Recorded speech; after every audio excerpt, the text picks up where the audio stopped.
started. Up here at the upper left, we have the one, the only. And that, of Fruit course, dealer. is Fruit Dealer. Audience going crazy right now. Down Rightfully here so. at the bottom right, formerly known as Into the Rainbow, he has changed his ID. He is Hope Torture. And I have to say, I'm a little bit excited because these are the best spots that Fruit Dealer could possibly hope for. He's as far away as you can get, and that's actually a pretty good distance away. When you're in closer positions, if he's on either side of you, then he can get into your natural extremely fast from his own natural, and that gets extremely hard to deal with. But as is, it's already looking pretty decent for Fruit Dealer as far as Delta Quadrant games go. Yeah, definitely very far away from his opponent. He will probably be expanding here unless he does take out the destructible debris over here. Hope Torture, known for having very strong harassment. He is really good with medevacs. If you're a Zerg player and you get to the mid to late game, you've got to hang on. Yeah, and you know, there's a few ways you can deal with medevac harass. Of course, having your creep up everywhere so you can scout is very important. Having your Overlord space correctly is quite important.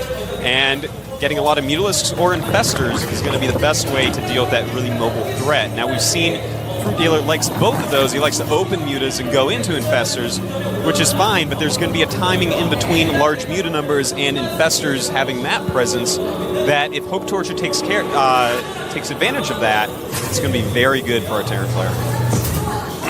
We do see Hope Torture going to finish the refinery and the barracks. Pretty soon we're going to see what kind of build he's actually going to go for.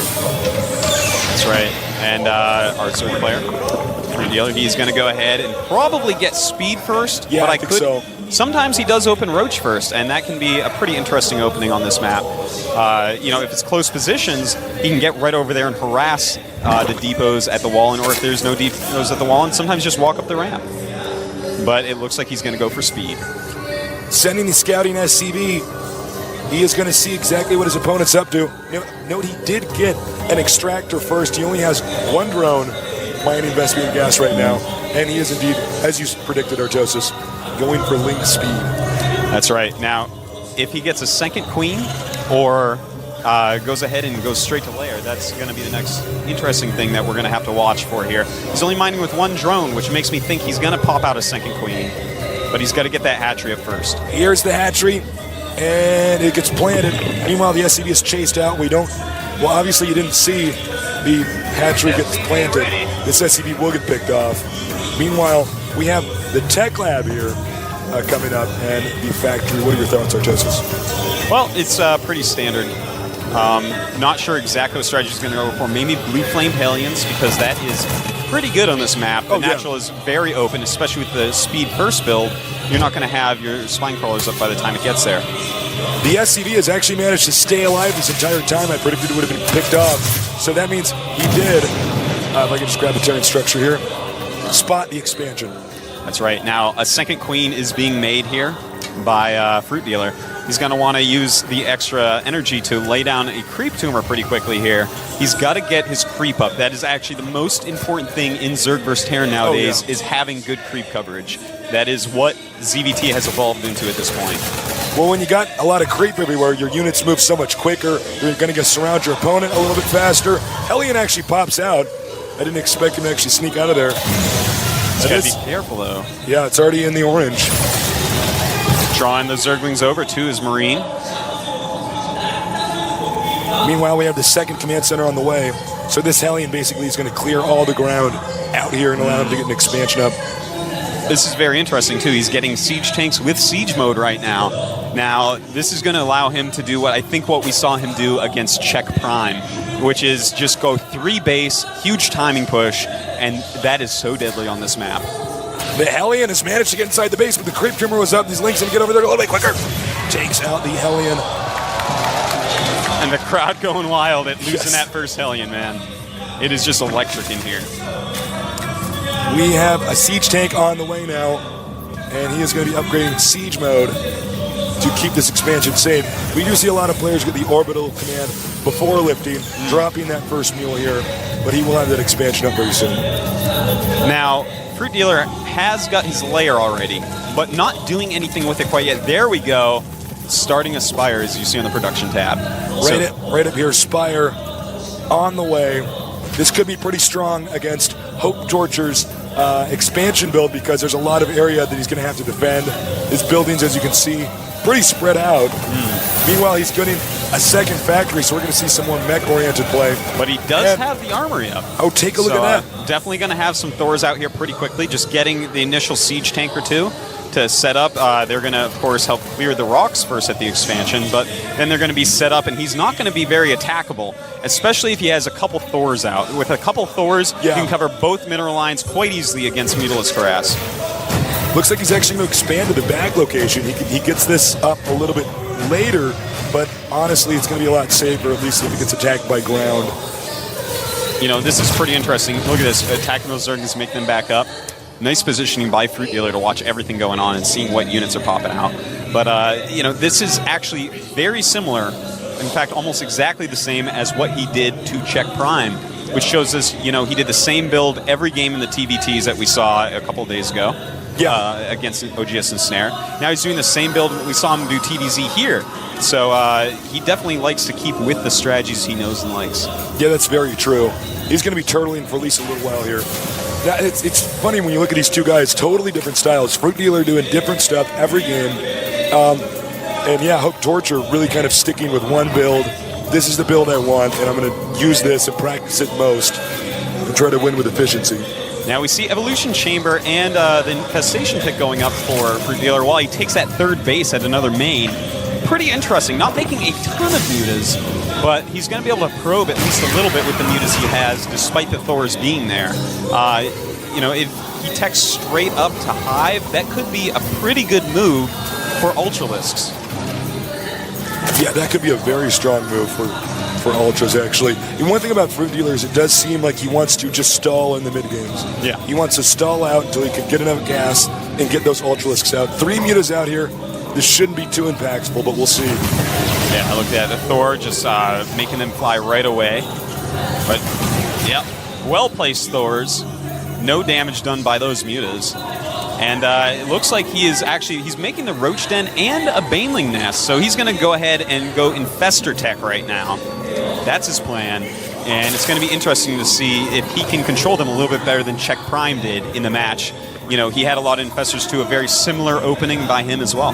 Got another expansion over here. Note the locations he's expanding it over here and up here. That means if Terran pushes one, the other expansion will at least survive. Yeah. So he's spreading himself out. Meanwhile, the Terran looks like he's going to try to secure this location pretty soon here. Or a command center, rather, actually almost complete here. By the way, guys, I do apologize. I know I sound like I have throat cancer. I just had a cold. I got to go to the doctor tomorrow. But not calling in sick today. No way. No sir, you cannot miss this match.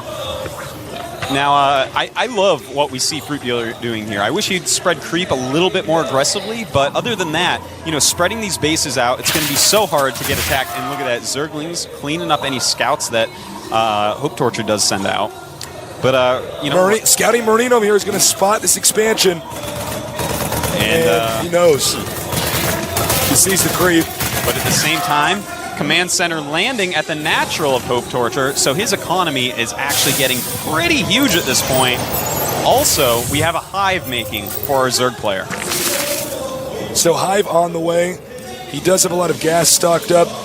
He's sitting back, meanwhile taking out the destructible debris over here, and he's going to be able to expand to that gold expansion. Now look at this Evolution Chamber. He's getting melee attack. This means 100% he is going to go Ultralisk once he hits that Hive, not Broodlord. He does have the Spire, so he had either option open to him. So definitely we're going to see him rush right up to Ultras, and it's going to be off about 4 base. He doesn't really have drones at his newest expansion yet, but off 4 bases, you can get a lot of Ultras to complement your Infestors, and that's going to be a scary army.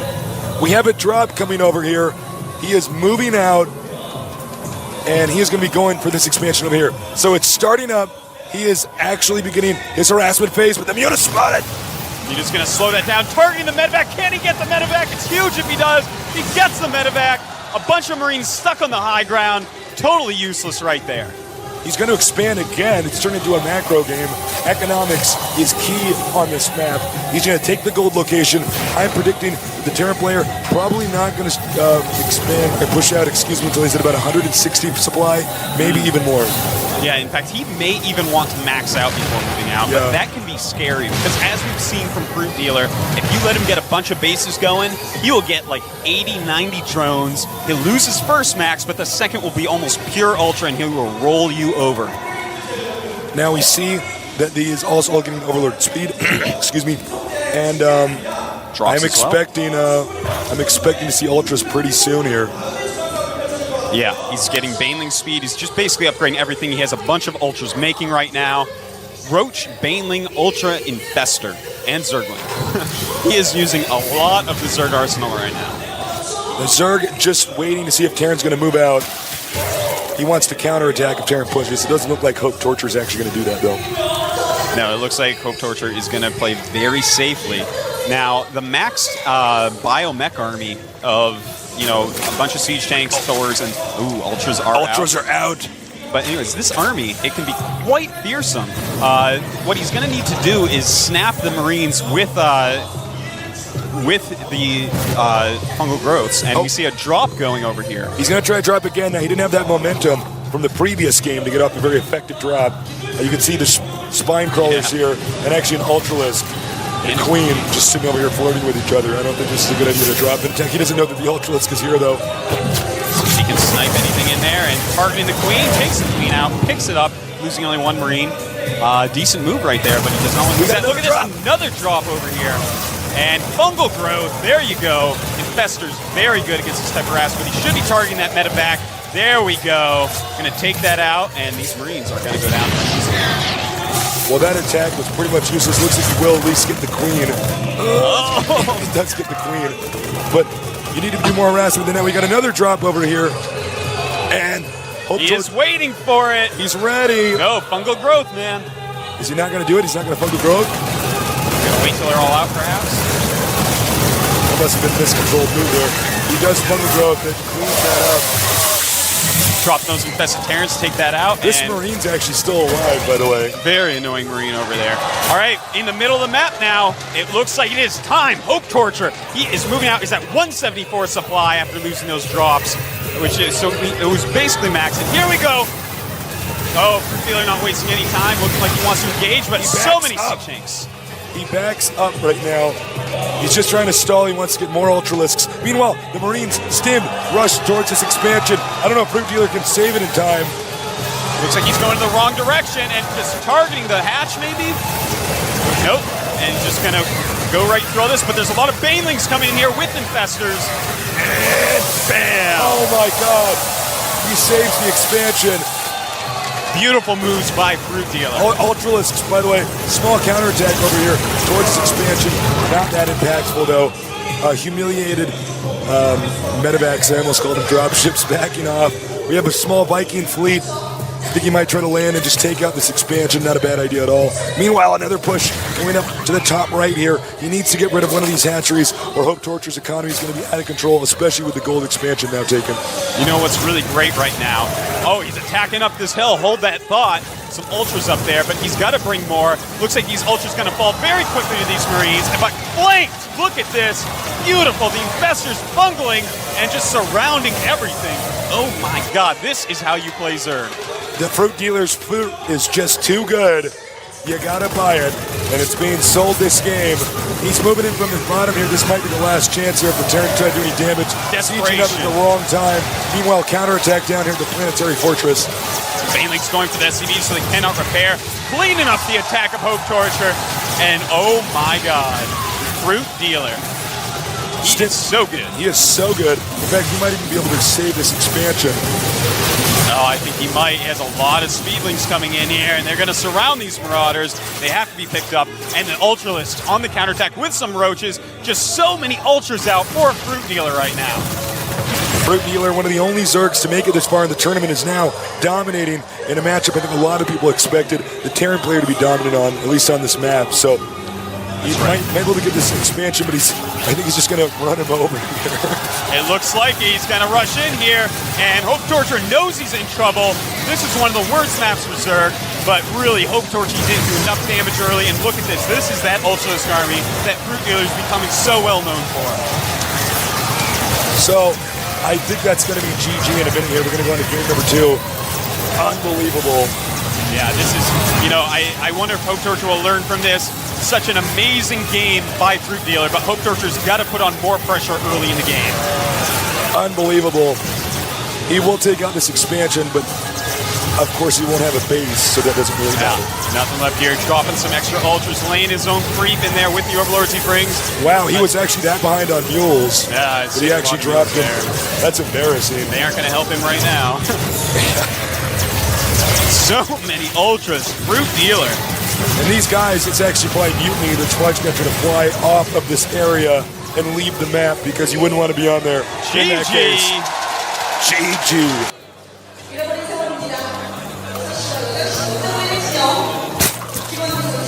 Over here at the upper left, or lower left, rather, excuse me, the Fruit Dealer. Whoa, so many fans for him. Down here at the bottom right, formerly known as Into the Rainbow, he is none other than Hope Torture. There we go. Got to get those timings out right. Now, it's close positions by air. It's kind of interesting because the ground route is quite far. It's going to make Mutalisks a really great choice. And it could make something like a Banshee Rush very effective, but that is not really the style that we've seen so far out of Hope Torture, so I don't expect to see anything like that. But I would definitely like to see a Mutalisk opening by Fruit Dealer here. As you can see, they're just at a vision of each other. Interesting scouting path. We normally see Zergs come from right here and spot. And I don't know if you guys are picking up the sound of the audience here in my headphones, but it is like the building is actually shaking. It is so crazy down here. It's so awesome. Here comes the drone. Going to expand. Yep, he's going to go ahead and take a hatchery first. Now, this is pretty cool. If you go hatchery first and you skimp on the ling speed, you can actually get Mutas out to stop the tank drop. So if that's what he ends up doing, but again, that's quite risky because without ling speed, you really don't have anything to stop other early attacks. So there's a lot of gambles that could take place here. Gambling, of course, illegal in Korea, so these guys are quite risky. More risky than we even thought. Scouting drone here. Now, he actually got his Overlord over here. He's not going to use the Overlord to scout. He needs to get position over here and see if the Terran's going to expand. So he's going to send a drone out. And this is an interesting path he's actually going here. Yeah, he actually... Does he actually not know? Yeah. He actually doesn't know. Oh, my God. This is so bad. He didn't see any buildings as he went over. I thought he saw the SCV go by, though, which would give it away. Well, he just clearly wasn't looking, so this is going to be awkward. This might mess up the build order that is planned out here from the Terran. So he's going to go up here. He probably assumes the Terran's actually north. Yeah, we'll see with where he sends this drone next. Now the hatchery is up. Will he make single queen or double queen? Throwing up that spine crawler right away. The Marine's on the way. He's got a lot of Zerglings making, though. Starting his first queen now at the natural expansion. Looks like he just wanted to feign pressure. Force the Zerg to make some extra Zerglings instead of drones early on. Which is a great move, a very high-level move. As long as he's making Zerglings, he's not spending that money on drones, and that affects the economy hugely. But there's a lot of Zerglings out. No walling up right now for Hope Torture. This actually could be pretty dangerous. So he's sending the links. Looks like he's going to try to kind of MacGyver a wall in over here. Last second He does wall. get it up. Very nice save. Now, pretty interesting. A tech lab's going up on both the barracks and on the factory. So we definitely could see a tank drop. And there's a lot of things we could see. We see Banshees, tanks is being made out of the factory. You know, one thing about this tech lab is he might have just made that to block the that's lanes, quite true. so that might actually not.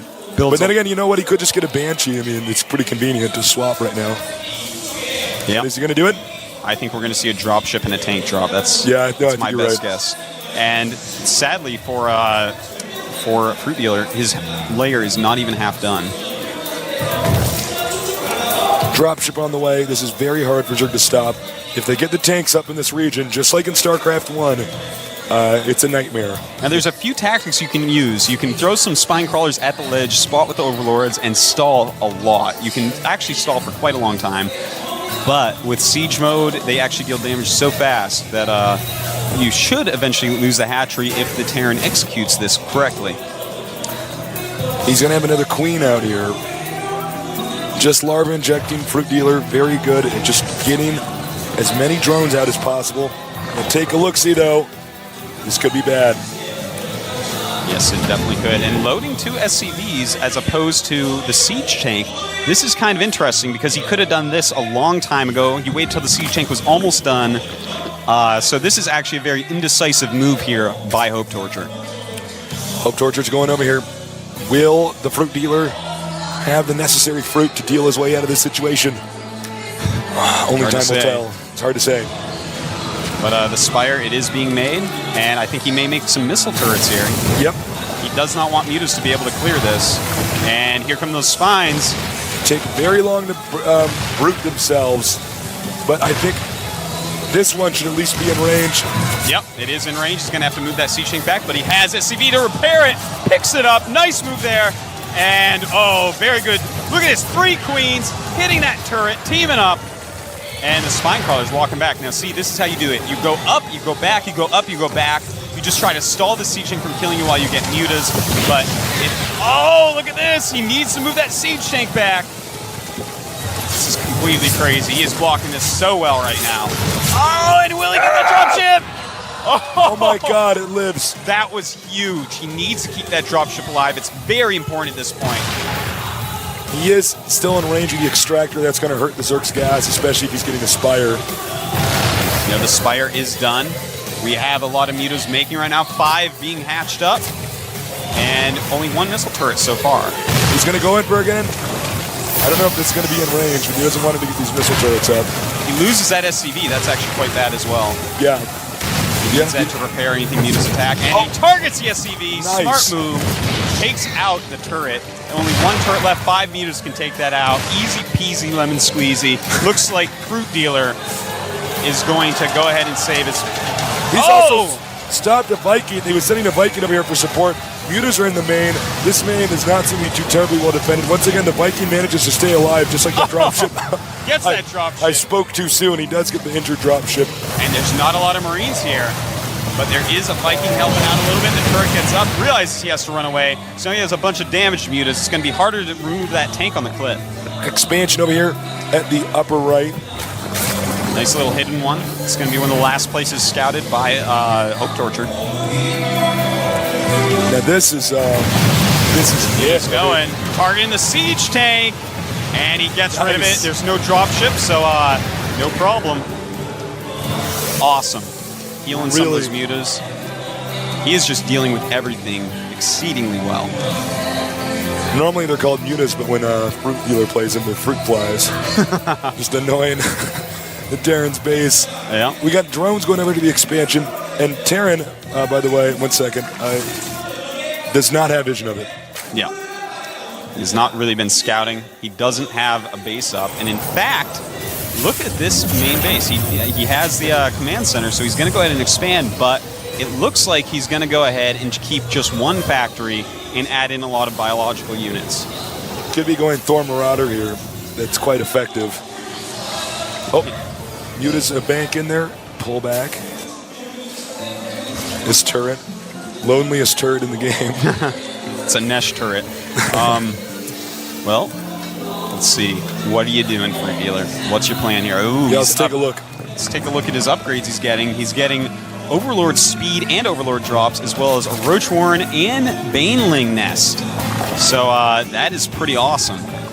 We could see Baneling drops in the mineral lines. That can be quite good against any sort of anything, man. I mean, it's just great killing SCVs with Baneling drops. But also, I think he's going to stall him out a lot with Roach drops. Looks like we got an expansion over here at the north. So he's again expanding in regions where the Terran can't attack. and kill everything in a line. Much safer than taking this expansion. Muta's down here. Mutas looks like they're going to be fended off quite easily. There's plenty of missile turrets and Thors all over the place. Now we have Roach speed being upgraded as well as Baneling speed. He's just getting all his P's and Q's here, Tasteless. Well, Terran's got to do something pretty quick. Terran, hold that thought. Quick drop here. He backs up. He knows the mutas are on the map. There they are! Going after that dropship. He kills the dropship. That is very nice. The mobility of Hope Torture is being destroyed. Okay, this is really bad for the Terran. Yeah. The Terran has lost momentum just like in the first game. You actually have to be so effective with your first drop in Terran versus Zerg. It's the only way to get the Zerg completely out of position. And in this case, he has had no efficacy with that. Right now, 25 supply lead for Fruit Dealer. That is pretty awesome. Viking, stray Viking out here on the map. He shouldn't have had it out there. At every turn, those Mutalisks are there and eliminating whatever Hope Torture wants to do. I think even now, a player like Hope Torture is going to be rattled. Yeah, this has to be getting under his skin. It feels like the Zerg is just everywhere and doing everything. And he's got a lot of creep, I want to point out on the map. That's very good if you're Zerg. Your units are going to be very mobile. I think this is a last-ditch effort. Unless he's going to go for the gold. Yeah, he may just siege up here. That's sometimes quite common of Terrans. To siege at the watchtower gives the tanks such vision that they can really maximize their range. Looks like you're right. He's not going to push. He's actually going to hold this position. I think that the best thing you could possibly do at this point is just turtle up, half map it, and go mech, because Fruit Dealer is showing, oh, look at that. Roach is trying to do something. We got a drop over here in the main. Baneling drop in the worker line. He did get some SCVs, not a ton. Thank God I didn't miss that. I almost missed that. Fruit Dealer. We got another drop.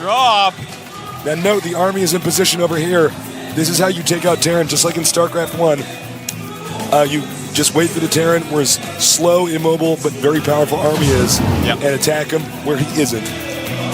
It's such a good move. Now, if we take a look at the unit counter real quick, we have 78 drones against 53 SCVs, so he's doing great. And the drop is now coming.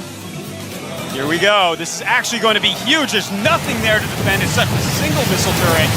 And Hope Torture, he cannot be happy with this. A lot of Zerglings, a lot of Roaches coming out, and this is going to annoy him severely. A lot of SCVs dying. He's just doing so much damage. Meanwhile, another army's moving in over here. He spots the other drop. Oh no, Hope Torture being peeled apart by Fruit Dealer, just like an orange. Fruit Dealer taking him out right now. And he's actually going to have another attack over here. He's going to drop on the army, engaging the main army. This is how confident he is at this point. And the Roach-based army cleaning up, killing siege tanks, killing Thors, killing Marines. Fruit Dealer. Unbelievable. Fruit Dealer. The Terran hasn't even taken care of this drop in the main yet. There's still Roaches killing SCVs. He's not taking out the destructible rocks over here, so it's not like he's going to be able to get an expansion. Fruit Dealer is unbelievable. He is so good. He's got 4 bases right now, just running circles around Hope Torture. Fruit Dealer is out of control. I don't know if the Terran's going to even stay in the game for much longer. Oh my God. Wow. That is a lot of Banelings. He is morphing. That is so banes. many Banelings. That's the kind of, you can actually like right click on a planetary fortress and blow it up. Yeah, he's got about 35 of them right now. This is going to be the killing blow here to an already almost dead player. His economy is in shambles. Wow. And here we go, drop. He's got Infestors out. He didn't even have to wait until Ultras. And this style of play that Fruit Dealer does, I have not seen any other Zerg do it. He opens Muta, he gets into all this other tech suddenly. We got a drop over here on the main. Oh, well, looks like he will kill a little bit, but Fruit Dealer is going to get angry and counterattack. So I don't know if this is a good idea. You don't want to make Fruit Dealer angry. You've pissed off the Fruit Dealer. Here he comes. He's coming into the main. A lot of siege tanks up there, but the Overlords dropping Banes all over the place. Up come the Zerglings. And here are the infestors. What are they going to do? Oh my god. Fruit dealer. Expect GG any second. This game is over. Terran doesn't have a snowball's chance in hell of coming back from this. Oh, infested Terrans all underneath the fungal dropships, and that is it. 2-0. On the map, Kulas Ravine down here at the bottom right. We have our Zerg player, the fruit dealer. That's cool. For the fruit dealer. I don't know if you guys can hear the cheers, but people are going crazy. People actually did bring fruit like I asked them to, by the way. Yeah. Down here at the bottom left, we have Hope Torture. Now, one quick thing I would like to point out is this Overlord. Notice how it's floating to the left. Now, if you are one of the 7 Zerg players that has not X'd off Kulas Ravine in your map pool, always scout to the left or right with your Overlord versus Terran, because it gets over the ledge at their choke point before a Marine is out.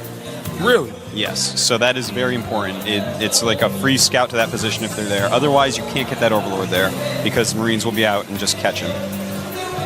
That is very interesting. Looks like our Terran player going to go for bear. Oh no, that's not barracks first, excuse me. Going for a barracks, but at the entrance.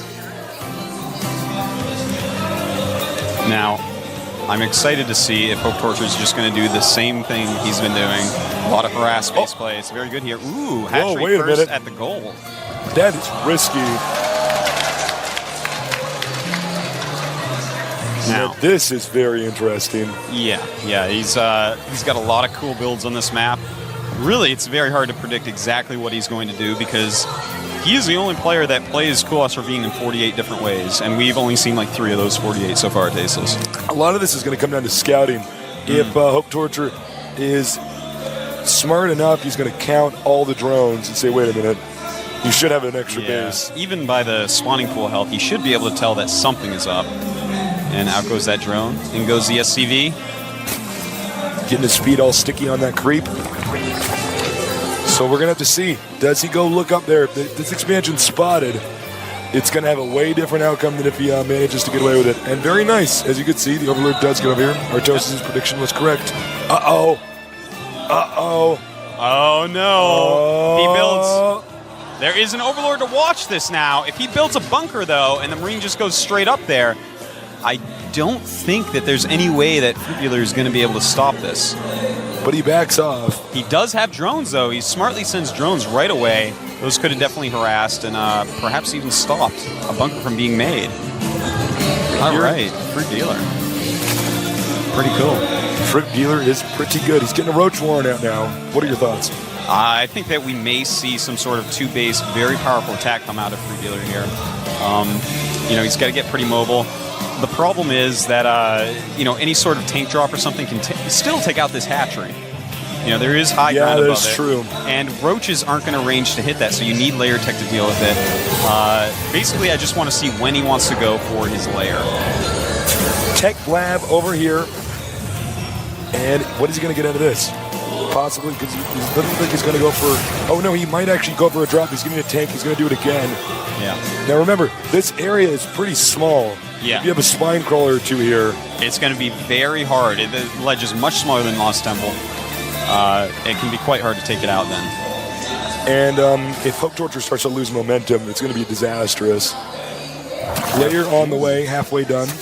Yeah, he's getting a well-timed layer here. And this is pretty cool. Those spine crawlers are actually going to have range of almost the whole ledge.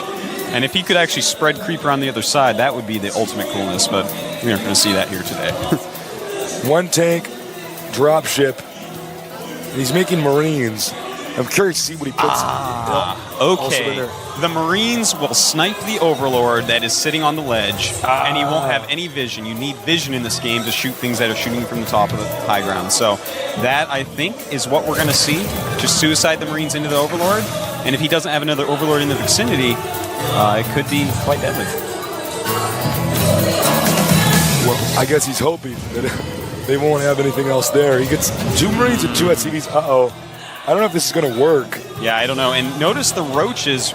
We take a look right over here. He does not see it. Look at those roaches right there. They're actually sitting behind, so the area which can't be hit by the spine crawlers, the roaches are going to cover. This is actually quite brilliant. I had not thought of this till I saw the roaches sitting there. Here he goes. He's going to drop. We have spine crawlers up here. Now here we go. It's sieging up. Here come the roaches. Here come the roaches. He's going to get the tank. Beautiful move. Nice. Saves the tank. Wow. Wow. Just wow. Oh, my God. Fruit Dealer had some elaborate plans. I don't even think Hope Torture knows what to do with this dropship now. He seems to be kind of moving it around like, huh. Yeah, this is too bad he can't get up here with the statue. The roaches maybe can't reach him there. It's too high up. It's just too high. We only have 3 range. Whoa. Oh. Got a Viking out here. Nice. Super good Viking timing right here. And as he kills that, no vision. He can't see up there. That's right. Well, we got at the same time, Nidus Worm. Oh my God. Beautiful move right here, and a lot of speedlings coming out. SCV's coming, but he needs to kill the Nidus. The Nidus is the important thing to kill here. There was so much attention being played over here to that we actually I didn't even notice that. Yeah, that's unbelievable. I think it's going to be GG. Yeah, he did it again. This is so awesome. Sorry we were a little late on spotting that Nidus Worm, guys. There's so much action with the drop. Unbelievable. That's it. He's done. Yeah, 3-0. Crazy, but it is a best of 7. He's giving him so much fruit. He's shoving the fruit down his throat. He's like, rah, rah, he's killing him with it. Fruit Dealer. Unbelievable. Wow. So, does anybody care if this base is gone? No. I can't even believe Hope Torture's going to stay up here. He knows he's dead. Yeah, he knows it's over. He's, he's mining with mules, and looks like he wants to just bring his Vikings and his medevac over and see if he can do something. That was such a smart move. Yeah. I'm so impressed. And the dropship play is beginning, but so many speedlings. This is just brutal. Yeah, he's going to lose all his units here. Things just not going well for Hope Torture. Yeah, There's basically nothing left. He does have mules, though. Yeah, that's true. Those things are pretty good. Well, this is essentially checkmate. Lands his Vikings, lets him die. I think Hope Torture might be trying to regain composure in his booth, going over, right, what am I doing wrong? And there it is, GG. 3-0. Starting at the south location here, we have a legendary player, the Messiah of Zerg, a Fruit Dealer. Going crazy in here for him. So loud in here, it's just insane. Up here at the north, he was formerly known as Into the Rainbow. Changed his name to none other than Hope Torture. All right. And he has a lot of fans in here as well. By the way, I apologize for my voice. I have a cold. I'm going to the doctor tomorrow. I hope you feel better soon, Tasteless. I was not going to call in sick for this day. Oh, no way. No, I'm just not. It's not going to What would I do without you, Tasteless? Without you, I am nothing. And you can see he's actually just checking right now for proxies. Is he going to hide in barracks anywhere? There's so many locations you can hide structures around here. Yeah. But no proxies today. By the placement of that barracks, it tells us he's going to make a factory right next to it, most likely. Yep, right there. But no gas yet. So, in fact, we may not be seeing that. That's kind of interesting. Yeah, that's very strange. Might just throw up a second barracks there or a command center. We're going to find out soon. Still no gas. Oh. Zerg decides to expand. Nice fast expansion after scouting all the possible areas that you could have a proxy racks. And I guess he's going to get a command center. That's the only explanation. Now, this area from here to your ramp here is such a large area. It can be very difficult to defend. That's right. Assuming he gets past this location here. It's a pretty cool strategy that we're seeing here, but a very late scout here by Hope Torture. Looks like no gas yet from Fruit Dealer. He actually wants to make the command center over here, but he's blocking from doing that. move the barracks down there, though. I guess he can just wall off this area over here. Yeah, pretty easily. I like that a lot. It's pretty smart. I like it. The new destructible rocks, you know, they have a lot of health, they have a lot of armor. It's going to take a while to get through there, especially as Zerg. Your Zerglings do not do a lot of damage to that. So you kind of have to get roaches up there or something, which are so slow at this point without speed. It's a very safe build that we're actually seeing here from Hope Torture. Blizzard definitely did a great job by putting stuff like this in the game. Oh, yeah. And actually fixing this map, because this map was actually a nightmare when it first came out in the beta. It's so good now. Yeah, it was pure Cheeseville, and nowadays it's actually getting a lot better. I'm definitely enjoying my games there a lot more now. So much money on the line. Hope Torture, I mean, he's got to know that he's pretty deep underwater right now. Yeah. I mean, he needs to get back here. This is not just about money too. It's about your future career as a pro gamer, sponsorship, stuff like that. And Fruit Dealer, who's been an underdog for multiple phases of the tournament, just keeps proving everybody else wrong. That's right. Now speed being researched for our Zerg player, Fruit Dealer, and a lot of barracks being made for Hope Torture. All right. Yeah. He gets my seal of approval on this build order. Yeah, a lot I like better this. than what we've been seeing. I like just Marine Marauder play on this map because they can get quite mobile, and it's a hard force to take care of as Zerg. SCV getting chased away. Now, I doubt the Fruit Dealers experienced this build very much before. We haven't seen this map this opener very much on Desert Oasis. In fact, I've never seen this on Desert Oasis yet. And there's just so many things that Terran can actually do on this map. There's a lot of different cheeses, a lot of different legit builds.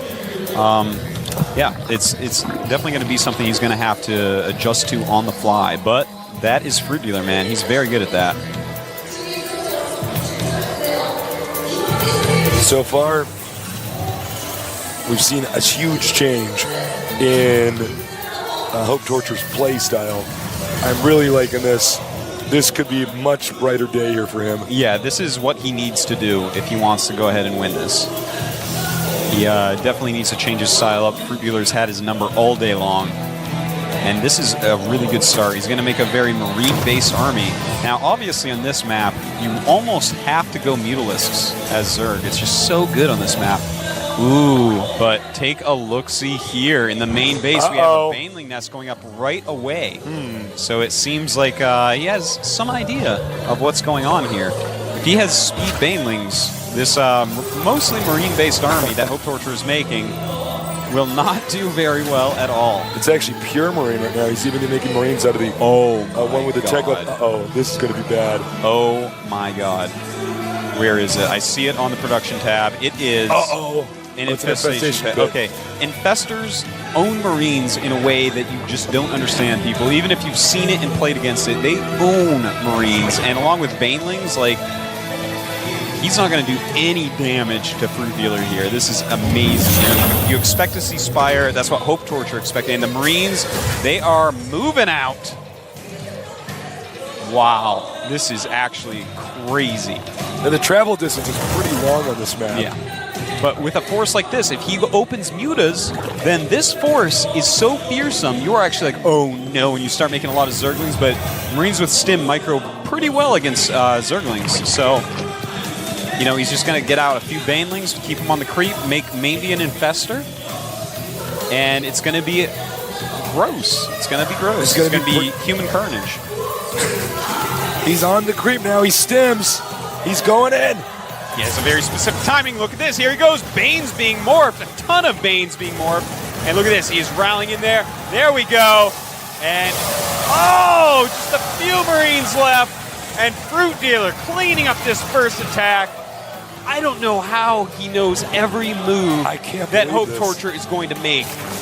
This is amazing that he actually opens like this against a Marine-only attack. Well, it's so smart because this build that we're seeing here from the Terran is designed to beat a player who goes Muta. And I mean, even you said it, you're a Zerg player. It's a perfect people go Muta on this map. Yeah. So this counters that kind of timing push perfectly. Completely. Fruit Dealer.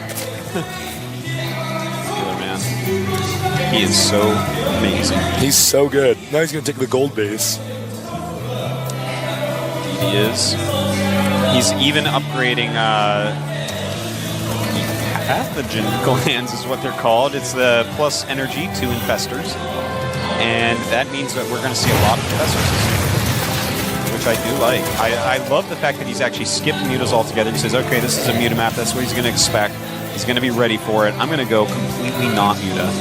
And that's exactly what he's doing. He's making a lot of infestors. He's upgrading his zerglings. He's expanding. You know, infestors aren't the most mobile units, but after defeating that many units already, that many Marines, killing that many, he's already so far ahead that it's going to be hard for Hope Torture to really do anything that is going to scare him. We got a ton of barracks here. He does have a Thor, but look, when Zerg gets this this hatchery, well, excuse me, when this hatchery completes, Terran is going to have to attack. You cannot let the Zerg sit on the gold base in this kind of situation. Yeah, that's right. I mean, he's going to have such a sick economy going, and you do not want Fruit Dealer to have a good economy. No. Now, if we take a look here, notice he's making medevacs right now. He may want to go for some sort of drop. He's either going to do a strong timing push with Thor Tank and Marines, or he's going to do a drop.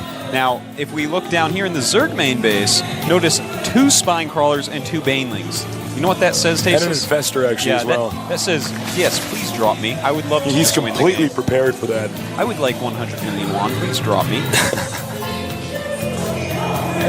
Doing little scans, doesn't want to run into Burrowed Banelings.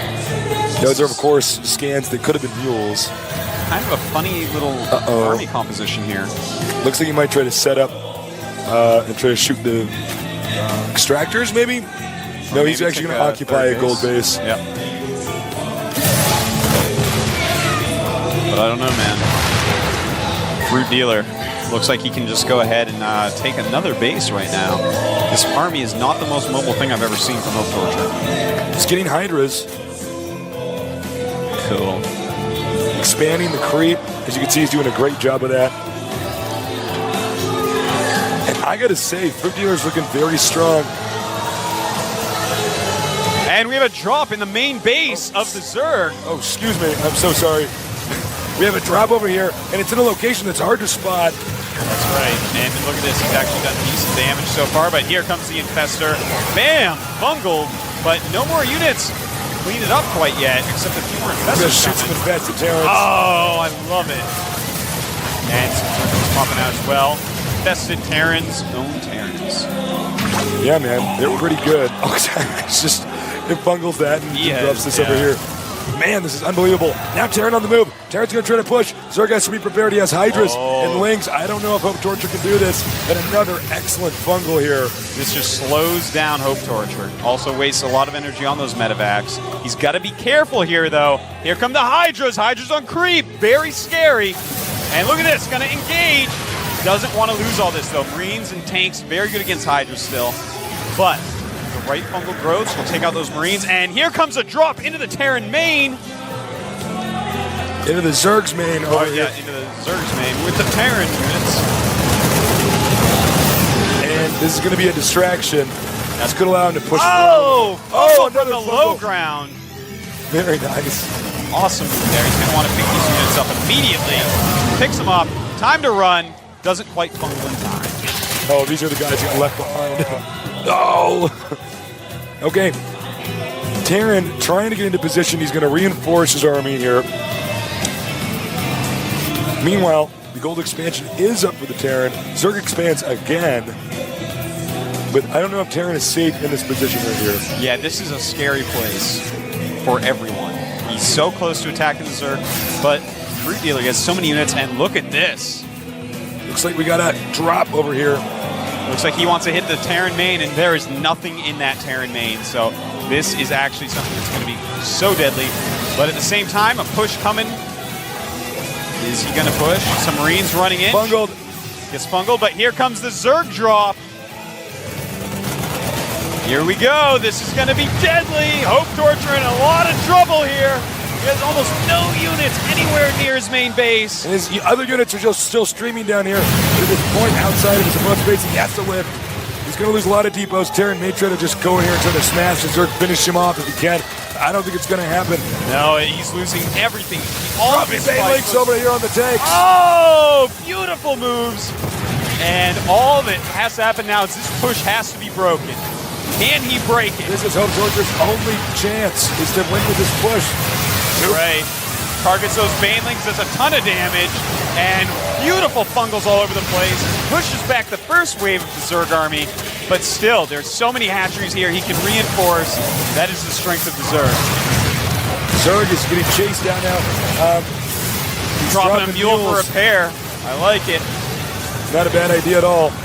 But I don't know if it's going to matter. Many dead hives. He does have a ton of units over here that the Zerg has to get rid of, but meanwhile, he doesn't have anything much in his main. These are all his production facilities. You can see the Marines, the tanks trying to save it. He right. needs to save the spot. Yeah. Oh, it looks like the gold base may be taking down the drones migrating up to that new base up north. Bringing gold minerals as gifts.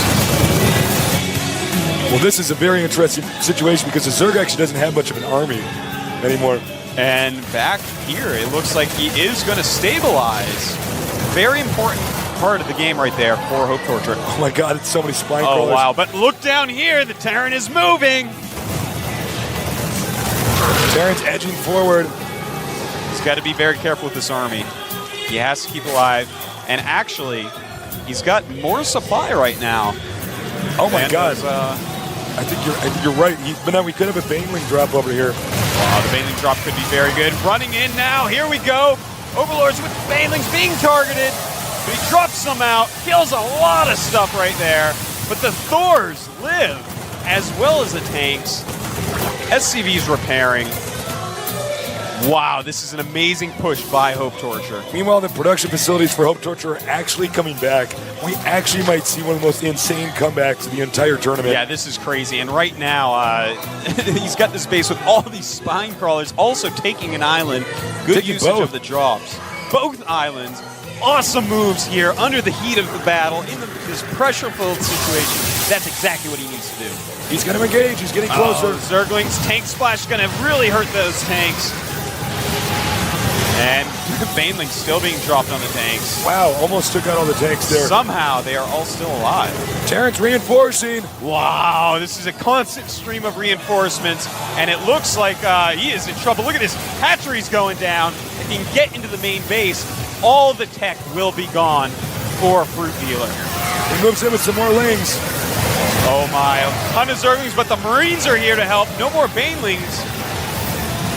Oh, I tell you right now, I am actually getting chills up and down my entire body, Tinks. This is unreal. An epic comeback by Hope Torture. What a crazy game.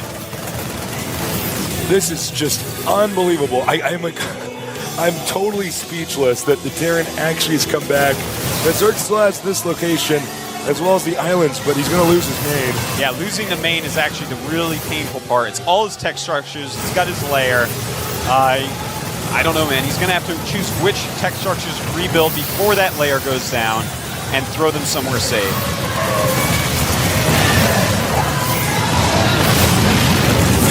All right, this is just insane. Looks like he's scouted now all the Terran new production facilities. I think Zerg might actually tap out. Yeah, it's looking not very good. Nice fungals. Yeah, very nice. Impressive play here. Yeah, but I don't think it's going to be enough. He is forcing the medevacs to be drained of energy. We have another drop over here. Oh, no, excuse me, full of drones. Oh, but he's going to take out the island expansion. Wow, one island expansion already going down. This is going to leave him with Spine Crawler Central in the top left island. Hope Torture tries to expand down here. Denied, however. So many spine crawlers here. I don't think this thing is going to get killed anytime soon. Yeah, he's going to have to use siege tanks over there. Now remember, Terran only has one expansion, and it is the gold. So maybe if Hope Torture can hang on. And it looks like he's going to attack into here. Poor move. The Hydra's picking off a lot of important units right now. Yeah, he doesn't have any more medevacs. That means his island might actually be safe. Wow, that's actually really nice. Now, let's see here. Taking out the remaining buildings. He did manage to get one drone over here, so he can retake the island.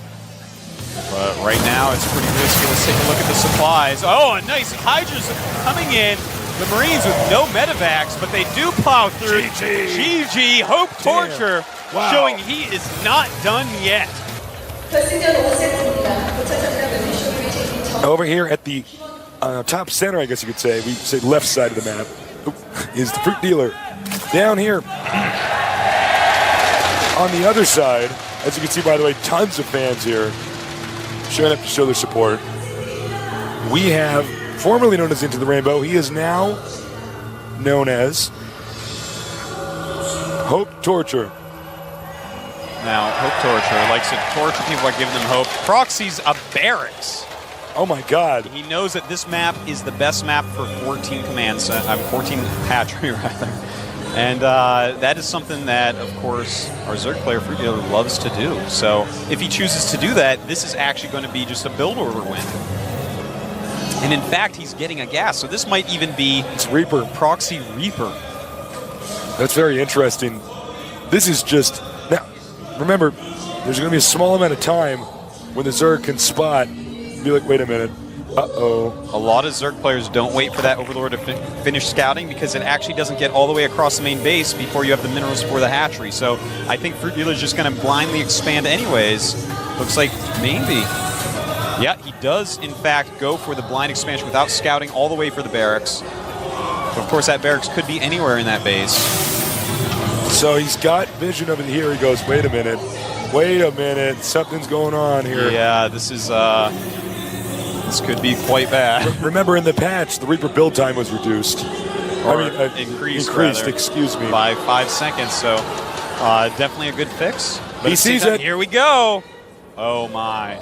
What is he going to think here? What does he do? The SCV coming out. He's going to definitely want to try to make a bunker. Is he going to cancel? No, I guess not. I don't think he's going to cancel, and I think that might be the best choice. Let him attack that instead of his drones. That's what I would hope for. Reaper, almost out. A second one will be made soon. There it is. Now, no gas going out yet for our Zerg player. And also Nitro Packs going up for the Reapers. I like this. Going right to the main base. Hit some drones. That's what you want to do. Oh, this is so bad for the And Zerg. he's got to control this perfectly. If he gets surrounded by drones, it's going to be very, very bad. Good moves here by Fruit Dealer. 2 drones down. 3 It's a drones 3. down. We're waiting for the Queen to come out. Lings are on the way. Oh! Is he going to get it? And no, Gets away he escapes. barely gets away. Only 2 hits left to the Zerglings. It's micro time, Tasteless. It's micro time, micro wars here. These kids are micro machines, man. I used to play with those when I was a kid. Me too. Excuse me. He's just going to go for the hatchery here. There's nothing to can really do about this when he goes down here. Zerglings coming down. They want to kill that SCV. Will they get it? Yes! Yes, they get the SCV. Oh, wow. He's going to have to send another SCV over there for sure. And this Reaper may get surrounded. No. Microed out of there. Very nice. Zerglings going for the counterattack. The Reapers have to chase. So those Zerglings, oh, they turn right around in the smoke. Beautiful move. Using the smoke. That is so amazing. That is what that smoke is for. Ambush. Amazing play I can't here. believe that. I cannot believe you turned around. I was positive he was just going to go for the counterattack, but that was such... Oh my God, that was so high use level. of the smoke. That is something we don't see a lot yet. That is why Blizzard put in the game for moves like this. Unbelievable. I cannot... Look, frankly, if this is rock, paper, scissors, this is supposed to be this builder that Terran's doing is just supposed to win automatically. Reaper Roach. chased out by a Roach. This is so crazy. He's going to try to intercept the Reaper. Does he get it? Ah! And he does manage to escape, going past the utility bot, formerly known as the Automaton 2000. It's still known as that Korean version. Is it? Yeah. It's interesting. Not really, but thank you. So the Fruit Dealer's still in this. He did lose some drones, but he seems to be bouncing back. Remember, Terran had to sacrifice some SCVs That's to try to right. get ahead. In fact, it's 20 drones versus 17 SCVs and a mule. But there are 2 hatcheries up and a queen. So he's going to be able to really use so many units, so many drones rather, and get his economy way ahead. Right now, making a lot of roaches. I think he may just try for a counterattack here. And if all there is Reapers, it is going to kill. Reapers are out. Nice positioning over here. Meanwhile, we have more drones being pumped out here. The fruit dealer likes his economy being strong. Right now, let's take a look at these supplies. It's kind of scary. 44 against 27. Fruit dealer way in the lead. I cannot believe he held out that rush. That is actually so insane. You can see the Reapers jump down, try to get around. There's more roaches over here. He's sending just a ton of roaches. He's going to see if he can't just break them. Now, Reapers can outrun roaches, but they don't win in a one-on-one fight if they're forced to stand their ground. Yeah, and now he's hitting these barracks. Luckily, the barracks has a lot of hit points, but he's got to get some SCVs up there. I can't believe he's not repairing this barracks right now. He should have been ready for this. Oh no, and the Marauder is actually blocking the SCVs from repairing. He's going to get it. So bad. He could get it. Even with this one roach not attacking, he does break it down. Marauders, they do a really good job against Reapers, roaches, but he's losing so many SCVs. Oh my, just targeting SCVs, getting so far ahead economically speaking.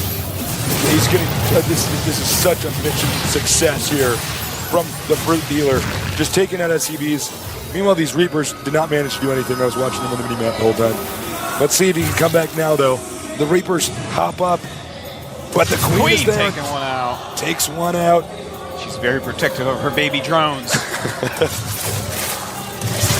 And nope, this is denied again. Wow, the Zerglings even have speed at this point.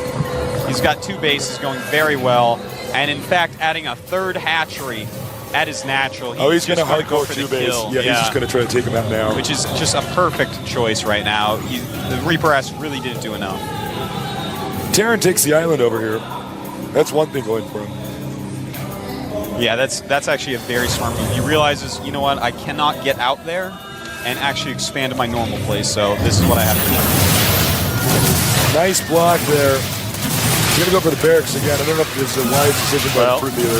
It takes a lot of hits from Marauder to actually kill a Zerg. That's true. He's not repairing. What? He just assumes the Zerg will run away, and the barracks may go down. What? The barracks goes down again.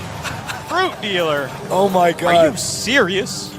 You know, what's so funny about that is I saw him do that and I thought, well, he should really just turn around, because the Terran could repair it. And of course, the Terran thinks, well, I can repair it, so he just needs to turn around. But then he actually called his bluff. Yeah. Beautiful move there. Gold Expo being taken here. And a Spire going up. Yep. I don't know how you're going to deal with 3 base Spire after an opening like that, Hope Torture. There. You better do something ghostly. He goes up here, takes out the SCV. It's like the Terran player can never just get it started. You know what I mean? He's been so behind now. I don't even know what his game plan is going to be from here. Turtling is going to allow Fruit Dealer to just make his Ultra Army. Maybe a Thor drop? Okay. Thor drop, decent idea right now. Thor drop on the way. He can defend the island with this. Now, the sad thing is the Spire is just about to finish. And when that thing finishes and a bunch of mutas pop out, he has a lot of money banked up, as we see, and starts 9 mutas. And unless 5 turrets go up at that expansion, maybe 4 plus quick repairing and a Thor, maybe 3 and a Thor, I guess would actually do it. But no, he has to prepare for this right now. These mutas are almost done. Some turrets going up, but I think the timing on them is a bit late. Let's see here. The Zerg mutas have hatched.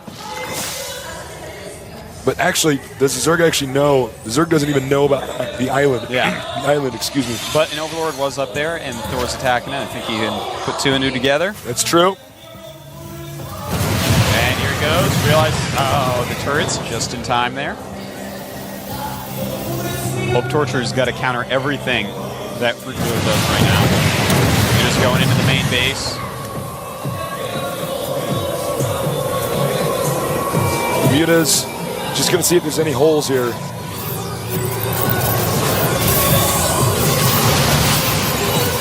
And nice, takes out an SCV, delaying the command center. That's one small victory there. Meanwhile, the Zerg expanding again, a Fruit Dealer out of control. Yeah, he is completely out of control here, man. He knows everything in this base. He just flew right through it. He knows what's going on. He knows how many units there are. He knows how likely an attack is at this point. He knows. I mean, this is just a great position for Fruit Dealer to be in. Getting a Baneling nest now. Yeah, he's doing that thing that we were talking about, getting everything at once. He's getting drops, getting speed, getting roach speed, getting a Baneling nest, and droning up while expanding twice. This is how you peel apart Hope Torture, everyone. Got a lot of drones over here, almost oversaturated at the Gold Expo, so that means he's going to be able to get a ton of stuff. Yeah, a ton of stuff, and stuff is the right word for it, too, because he's going to get everything. Yeah. Now, he's going to fly in here once again. I think he wants to intimidate Hope Torture into stimming, and he does. Yeah, these mutas actually don't mean a lot right now. Just do whatever you can with them. The final army is probably just going to be, you know, what we've seen already from Fruit Dealer. A lot of ultras, a lot of infestors, a lot of everything. But mutas, just use them for whatever you can right now. Keep Hope Torture in his base for as long as possible. The mutas continuing to just fly around and annoy Hope Torture. The command center's on the way down here. He's going to expand again. This could be a timing where we're going to see Hope Torture attack. But then again, there's so much money on the line. He might just want to sit back and take it easy. Yeah. He may want to do that, and I think it's a pretty good idea. I mean, he's so ahead. Yeah, it's his game to lose from here, really. He's up 40 supply right now. He's getting every single upgrade.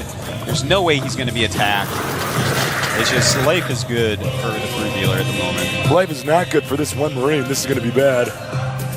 And we got a drop. A lot of Banelings in here, a lot of Zerglings, and he's also got the mutas to come along if he wants. There's no way he can save this island, I think. Yeah, no, he should be able to take this out, or at least the SCVs. And here come the mutas as well. Here we go. This is huge. And the Zerglings start dropping out. Here come the Banes, but you don't want the Banes running into the Thor. Oh, the Banes going into the Thor. Yeah, well, he does kill the Thor, so that's good. And plenty of Zerglings left over. They're going to clean up. We have some dropships going to the island. And he's already lost so much over there. At this point, I want to show everyone his supply. 178 to 102. Oh my God. Talk about a difference. Yeah. That is a huge difference. He's going to double the supply in a moment here after he gets some Overlords out. Oh my God. He's actually able to get the Medivacs. Now, there's a weird situation going on here because he's kind of stuck on this island. Yeah. From his army. This makes it so that he cannot attack the Zerg player. He can't do it. He's got to be careful. He's got to figure out how to get this army out of here because the Fruit Dealer's getting ready for another attack. Looking to see if he can do anything over here. Got Banes and Overlords. Banelings dropping on there on the tanks. Oh, wow. Uh-oh. This is going to be so gross. This is R-rated, everyone. If you're under 17, turn this off. If you have children in the room, you don't want to tell them to leave or cover their eyes. Here we go. Zerglings and Banelings being dropped. Roaches coming in. Siege tanks going. The Banelings going after the Marines. Almost nothing left for Hope Torture. And I think we're about to crown our first GSL champion, Tasteless. The greatest StarCraft player in the world, a Fruit Dealer, now goes back in there and takes out the island. Everywhere at once. Totally wild. I can't believe this. This is just insane. Over 100 supply more than his opponent.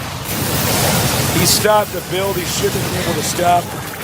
It was a build that was designed to directly counter his opener. He stopped it. He drove the Terran all the way back into his base. Oh, wow. Look at this. He's cleaning up, but there's nothing left, man. Oh! Hi. I'm making 39 Banelings. He's just making pure Zerglings at this point.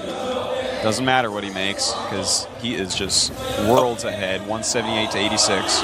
We got a big drop, though. Remember, Hope Torture came back from shambles in that last game. That's Maybe right. He's going to do it this time. A lot of Banelings are going to have something to say about this, I think. Here they come. And Fester. Oh. This also is going to be very gross.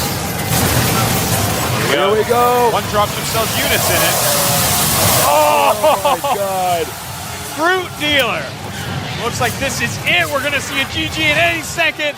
And Fruit Dealer is going to be our champion of the first GSL. Amazing, astounding, stellar Zerg play.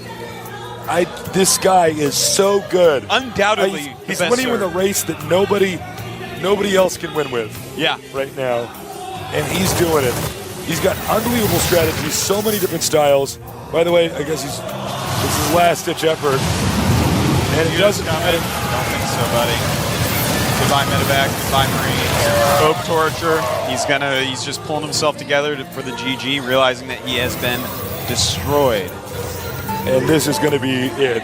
Look at that fearsome army. Here we go. Perfect balance of units here. Wings, roaches, banelings, and festers. Oh! Fungal growth, GG! Fruit Dealer is our champion. All right, over here in the red, up at the top of Terminus, we have our Slayers player. He is. Slayer submit. And Min. Pretty quick hands there, as you can see. Getting his hands warmed up, and he's going to need them warmed up to take down this guy. One win already for MVP. He is. MVP Genius. And Genius. If he can get 2 wins, I'll be very impressed. Especially against a player like Min. If he gets 2 wins, you can color me impressed. Really? What color is the color of impressed? I don't know.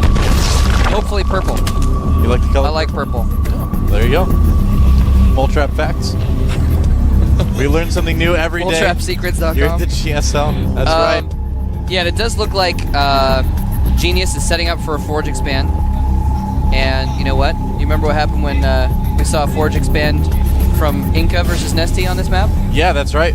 We saw something crazy, Mole Trap. We saw a spine crawler rush. We saw a spine crawler rush. Yeah.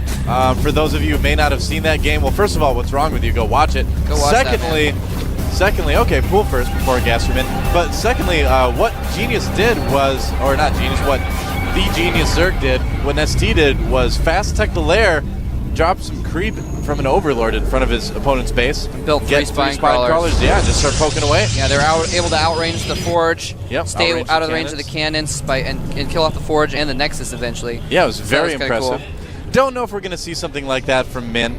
He's not the type of player thus far that we've seen to do kind of really out there things, but we certainly could see something a bit different than his older playstyles. He's actually, where is he planning on expanding? I kind of expected there to be an expansion by now. He does have 300 minerals, although he was probably saving up for the Queen and Zerglings. Certainly could be. Okay, never mind. Maybe I'm just... Yeah, he might expand. Yeah, he's going to send a drone down now. Never mind. And interestingly, we did have Genius actually go for the Forge first when he saw that pool, but then he was able to kind of see what's going on with his probe. He sees that there's not a ton of pressure, so he gets the Nexus down and the cannons follow. Doing a lot of damage to that probe as well. That one needs to run. He tanks out. The other probe comes in to chase away the drone. Yeah. I'm a little surprised he did Nexus first, actually, to be honest with you. Oh, really? Just because even though he saw that pool first, it wasn't like a super fast pool, and he didn't know where he was. I guess it'd be risky. It'd be risky, but if Zerg doesn't scout you immediately, you can get away with it. And here's those Zerglings. Cannon gets in just in time. There's already a cannon there, so they won't be able to do a whole lot of damage. Maybe poke away at the Nexus. Nope, still too close.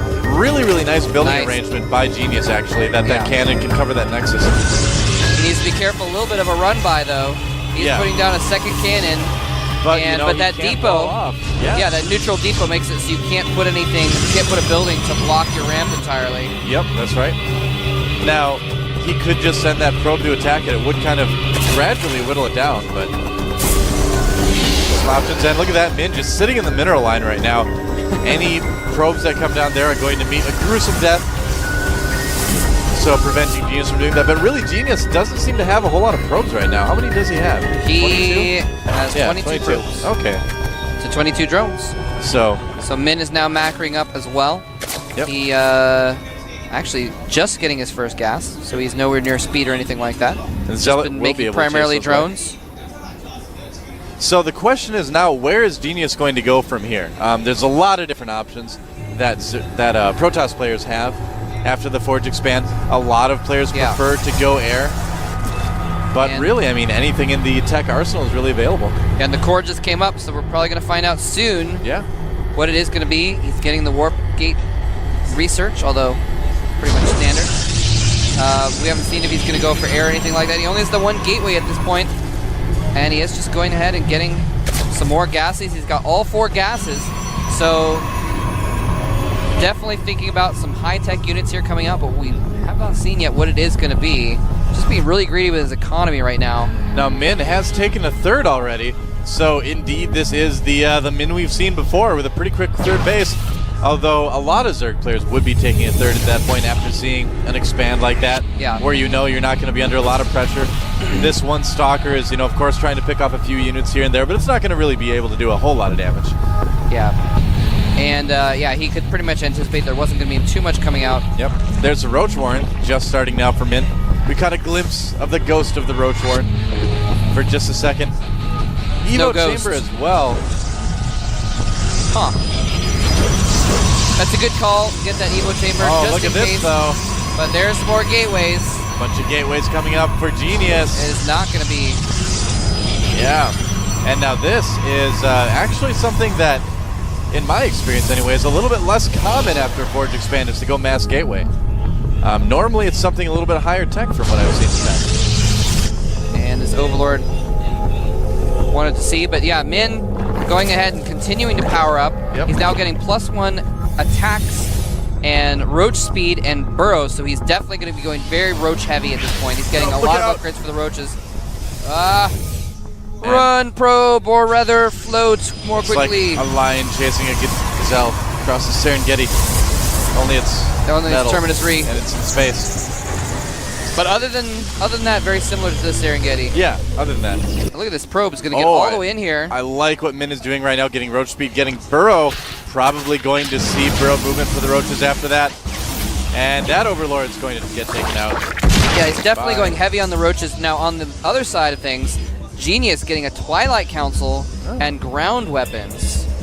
Ground weapons first, very interesting. Well, Blink Stalkers are very, very good against roaches. You can basically Blink Micro all day, keep all your Stalkers alive. He's also getting Hallucinate as well, just to make sure that he can scout the map. It's a big map, he can look for other bases. If he knows anything about Min, he knows that Min's probably going to try to take quite a few. Yeah, it's if you don't go for the Robo, which he has not, he's just gone for the Twilight Council tech, you almost have to get Hallucinate, so you have some way of scouting the Zerg and finding out what's going on, seeing what tech buildings they have, seeing if they have the Roach Warren or the Spire or whatever, and you are indeed right. Tunneling Claws coming up right after the speed finishes, and a dozen roaches popping out. Yeah, so basically what he's going to try to do is engage the army of Genius head on and get around force fields just by burrowing underneath them. And that's something that we saw Zergs doing for a couple weeks, maybe about a month ago or so, and it never really caught on too much. I mean, we've seen a lot of Zerg players, like Moonblade is an example of one who likes to get the burrowed roach movement quite a bit.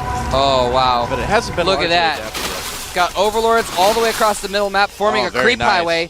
He is just massing roaches. He basically got exactly enough drones to fully saturate all 3 of his bases, and now he's just massing high-tech roaches with speed. He's getting Tunneling Claws. He's getting +2 attacks. Yeah, is it going to work, though? And I don't know exactly what Genius has to deal with this. Blink just finished, but he does not have a ton of Stalkers yet, and there are currently 44 roaches. Look at the supply count right now. Oh, my goodness, 165 to 103. So, Min, talk about a macro Zerg. He may just be able to overpower Genius right here just for the simple fact that Genius does not have a lot of stuff. He does not have a lot of anything, and there's the Tunneling Claws finishing as well. Yep. And he is going in. Genius is not going to be able to get a third. He's going to have to hide up here. Force field's going up, and he burrows underneath them, and there's no Robo! No detection. He's able to get right in underneath. He's going to pop up. Now. Oh! He's going to burrow right underneath the army. That's right. Oh, there's the cannon. There's just so many roaches. Doesn't even matter. So many roaches. Genius forced back again, and if Min can pick off these cannons, there's going to be no way that he can see or stop these roaches. Right now, Min producing 14 more of them. The last cannon going down, and now Genius, there's nothing he can do to stop this. Yeah, and he's just picking off whatever he wants right now. He can just power up so much with those roaches.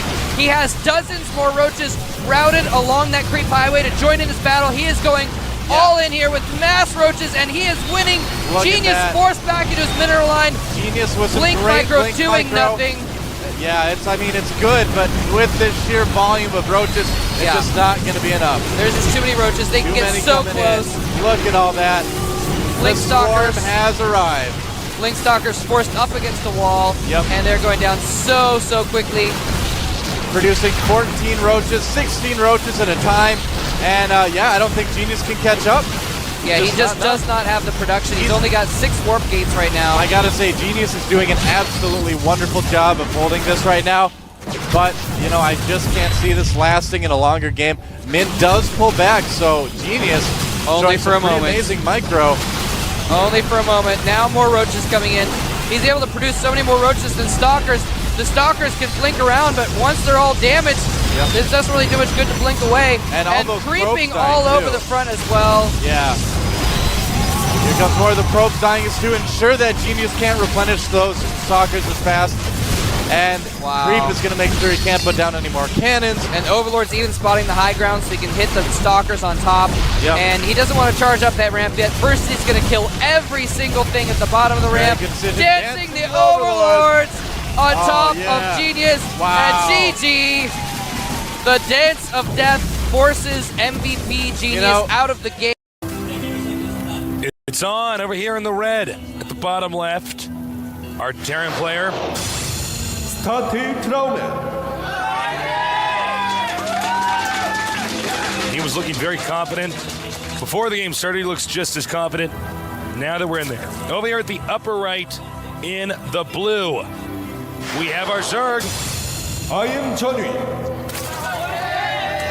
Now remember, as I said before, cross spots is going to be much more preferable for Zerg players. So Junwei, and that means I am, are already off to a good start. That is right. Now, there is an interesting way you can play in these positions as Terran. If you want to actually take your third base being and go into a macro game as the bottom spot, it's going to be hard for Zerg to take like a fifth base, or no, rather a fourth base, I'm sorry, because obviously they have 3 that are right near them, and then everything else will be near the Terran.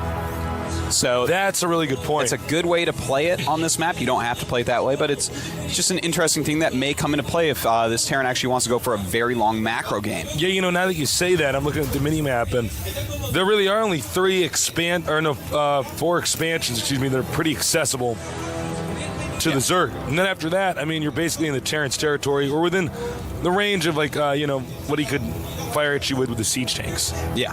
So we could see a pretty long game if the Terran elects to go that path. Yeah, but will he go that path? We just don't know because we haven't seen this guy yet. Hasn't made it into the GSL yet. Again, it's so unbelievably hard to actually get into Code A. Some of it's luck. Some of it's just there are so many good players, Tasteless. The tournament's normally about 200 players to get into Code A, and these are literally the top 200 players that aren't already in the GSL. Oh, we have a bunker on the way over here. Yeah, that's definitely a fake bunker. As we see on the minimap, there's no proxy barracks. He's trying to feign, proxy barracks rush. No, Junwei's pretty smart. He only sends 3 drones. He had more on the way. He says, no, this isn't for real. Yeah, this is total fakeage. Does make him lose some mine time. We'll cancel that at the last second. And he does. And note the Terran's Wallen, which we don't have a shot of right now, but it's at the bottom of the ramp. And it is, whoa, that is weird. He does a double, Trying it fakes again. 1 bunker rush, then, kind of moves into possible real bunker rush. I don't know how worth it this is for the Terran. What do you think? Well, he's trying to make him lose a lot of mine time, and bam, there you go. The second Marine comes up. He does lose a drone. So, yeah, it did turn out to be worth it, I would say. Slowed down his command center ever so slightly, but slowed the mining of the Zerg, killed a drone. Only lost 50 minerals through canceling bunkers. Also forced more Zerglings than Junwei wanted to make, as you see there. You normally only want, maybe 4 or 6 Zerglings normally when you go hatchery first, unless they're 2 barracksing, of course. But now he has 8, so that, I would say, yeah, that was definitely worth it. Nice moves. More barracks on the way. And with that at the bottom of the ramp, by the way, it's hard to say exactly what the Terran's doing. Oftentimes it's a 2 barracks play. can be an expansion, which it is this time. And the reason why that's such a good wall in there, because it looks like, well, wait a minute, how could there be anything good about that? It could be surrounded more easily by Zerglings. Well, actually, that's true, but of course, they can't get up into your base no matter what, because you get that wall in before the drone gets there, and then they're in the dark. They have no clue what's going on. Exactly. And you that's scary. You stop scouting, that's it. And realistically, the Marines behind. Ooh. Oops. Little misclick there by Junwei. Dealing some big damage to these Marines. Beautiful. Going in between the minerals. Gonna be able to get rid of all of these Zerglings, but Junwei's still going to be okay with that. You know, he killed off a few Marines, but losing the Overlord is too much. No! Junwei. That is not a good move to lose that Overlord. He's not going to be happy with that at all. And now he is supply block tasteless. 36 of 28. Yeah, this is bad for the Zerg. You know what the Terran seems to be doing is having so many little skirmishes at the start, it's going to throw the Zerg's tempo off. Yeah. And, I think it's already done that a little bit. Obviously, he had an Overlord floating in there when he absolutely should not have. And now he doesn't even know. Well, he will now with that Zergling seeing it, but he did not know what the Terran was doing still. So now he knows it's going to be a fast command center. Yeah. What he doesn't know is it's going to be mass factory, mass barracks. Yeah. He's going to have to get that information as soon as possible. But right now he's doing a great job of powering up Tasteless. He's already got 40 drones. And in fact, as you see on the production tab, he is making a third base and a Baneling nest with outgoing layer. So we might see some high economy Baneling aggression, or we might just see really high economy with Banelings just being there as a safeguard for if the Terran attacks, which is what it is looking a little bit more like because of the third hatchery. That's probably going to be the case. Zerg's kind of being put on guard here, and you can see even once again Terran moves out in the middle of the map, and that's going to intimidate the Zerg, rightfully so. You should be reacting properly to this, and he is going to make more Zerglings than he would have wanted to. Yeah. It's always good to try to force as many Zerglings as possible. But now that they have speed, they're going to be a lot more useful. He's going to be able to keep some map control, scout around everywhere. And a good opening for a Terran as well. But he is behind economically. Junwei still getting a ton of drones. In fact, right now he's up to 50 drones this quick into the game. Really, really great play. You know, when Zerg gets a ton of drones early, then they just start to get ahead. That is something the Terran has to take care of, make sure they don't get too many drones. Now, this isn't as many as Lucira made the other day that gave him an almost free win against Beyond. He played so well getting those drones out early. Oh, is he going to actually do a tank push? That would be pretty interesting. StarCraft 1. You know, he does have Stim already. Before Brood War tank push, yeah. Yeah, and it's going to be a classic tank push. Combat shields on the way as well, and this could actually be pretty good. A ton of Zerglings are being made by Junwei right now, just producing boatloads of Zerglings. Well, he's going to get Banelings ASAP. Yeah, the Siege Tanks obviously are going to want to help take care of that, but the creep is already pretty far out. Look at that. He's scanning to take out some creep tumors. A good move. He's got to be very careful about the creep being here. You know, a ton of Zerglings can still take out this many units. Nice placement, spreading out the Siege Tanks. There are some slow Banelings in there. Now, this is a really good tank spread. Yeah, but there are Banelings waiting behind, ready to flank, as you see. This is so smart. Right now, he has 16 Banelings and 18 Zerglings, so he's going to want to make more than that before he goes. Nice, takes out the Queen. This is actually a pretty powerful early pressure. Not just a pressure, a real attack. And here we go. He's deciding it is time. Banelings coming down from all angles. And the Siege Tanks. Oh my God, he kept every single tank alive. Junwei is not looking happy from that shot we saw. Junwei in a lot of trouble right here. This is going to be very difficult to stop. I cannot believe... He made so many Banelings, and they just didn't have speed against that many Siege Tanks. Realistically, it would have been a little bit better to just make pure Speedlings. See, he's starting to clean up a little bit. You know, use that tank splash against the Marines. Of course, the Banelings aren't going to kill tanks very quickly either. So he's in a little bit of trouble, Tasteless, but does have Baneling speed finally. Yeah, Baneling speed changes everything. Baneling speed Banes on creep, pretty good. Now, here's the thing. The game is not over. This is a bad location for our Zerg to be in, but he still has 51 drones, so his economy is still pretty strong. Yeah, he's got to basically crush missing a his hat units, though. Yeah. He's also pretty contained at that rank. Terran doesn't have a medevac. So every time we see the Marines stim, these Marines are eventually going to be, you know, not lasting very long. That is right. They're not going to be lasting very long, and he's just got to wear them down. Losing another queen is not good. No queens on the map for Junwei anymore. That is not good at all, but he's done a great job of stopping reinforcements, Tasteless, so I think he will be able to eventually clean this all up. The supplies are getting pretty similar. Those Marines are very, very red, and once those are all gone, obviously the siege tanks are not going to be able to be supported in any way. No queens on the map. Right now, the Zerg colony is not a monarchy. We are waiting to see if he can recover here. The Terran knows that if he can just push in there, he can take out those critical tech structures, and then what are you going to do? You can't make Zerglings, Banelings, anything. Yeah.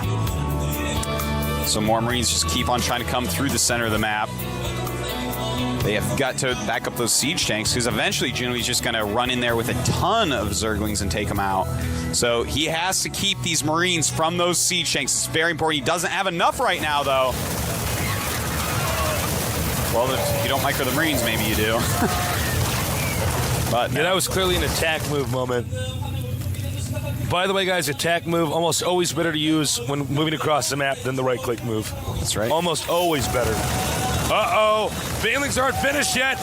In fact, none of them will see the light of day here. This is beginning to look worse and worse for Junwei. That's it. GG. It's on over here in the red, winning the first game, a pivotal match for the Team StarTale. Started Trauman.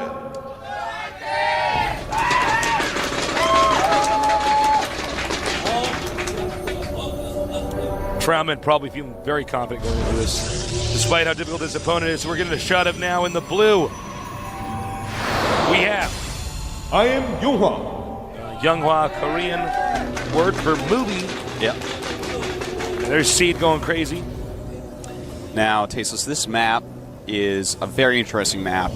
You can your natural expansion is basically inside of your base, so you can take it and it's not going to be attacked. It's very easy to defend. But your ramp is what really interests me here. You know, it's got the small ramp, but next to it are destructible rocks. And once you take those down, it becomes like a scrap station ramp. So, for instance, force fields would be good early on, but if your opponent actually goes a dedicated Marine Marauder, eventually they're going to break down those rocks, and then the force fields are going to have less power. So it's kind of an interesting balance of, you know, early game rushes versus early game economy. And things like that definitely do make interesting maps, which is why, in 50 words or less, I think that this map is interesting.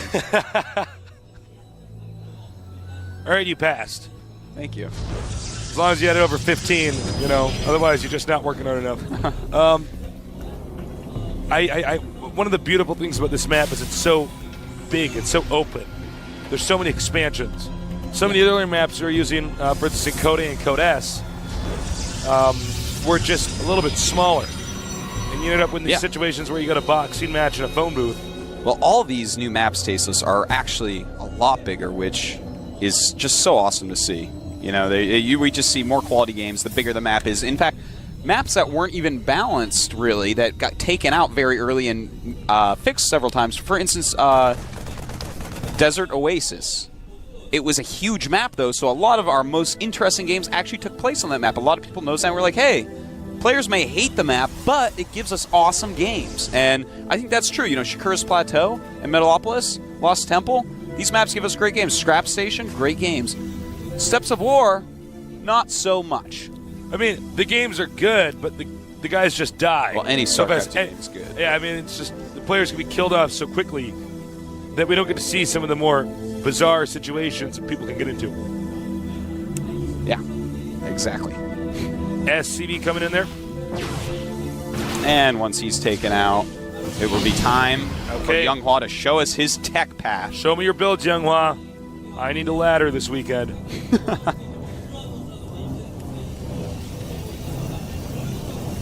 And, it's going to be a standard quick expand. Now, Confident that the size of the map will discourage the Terran from doing a 2-Rex push. And if it doesn't, I mean, he is pumping out some sentries right now. I like that he skipped the Zealot. Normally you get one Zealot with Protoss, but he skipped it as a nod towards the map, saying, you know what, I want those extra minerals for the fast expansion, and I just don't need it right now. So on Steps of War, for instance, you need a Zealot. Be like, okay, let's get a Zealot out here. Yeah, no, you need it just in case, you know, they come too quick. This is a much longer map, so I love the small intricacies of how they have changed playing this map. You know, like, your build is not going to be able to be exactly the same. You got to, you know, fit the map. I really like this opening, Tasteless. He's getting his Nexus and then going right to Robotics to play a nice safe game, pumping out enough sentries so that he can block off any rushes. He's stockpiling Chrono Boosts. Yes, in fact, he has stockpiled a lot of Chrono And that's Boosts. Younghwa, so that's not like he just forgot about the Chrono Boost thing. Yeah, oh, absolutely not. You know, he might be saving them to pump out some Observers very fast. In fact, that is what he's doing. That's something you probably should do as a Protoss. I mean, Observers already build pretty fast, but you want them to build faster, Tasteless, because absolutely, Artosis. Seeing what your opponent is doing is like the most important thing that you can imagine. So now he's going to be Chrono Boosting again, back to Chrono Boosting at the Nexus, making his warp gates. You know, when you get on a big map like this, we could see a little bit more tech patterns. Yeah. More build orders. There's a lot of stuff you can do. You know, it's hard for Terran to just make a group of units and walk across the map and attack Protoss. Same with Protoss against Terran. So they're going to have to think out, you know, every stage of the game. Do I want to do some sort of 2-base all-in from here? Do I want to transition into higher tech quicker? Do I want to take another base? And it looks like it's going to be Colossus play for Younghwa. Now, will he combine that with some quick Phoenixes? I don't know, Tasteless. I don't know, man, because we've seen, you know, Protoss, you know, just stay very passive, actually can do quite well on some of these maps against some of these players. Terran also doing kind of standard turtling. Nobody's cranking out a lot of siege tanks. I don't think we see siege tanks enough, actually, against Protoss. You know, if the Protoss goes Colossus, and if you look at the architecture of this map, Protoss could go Colossus. Yeah. You know what I'm saying? Oh, yeah. You know, call me crazy, but it could go Colossus. And siege tanks against Colossuses, well, they're not the best thing in the world. All the Protoss units tend to cluster underneath the Protoss. I mean, underneath the Colossus. Yeah, no, it's... I like siege tanks against Protoss. I think they're very underrated, and I think we're going to see it more and more of them used. Because when you actually get the critical mass of siege tanks, when you start to have like 8 or more, just like in StarCraft I, they become exponentially more powerful the more you get. Yeah. To the point where, even if you have like 12 Immortals charging at 12 siege tanks in siege mode, you'd be surprised how well those siege tanks do against their designed counter. You know, they have that splash damage that's just so important. Immortals are a funky unit. I mean, I guess if you have siege tanks and you have a ghost, you get the correct EMP and let them really... Well, he's got the Marines as well, is the thing. Yeah, it's true. The which DPS. just take them down so quickly. Yeah, honestly, if you're not sure about what to target fire in a battle in this phase of the game, probably shoot the Immortal. Oftentimes, that kind of fixes all the if he's up front trying to kill your tanks. Yeah, I mean, if it's way in the back, but that's back when I was playing more Terran, I found that to give me higher success. Because the Immortal, I think people are still trying to get used to microing against that thing. Yeah. Well, this is kind of interesting. The Terran moving out with a very, very strong army. Protoss, I don't think has quite enough. This angle could be bad, though. He could force field that off. Oh, very nice force fields. Taking out a bunch of Marines, damaging a whole lot of them as well. Tasteless, I am loving this map so far. I'm just like looking at the way this battle's unfolding and the way he just does that, then runs back. This is like a StarCraft I map. Well, you know what's nice is that he didn't force field and go, okay, here goes. And just run in there. He's like, oh, he's very good. I'll engage somewhere else, kill a few units here, run back. The map's long enough I can do that. So he's backing up. You see he's peeking up again with the Colossus. Here comes the drop. That's going to force the Protoss to turn around. I don't know if Protoss is aware he's being dropped. Yeah, this is a great little drop. He is aware. He's trying to warp things in, but those Marines take him out almost before they get in there. Interesting place to try to warp them in, but just buying time for the Colossus to walk up and do his damage. And Marine says no thanks. As the units retreat. And meanwhile, he's pushing. Yeah. This is a mid-game push. I don't know if this is the best idea. Oh, that's too quick. What are you doing? And the Colossus look like they're going to just wreck through here, Tasteless. Oh, there's no way Terran can stop this. Yeah. Oh, that is way overcommitted there. to recover from. Way overcommitted. Yeah, I mean, that's the end of the story. He should not have gone that far with that amount of units. As I said, it's going to be very hard for anyone to just make a group of units and walk across the map to attack, yet that's what he did. It's cool to do a drop and push forward a little bit, but don't just siege up when you're being attacked by Colossus and think it's going to work. You know, what's funny is Protoss would be able to do that before Terran would, with the warp gates and stuff. Yeah. Instant reinforcement. We do have a drop. We had a drop over there. Stalker's taking it out. Pretty uneventful. Yeah. Wasn't anything to write home about. Well, for those 3 Marines it was, but they had families, Artosis. Hopefully they left letters with their Those friend Marines had back at mothers, base. Artosis. Now, Protoss, and this is what I like, he backs up. And you know why? Because he's ahead. And Artosis, what do you do when you're ahead? You get further ahead, Tasteless. You get more ahead. You don't go, I'm just going to attack him now. You know, one way he's getting further ahead is teching up to Dark Templars, and another way is taking an expansion. Those are the 2 perfect ways right now. Let's take a look at why. A lot of siege tanks have been shown, a lot of medevacs have been shown. What does this mean? This means that he doesn't have Ravens. What else can we tell about this map? It's huge. It's super long. He can control the entire map for a while with DTs, really harass the Terran, get that expansion up. Terran can do nothing against that right now except for drop harassment because he invested so heavily in that one attack that really didn't do anything. So right now, supplies 95 against 134. Younghua really showing that he is a top-class Protoss. You know, another thing you can always do, if you win a big battle like that and you're Protoss, you're not going to have the need to chrono boost warp gates constantly anymore. You're not in a race. So what you might want to do is get 2 forges and start chrono Here we boosting. go. That. Oh, hold that thought. Excuse 3 me. DTs going to 3 different locations. A scan being used. But guess what? You don't have enough scans for everything. Oh, man. Just now laying down some missile turrets.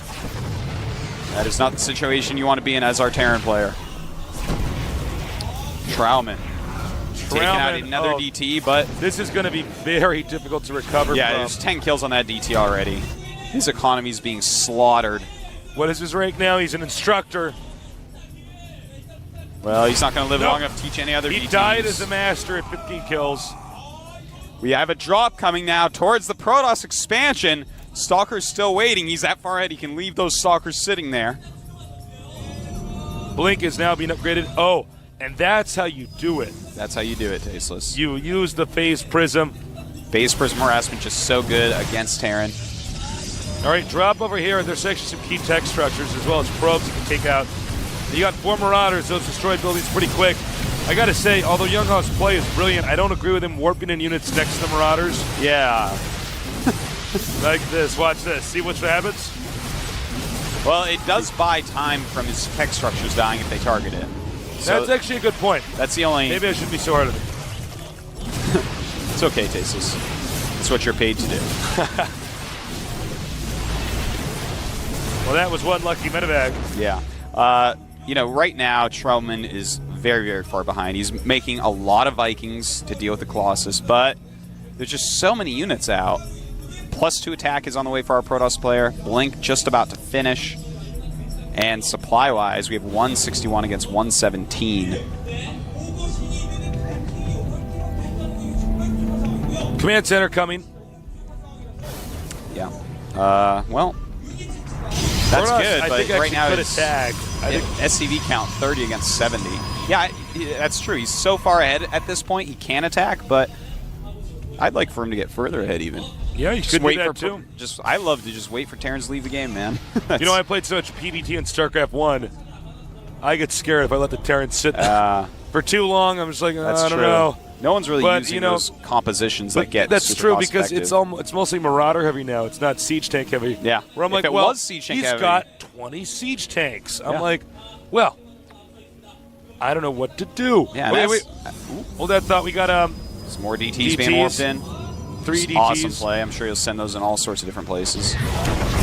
Well, or just kill all the SCVs there. That works too.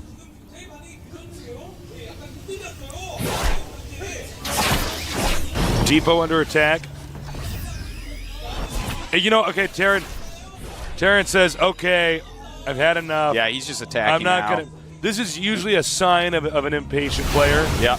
Just say, all right. And he's going to be in a lot of trouble, Tasteless, because there's 190 supply against 110.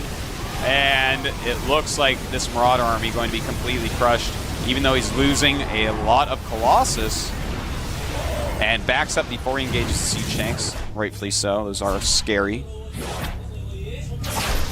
And he never, you know, he might end up leaving. I mean, he's going to attack into this, but he's not actually even bothering to do anything with these DTs back at home. He doesn't have any presence on the middle of the map. And there it is, GG. GG. Amazing.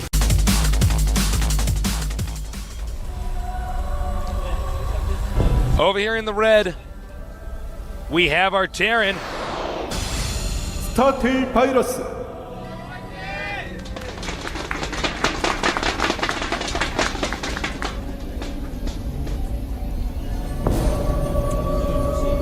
Over here at the top, we have our Protoss player.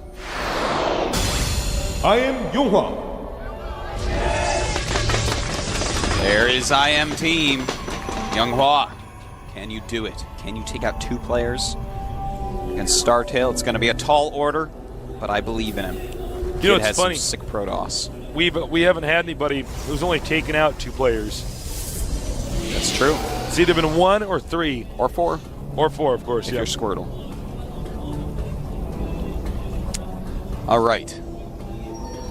I am very excited to see what our Terran player has for us and what Younghwa has for us as well. I think Younghwa is going to play a pretty standard and safe style. Macro it up. That seems to be the way he plays, man. Just very safe. Really great decisions. And it looks awesome. I love that style of play. You know, this IM team, as I was saying before,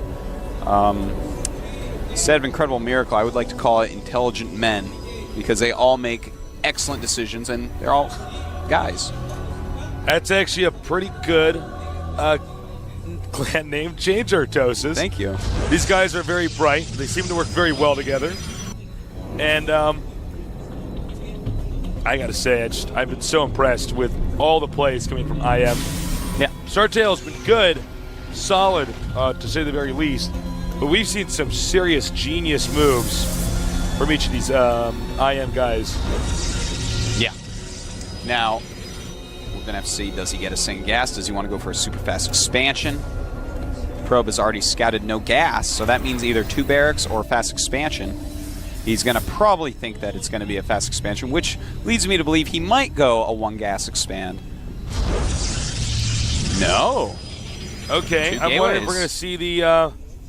well, he hasn't gotten to second gas yet. Yeah, Maybe we we're might gonna see... Oh, nope. Spoke too soon. there. Took the second gas. There it is. All right. I was going to say, we might see that really weird rush we saw the other day from, I believe it was C, where That was C. he did not get a second gas and yet went for Warp Gate.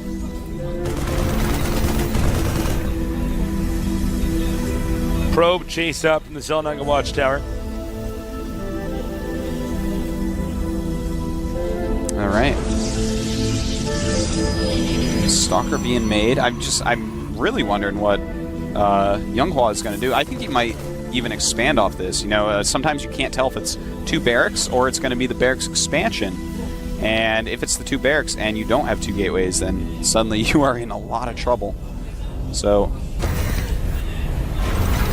guess we'll just have to wait and see, Tastes. Only time will tell. It's really going to depend on, if we can see more gateways come out here or what the Protoss attempts to do. We haven't seen him expand yet, so he could do a pretty aggressive build. We'll show you his tech in a minute here. A little bit of a skirmish here in the center of the map. They probably see on the production tab. There Stargate, it is. there it is. And, well, we imagine that we're going to see a Void Ray from that. If he goes 1 base Mothership Rush, I'll clap my hands and do a dance. Oh, If that for would some be the reason sexiest Younghwa thing knows a ever. Mothership dance, I mean a Mothership dance. For some reason he knows a Mothership build that works. That would be so exciting. We will eventually be seeing more of the Mothership. Oh, The yeah. game progresses. Oh, the It's more actually a macro games good- you get, the more, I mean, it is happening. Eventually the Mothership will actually be a unit that's used. Oh, this is interesting. The SCV might actually get in there and see what's going on. Yeah, he actually just managed to slip through. And there's also an expansion going up, so it looks like it's just going to be a Void Ray harassment with an expansion. And Younghwa once again pooling a lot of his Chrono Boost. So most of it was for the Void Ray.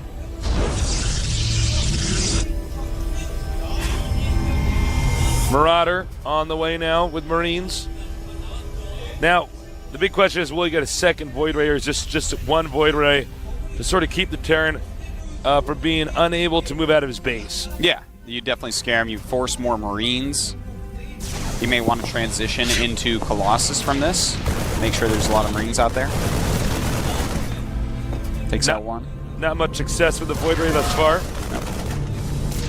The Void Ray originally in the beta had more range. Yeah. Still has good range, though. Still more has than a enough. Marine. Yep. 6 range against 5, of course. So you can mic it against Marines reasonably well. The Marines are faster, so it's not like I can kill all your Marines with a Void Ray. That would be bad. You can just pick off some weaker ones. Yeah.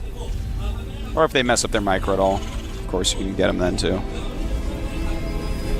And yeah, before anyone calls me on it, I know they have the same exact speed number, but Marines turn quicker than Void Rays. Void Rays are clunky, flying around space. They are, man. It's interesting. He keeps getting close to that bunker. It is not possible to take out that bunker. No. And he's actually already comfortable breaking down the rocks. Yeah, that's interesting. Oh, okay. So he's just continually pumping out Void Rays and going Zealot with some sentries. He has 4 gates right now, so I think we might just see him try to break. If you actually get a good number of Void Rays and you use sentries in there, then the Void Rays suddenly get charged up without taking too much damage and deal a lot of damage. Well, you know what he can do is, right when he gets all those Zealots and sentries, he can charge the Void Rays up on the rocks to destroy them. It's true. So then that way, right when he goes in for the timing attack, he has fully charged up Void Rays. Yeah. In fact, sometimes we see people keep their charge by attacking their own units a little bit. Yeah. Basically charge juggling. Yep. I'm sure stuff like that will become even more important in the future, but this is, yeah, he's definitely going to go for a break, Tasteless. There's just no question. I hope he does exactly what I said, where he charges it up on the rock. Now notice this Void Ray getting rid of that Marine, so he's not scouting the rocks. It's a beautiful move. The Terran is going to go back up and check out those rocks, I think, but that's a great move, because if he doesn't, then this coming as a surprise is twice as deadly, Tasteless. And yeah, I think I am correct here. He peeks once again, wants to drive out this factory. He needs to have the element of surprise. He does this! Man, this guy's got good Void Ray control. Yeah, forced to stim there as well. All right, it's time. Wait, does he not actually see that? Oh no, he can. Yeah, he can. I wasn't sure if he could just see the animation. Does he see it though? He can see it, but is he looking at that? Maybe not. Yep, he knows now at least. And he's going to have those fully charged Tasteless, at least most of them. A little bit of a disorganized. Got to be careful with this. He's only got so many force fields. You can't let stuff dance away from him too much. There you go. That's how you do it. Now those Void Rays, you thought there was only one. They're doing insane damage. There's not many Marines left right now. If he can keep these 5 Void Rays alive for just a little bit longer, it looks like he's going to be able to take Virus out. Oh my, Tasteless. Those Void Rays are actually just too much right now. Great strategy here, keeping Virus in the dark. And what's he going to do now, Tasteless? Nothing. That's what. He's dead. He is dead, man. Younghwa, insanely good.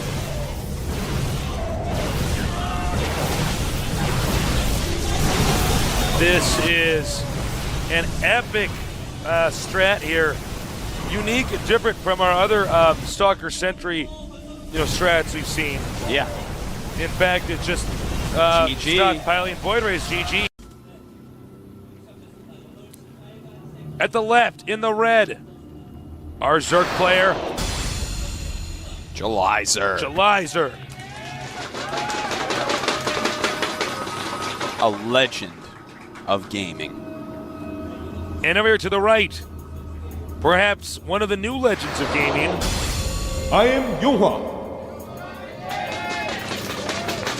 July Zerg, too cool for the Street Fighter voice we normally put on. So Tastes and Artosis had to do it. No, it looks like Youngha's not going to fast expand. Yep, does not look like it. That's fine. Cannon expansions can be pretty hard here, especially against someone like July Zerg, known as the God of War for how well he can attack people with Zerg units. It's a very wide open natural. You'd have to make a lot of cannons, and July Zerg might just trick you and be like, oh, look at me, I'm going to be aggressive. Then you make a ton of cannons, and he isn't aggressive, he double expands, and bam, that's all she wrote for you. So I think it's a good choice. He can go for either a rush if he wants. If you've won a couple games, sometimes a rush is a good idea. But also a good idea could be just a 3 Warp Gate expansion, a very safe expansion on this map. Yeah, that's a good point, Artosis. I think you're dead on when you say basically July Zerg has a great way of sort of surgically opening up your defenses if he wants to, but he doesn't always have to do that. He's so well known for that. Some people end up overcompensating for defense, and it's actually not the case at all for what July Zerg's intentions were. He's actually just going to play a passive game. Yeah, and July Zerg, as we just saw, going pool and then extractor, that's probably going to be a speed build, just a slightly better economy speed build than the one where you get the extractor first. So don't worry, guys. Don't fret. It's okay. Settle down. Now, he will wall that off with a cybernetics core, basically make it for a very small little hallway. Well, actually, he's made a funny wall-in that I haven't seen before. Huh. Yeah, that is an interesting wall-in, actually. We'll get a shot of that in a minute, guys. Yeah, that's really weird. For the time being, though, July Zerg, I wouldn't be surprised at all if he does a standard July style of getting Zergling speed with that 100 gas, and then actually, is this going to block? Oh, grazed right by around that. It, yeah. But I was going to say, I wouldn't be surprised if he just takes drones off gas and gets Zergling speed. Now, we got a shot of that wall, and that is an interesting way to wall that off. Yeah, that is. I guess the pylon isn't as exposed, so I guess in the rare situation, something happened involving banelings. He's getting Zealot then Stalker, by the way. As you see in the production tab. Now, Zealot then Stalker means that we're probably going to see Tech or a 4 Warp Gate. And here come the Zerglings. And right above that is the Twilight Council. So hopefully July Zerg can poke enough to see that it is a Stalker. Well, I got to say, it's not exactly like you put it in a location that's going to be hard to spot. Although, if you know, July Zerg did not really send his Overlord right in that direction, so maybe he'll get there too late. Yeah, well, he may not actually end up scanning that. That's surprising that actually blocks with that Zealot. That's interesting. I wasn't completely sure. That Zealot sure. apparently a little bit heavy set. Is he going to get Blink? Or I would assume we'll know DTs. in a second. It could be Blink. You'd think he would have already started the DT building. Yeah, maybe just waiting for the gas for Blink. Or no? Or maybe waiting for he's canceling. What's he going to do? I don't know. This is getting weird. Get Nancy. Would you decide already, Younghua? This is like you've had that Twilight Council up for a bit. Okay, DTs. Finally. All right. So he is going to go for a DT rush. Now, July Zerg, I'm going to take a look at his bases and tell you, okay, he's just started the lair. He's getting a Roach Warren. He's going to basically have to sense that this is coming. That's how it's going to have to work. If the DTs get there before he's started anything, and very good move. When you put the pylon in that position, it tells the Zerg that you're most likely coming out to expand. Now, the one thing that might throw him off is that Stalker. When you see an early Stalker, that's normally, I'm saving gas, or, I'm forgating, I just need more aggressive units than sentries. And I want to emphasize again for you guys, in case you didn't catch on what Artosis said, when you put, and he actually is going to try to expand, but it's not the standard 3 Warp Gate expand. Oh, this Overlord is going to be very important if it can get in there. Overlord's coming in. Oh, turns around. He turns around because the probe spots him. Yeah, did not see anything. Oh my God, that could have been I think it's a pretty big mistake. Yeah. Now, for July Zerg, he's got a Roach Warren. Layer's done. Yeah. And he's just massed it up. And he's making an Overseer right at his natural. July Zerg knows something is up. He is making that Overseer, and the game does continue. That is huge. Oh my god, look at the timing of this. Yeah. Look at this. The Zergling's just popping up. July Zerg is back. And he's going to... Oh, yeah. July Zerg is so smart. Very And nice. The All DT's three a of the DTs very... are gonna die. Yeah, this was a very expensive investment. July Zerg removes it beautifully with almost no losses. Late expansion for the Protoss. His tech root has been discovered. July Zerg can counter it all game long now. He's going to have to be careful and give a nod to DTs, but July Zerg has to be feeling superb at the moment, as does StarTail. And here's the change lanes. Hey guys, I was just got lost out there. Glad to be back home. And did he see it? He didn't see it.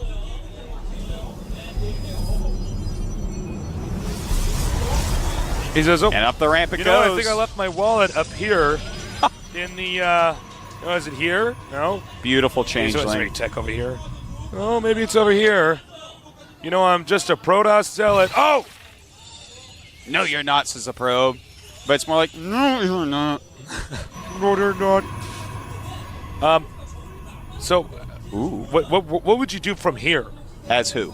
As the Protoss. Well, as a Zerg, I mean, I basically just. As the Protoss, Get more ahead? well, it looks like he's going to go 5-gate, but yeah, I would go 5-gate into probably Templar, Zealot, Immortal, and take a third base and just try to play a long game using Psy Storms against July Zerg.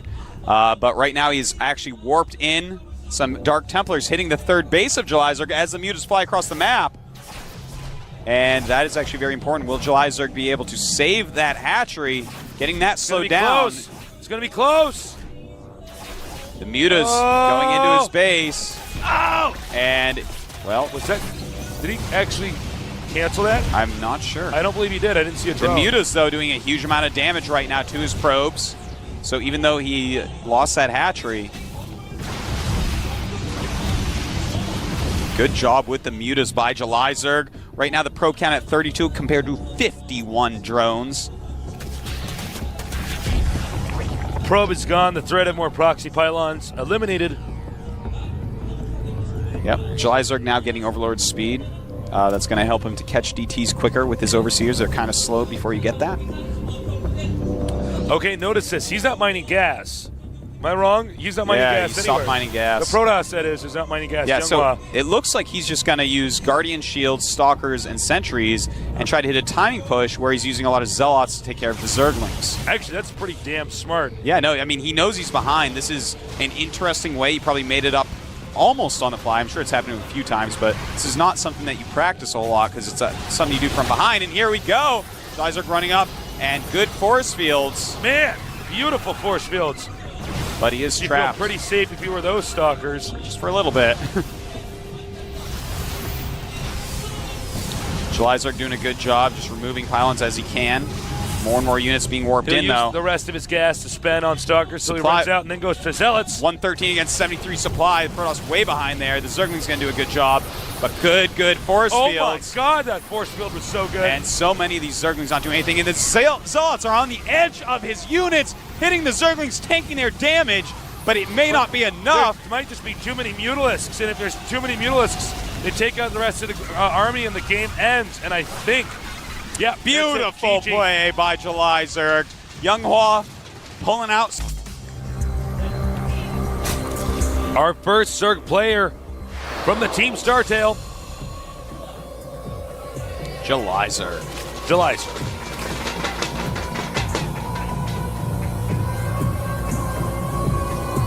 And in the blue at the bottom left, our other Zerg player.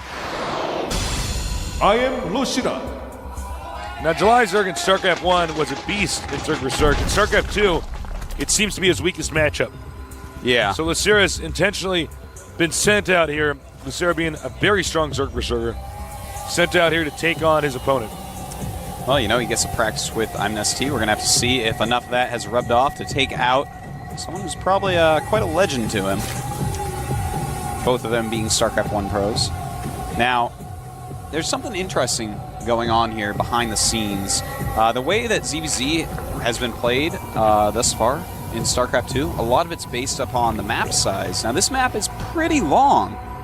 As far as I can tell, the distance is longer than Xel'Naga, and it also has some high ground areas in the middle. So we may see it played a little bit differently than normal. Maybe not, but it's going to be harder to actually walk across the map with any roaches.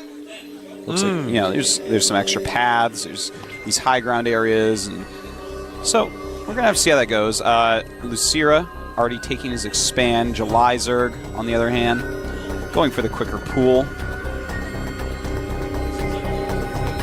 Well, this is going to be interesting. Jelizerg's done some risky stuff in some of the previous Zerg vs. Zergs we've seen. And miscontrolled it. You know, it's funny because Jelizerg's control was so good in StarCraft 1.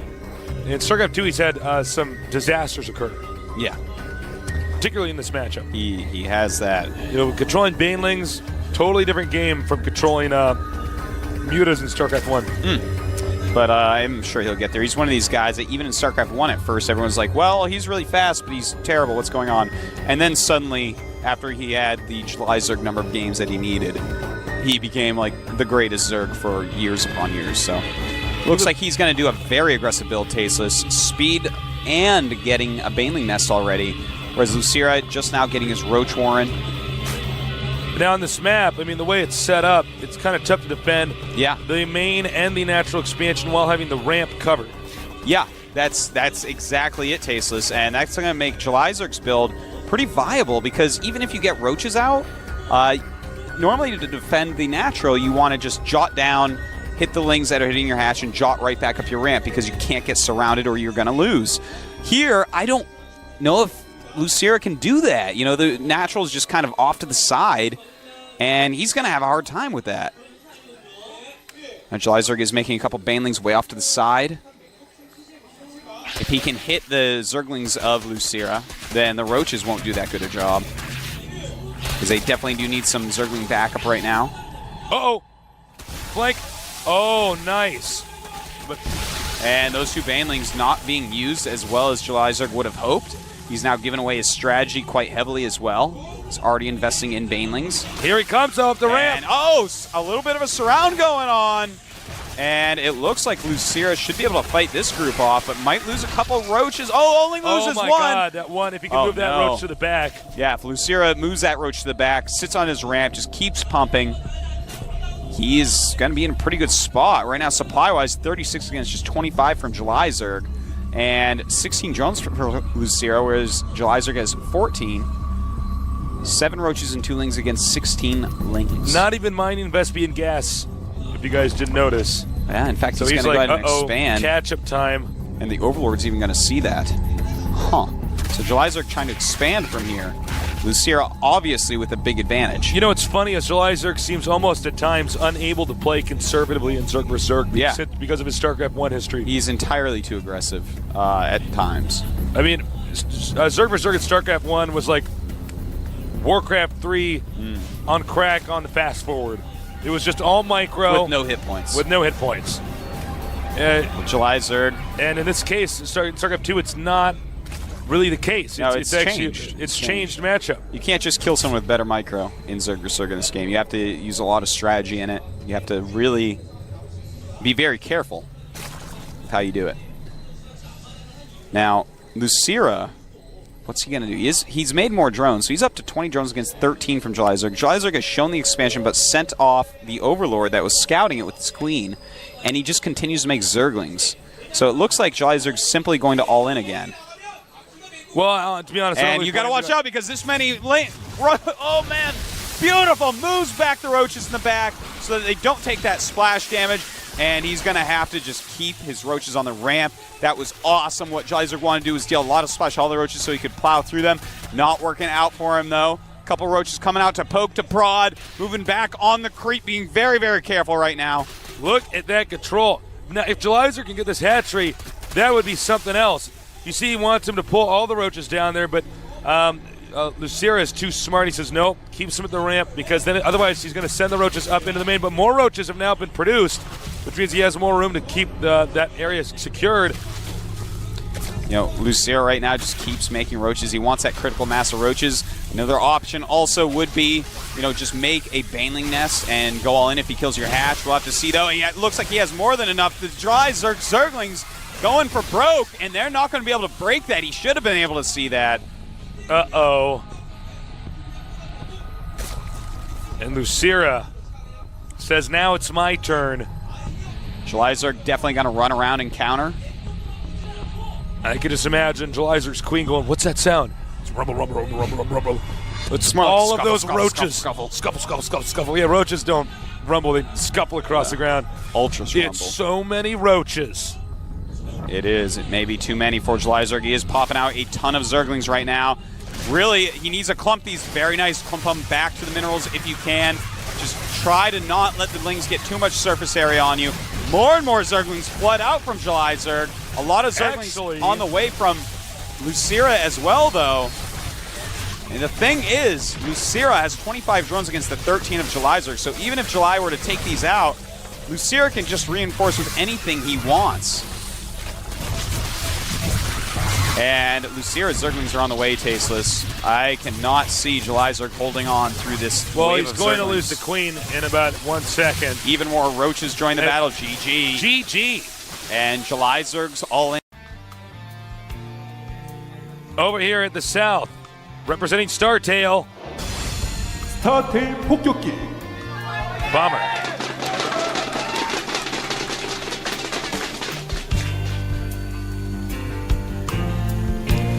And now to the far right, our Zerg. I am Lushira. And there's his team looking on. Nesty is drawing squares for our MVP. This is a square. MVP was like, oh, okay. That's how I click my mutas so they don't die to your Thors. Like, that's how you do it. Oh my God! Now I've spilled my coffee. We are messy guys. Why are we spilling stuff on our desk today? All right, so I want to point out right now that Bomber has excellent positions for 2 barracks play. Yes. So if that is what he's chosen to do, well, really for any play, this is the best positions you can hope for in Terran vs. Zerg on this map. So that is an actually great thing for Bomber. Now, Oh, the placement of that, That makes me think it's not going to be 2 Yeah. barracks. he would have put it up to the right or down and to the left. I think. Could we see Thor and or Tank drop to take out the hatchery of Lucira? I don't know, Tasteless. We'll see if you just hold your horses. I just got to settle on. Whoa! Look at those fingers go. Yeah, actually, That was pretty. I've watched him play standing behind him, and he actually, there's spamming, and then there's spamming. Looked like he was playing Beat Mania. Yeah, this guy is a clickety-clacker on his keyboard, man. If I've ever seen a If you're a good clickety-clacker. StarCraft player, and when you hit those keys, that ought to sound like a horse running on marble. That's right. Unless you have one of those silent touch keyboards. That's not what real men use. Uh-oh. I want people in the room to know some serious APM is going down. Yep. You know, this build is just so odd by Bomber. It really looks like he's just going to go 1 barracks expansion now. He's just not done anything except made... He screwed up, actually. Should have been able to kill that drone. Lucira is going to just dance to know that he's seen all this. He knows what's going on. He's like, oh, no gases? Okay, so my cliff ain't getting dropped? Okay, so you either have a hidden barracks or you're making a command center? That's all I needed to know. And the drone then checks himself out, man. Says peace. Yeah, he says, all right, that's it. There it is. But Lucira already knows. Now he is making some good amount of Zerglings right now. This is kind of cool. He's You already know got what? 6. He might wait try for to- speed and try to break through. Well, you know, he might want to do something risky because he says, well, it's Bomber. This is the only real major threat to our team. Yeah. If Lucira takes out Bomberman. Oh, wow. Bomber. It's looking like he's in some trouble, Tasteless. Oh, no. Losing that many Marines right now And is you know he's huge. Is Zerg continuing to make Zerglings? No, making drones. No, he's switched over to drones completely at this point, which is awesome as well. He's not just going to all in it.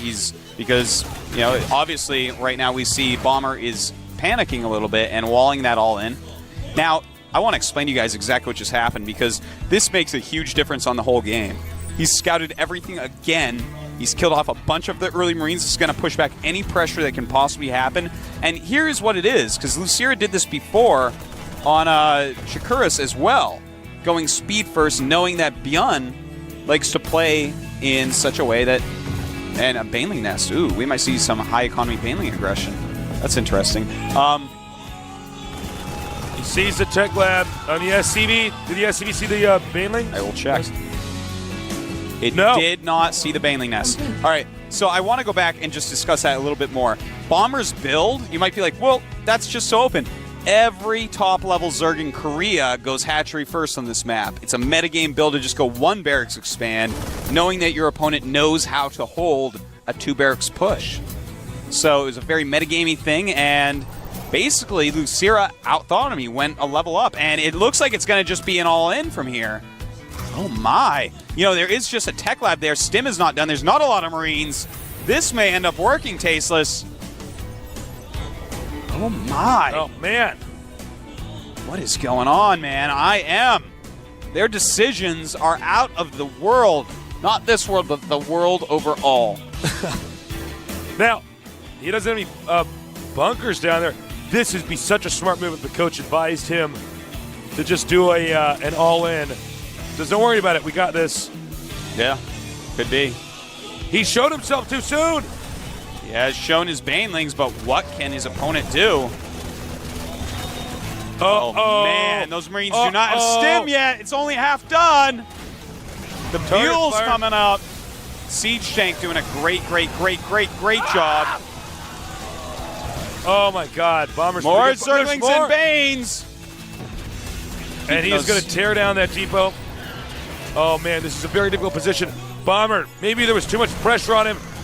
Oh, nice. Target fire that. Uh-oh. Oh, man, I think a Bomber is going to get cheesed out. Oh, wow. Oh, he's going to This is actually, I don't know if he can hold on to this. Yeah, I think it might have actually spiraled out of control. Yeah, he's lost too many SCVs. Right now, his SCV count down at 11 compared to 16 drones. And, of course... He's making the Lynx dance. Oh, man. He may have actually made those Lynx dance for too long. But he's so confident at this point. You know, he has 2 queens. He has more drones.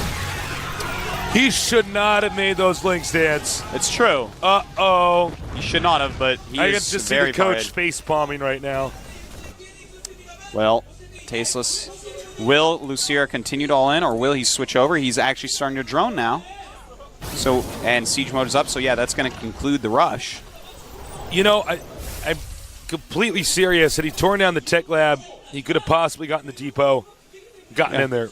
Yeah, that's a possibility. You know, he would have dealt a little bit more damage, and of course that's more important than dancing. But the dancing's important as well. Dancing is important. Sometimes you just got to dance to express yourself, and Lucira told him they're going down with his thumb, and he's got to back up his thumb, man. His thumb's been with him since he was born. They're tight. Dance. You know, sometimes, I've been playing StarCraft all night. I'm tired. I'm like, I just need to dance. Yeah. No, girls, I'm just going to go to the club and dance. There you go, man. You know? It's a night for You Tasteless. got to just let go. And that's what those Zerglings did. So, this is actually so cool. Lucira is playing greatly again, playing the player, really getting in his head, doing some awesome moves.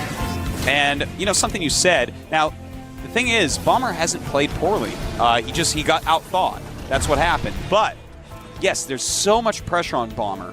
This guy hasn't even qualified for the GSL yet because he's actually so good and everyone knows it. There is an unbelievable amount of pressure on him. Second Baneling Nest. That's funny. Wait, what? Yeah, he's right now making a second Baneling Nest. That happens sometimes when you're not used to playing like that and you've done an early Baneling attack. You're like, okay, here's my Baneling Nest timing because you go on auto drive. Yeah, I was about this.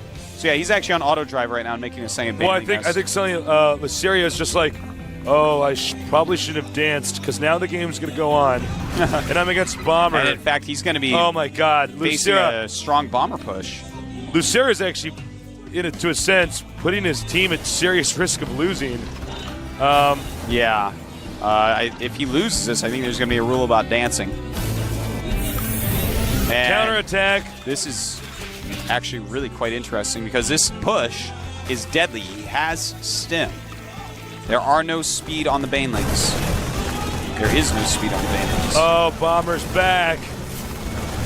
Kid is pretty good, Tasteless. Uh-oh. Yeah, I don't know.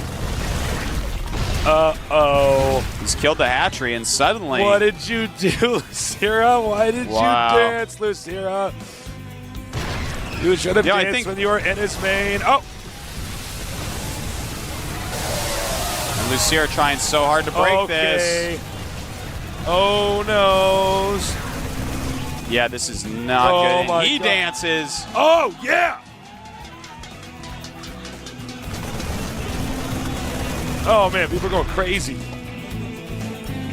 Well, and you know, not that he would have won if he didn't dance, but you know, No. Yeah, I'm not saying that at all. I'm just saying. I'm over where you Bomber keep on really. applying I pressure. mean, I thought he was going to lose this game, Tasis, but apparently not. Really great timing attack in response to what occurred to him. If he had started his Baneling speed upgrade at the other one, it would be finishing, but in fact it will finish. Okay, so with Baneling speed finishing, we'll see if he can break out of this somehow. The Siege Shank's going to make that very difficult. And here come the Speed Banes! No, never mind. They were going to come. Queen goes down. I don't foresee this game continuing on for much longer. You No, can't really it's 40 to have 74 one hatchery supply. With no queen. Yeah. I mean, you know, contrary That's to the popular understatement of the belief, year. Artosis. Yeah. Yeah, well, Almost takes it. Yeah, basically does take everything out. you get an A. Well, the game will go on. Why did he do that? What is he doing? Well, He's it looks like Lucier is just going to all in response to this. You know, he's lost his expansion, obviously. His opponent has way better income now. And Bomber going to lose a few important units here. It's pretty crazy, but if he actually can kill a lot of these SCVs, Tasteless, his economy now is 24 drones against 31 SCVs, and he ends up not going for the rest of those SCVs. That's too bad, because if he had killed all those, seriously, maybe the game... We have a funny migration of units to the 9 o'clock main right You now. know what he's doing, actually? Bomber's checking everywhere. He's saying, wait a minute, you don't have another base, The thing do is, you?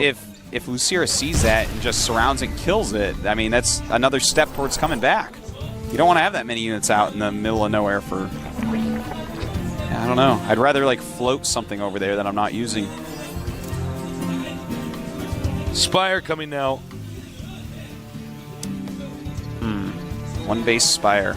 Expanding again, of course. Well, he's going to want to force stem the hell out of Bomber. Yeah, Bomber I don't know how has he's not gonna made bite any that. starports. But the thing is, on this close positions, the mutas, I don't know. I feel like if I was him, I would actually just go Lings and Speedbanes and get Burrow and just try to get lucky in that way. You know? It's just going to be so Yeah, hard that's actually a good using point. mutas. Mutas is so standard, and your opponent's already got a better economy. If he had the same economy as you, it would be hard to kill Bomber like that. But something like Burrow, you might be able to just randomly be like, hey, I won. Well, considering the way that we've seen all the Terrans pushing today, it wouldn't shock me to see somebody do something like that. Spire just about to finish. He does have enough for 7 mutas. So that's actually going to be quite a surprise, I think, for Bomber. I don't think he's expecting 7 mutas to fly in his base in a minute or so. Problem is that he doesn't have really Banelings like he did before, so Yeah. he can actually just be like, well, I don't actually care about your mutas attacking my base. I'm just going to go kill your main. Look Yeah. at the spread there. Very beautiful. Spread.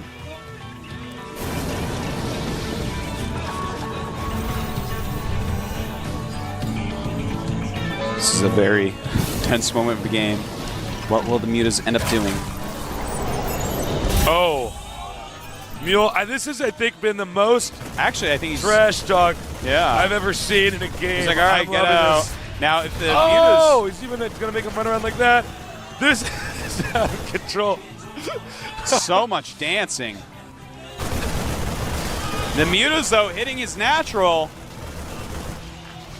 Wow, you can tell, man. These two teams, I think, are going to become rivals. It's like they just keep dancing each other. They're both so angry and want to embarrass each other so badly. I'm loving this, man. Yeah, this is actually awesome. This is like actually two of the best players in the world dancing each other and making mistakes. And They're so good at StarCraft and dancing. yeah, they're really excellent at it. I'm serious, these guys got to be careful, man, because there's so many moments where I'm like, they're dancing, they're like, oh, wait.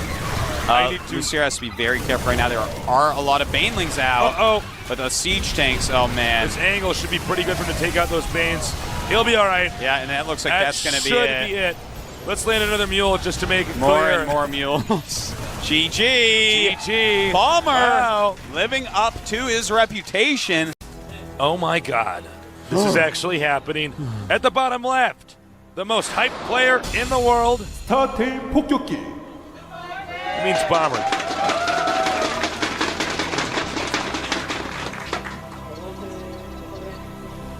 And in the upper left, the current ranked #1 player in the world, champion of GSL, Season 4.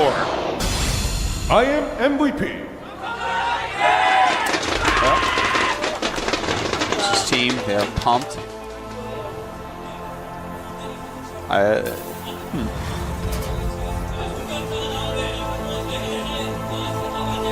Well, this is going to be very interesting. It's a map we haven't had a lot of games. Bunch of Blizzard guys right there. Yep. The Blizzard people made this great game. I gotta say, man, this is going to be a pivotal game here because one of these guys is going to win, and obviously the other one is going to lose. And when you lose one of those players, then you're losing your best player. Yeah. Someone is about to be without a queen. Without a queen? Like a chess reference, man. Oh, okay. What is your dirty mind thinking? Well, I was thinking about the Terran versus Zerg we just thought about. I was like, I don't know what you're talking about. They're not be able to larva inject new players into the game. Refinery coming up next. Yeah, for MVP. Same for Mr. Bomber. Now this map, very interesting. Third base, very easy to take, but mules will almost mine a whole patch by themselves because they only have 750 minerals. Yeah. And of course, there's 9 patches in the main base, so you're going to get income a lot quicker as your SCV number raises over 16.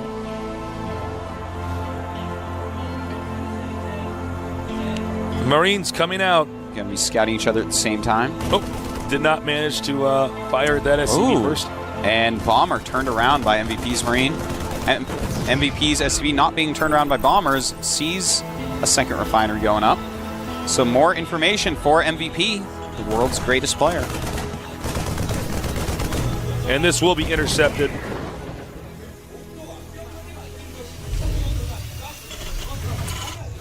So, I don't know what to say because both these guys are so awesome at Terran versus Terran. It's going to be tough to exactly predict how they think the best way to play this map out is. Yeah. You know, both of them are going for the double gas. Teching up. So getting their factories going. Nobody Bombers rushing tech for a little expansion. bit quicker. Might we see Siege Tank Marine? Just a super solid opening. Could be. So many Terrans are tempted to expand in Terran versus Terran. Yeah. Quite a okay. temptation. Bomber's going for Blue Flame Hellion. All right. Blue Flame Hellion it is. Will he make a starport? Yes. Yes, he will.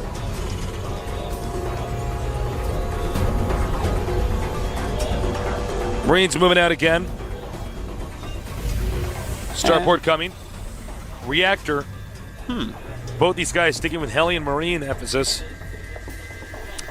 I wonder. MVP just threw up his tech lab. He might be going for a Siege Tank Viking build, which we don't see very often, but is very, very strong against... no, it doesn't look like that. Okay. So actually, as he starts yet another tech lab on that production tab. Oh, and look at this. Nice little pressure here, and messes up a little bit. That angle was pretty bad. Ouch.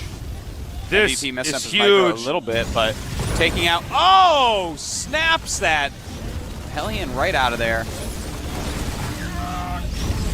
And MVP, very smart, cutting his losses.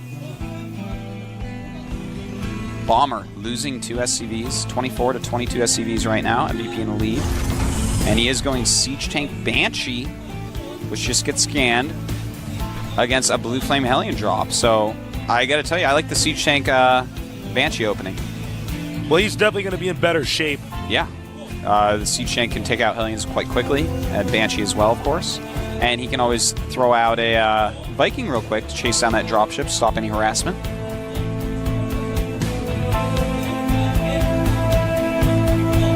Here comes the drop, but as far as I can tell, MVP senses it. He knows. Yeah. Saw those Hellions. You have more than one Hellion. That's what it means. Normally. Uh-oh. Spotted. But those are Blue Flame Hellions. That's right.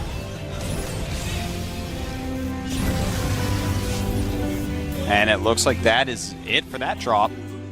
Makes sense for him to go ahead and just turn around there. The Banshee catching a Hellion as well. Stuff is not going well for Bomber. No, it's not. He is being caught at every turn. Banshee playing some map control there. And, well, he does not have Cloak. He is not even getting Cloak. So the Viking that was being made earlier should be able to kill this Banshee very, very quickly. And there it is. Banshee intercepted. No Cloak. Yeah. He'll There's be even lucky a if he missile makes turret. Oh, man. And not even a single kill. That was the least kills I've ever seen on a Banshee. Banshees are normally born with 5 to 8 kills. Yeah, no kidding. Normally, even if like the Banshees, excuse me. Yeah, normally if the Banshees even taking any shots, it'll still manage to blow away enough SCVs to make it pay for itself. But in that case, no. Nope. 2 of the top level players in the world, man. That's what happens. Both at 28 SCVs right now, so very, very even. Supply-wise, 51 supply each. Both got supply capped at 51 for like 1 second and then went up.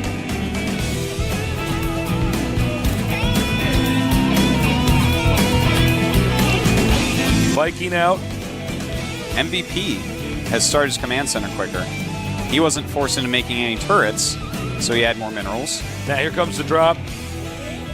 He has a Viking to spot, but I believe that's actually out of his range of vision.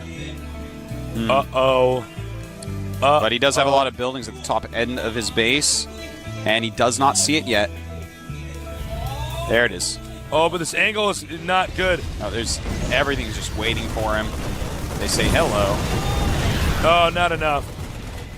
Does lose a few SCVs there. And this medevac is just like, why can't I fly upward? 26 SCVs against 32. Bomber in the lead. Bomber is taking an expansion, but it's that weird third base location. He does have a Raven. They actually both have Ravens. Uh-oh. And here we go in the middle of the map. He may have to, well, no, I guess he wanted to point defense drone here. I was going to say he might have to point defense drone to keep that Raven alive. Turns out they are catching it. He's taking a high amount of damage on it. Is he going to get it? No! Ooh, very nice. But MVP has just got the bigger army, but he could be walking into a trap. That's a trap. Thank you, Tasteless Akbar. Admiral Tasteless Akbar. Admiral Tasteless. I didn't go to that military school. Just be, you know, Akbar. Right now, a good SCV lead for Bomber. It's up to 29 SCVs against 36. Rather, he's at 36.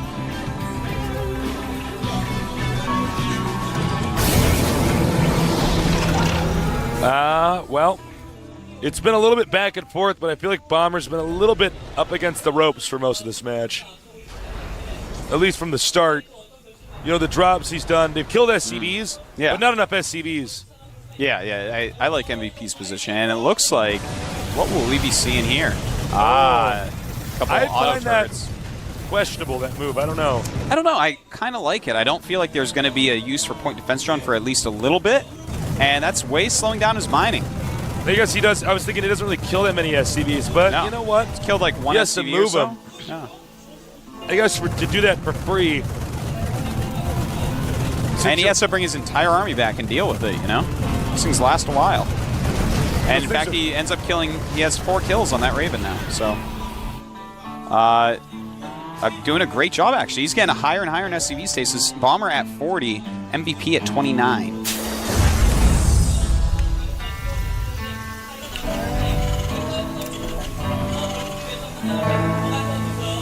All right. Once again, MVP moving out. MVP with a little bit more army dominance. 18 Marines from... But yeah, MVP has 101 supply against 97, yet 12 less SCVs. So his army is going to be superior, but Bomber is going up to 3 base now. 18. So he's just got to turtle up for a little bit. 18 Marines from him for 32 for MVP. That's a lot of stemmed damage. But take a look here. No, not here. We just lost a shot of it. Viking Bomber's Flower. defensive position is pretty good. And MVP snaps the Raven out of the Viking Flower. Bomber cannot be happy with that. That's a very expensive unit. That was pretty impressive. He's going to do another drop back here into his opponent's main. MVP also moving down the map. Might be hitting that 3rd base. And he knows he's coming. He runs away. Nice evacuation. No loss is taken there. Find out a good amount of that expansion. And right now the Hellion drop is about to occur. 1 SCV down. He's not exactly using it as quick as he could. Oh, and back we have a battle going on. A lot of Marines dying. MVP deciding it's time to start pushing. I believe he does have the Viking advantage. Am I incorrect? No. Right now, 1 Viking against 2. No, Bomber has the advantage of 2 Vikings. All right, he's going to do this, though.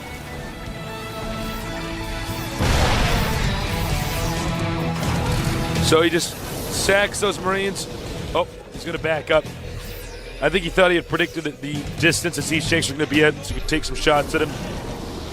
And this is just a sign of a good player. You know, he says, yeah, you know what, this isn't working, I'm going to pull out. And he just occupies, look at that, he occupies the location where this command center would want to land. Oh, he might be able to take it out, and that would be a pretty big deal. He's going to take it out for sure. Wow, that big mistake there by Bomber. But Bomber looking like he may want to try a flank. I think he's trying to catch MVP when MVP moves out. Now, this is actually becoming a little bit scary for MVP because MVP's sort of stuck his down units here. aren't in a good area at all. Yeah. And if he engages unsieged, he is going to be wiped. We have a drop, though, going into the back of Bomber's base. In his main base, we do have a Marine drop.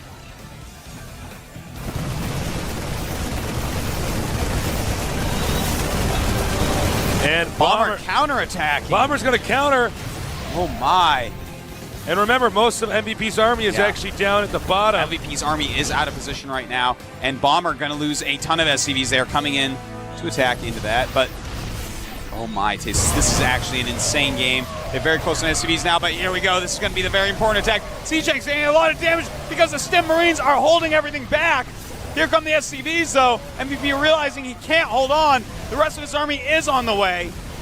And Tasus, if he can crush this army, it's going to be a good thing for him. Siege Tanks have broken through the front lines of MVP, but from behind, some auto turrets being thrown down as he stems and runs in. He bum rushes it right away. And Siege Tanks hitting as well. This is an interesting game indeed. Those auto turrets, great usage in them. Picking up the Siege Tank and trying to get out of there, saving what he can, where he can. And after all that, we have 36 SCVs for MVP, 49 for Bomber. Bomber in the lead. Bomber could take out the champion of GSL. That's right, he's up 20 Season supply. 4, yeah. 121 to 101 supply and note right that now. MVP had to throw his SCVs into that just for them to tank damage so his damage dealers could stay in this. Yeah, but MVP right now, a better army overall. He has 8 Siege Tanks against just 4 of his opponents. He still has his Raven as well. It's been very, very useful. And he moves forward a little bit too far. These Marauders are going to be absolutely God, I think deadly. Bomber's got this. Yeah, Bomber clearing out the rest of MVP's Siege Tanks, and suddenly, Bomber showing us why everyone's been talking about how well Bomber plays, affecting the situation. Somehow, some way, he is crushing. So sick. MVP actually has something like a 95% win rate in this matchup, and Bomber is staying toe-to-toe with them, blow for blow, and he's ahead, man.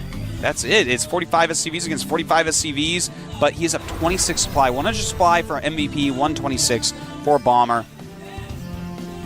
Both players not being able to take a third base. There have been tries, but just no go. They're just both too good.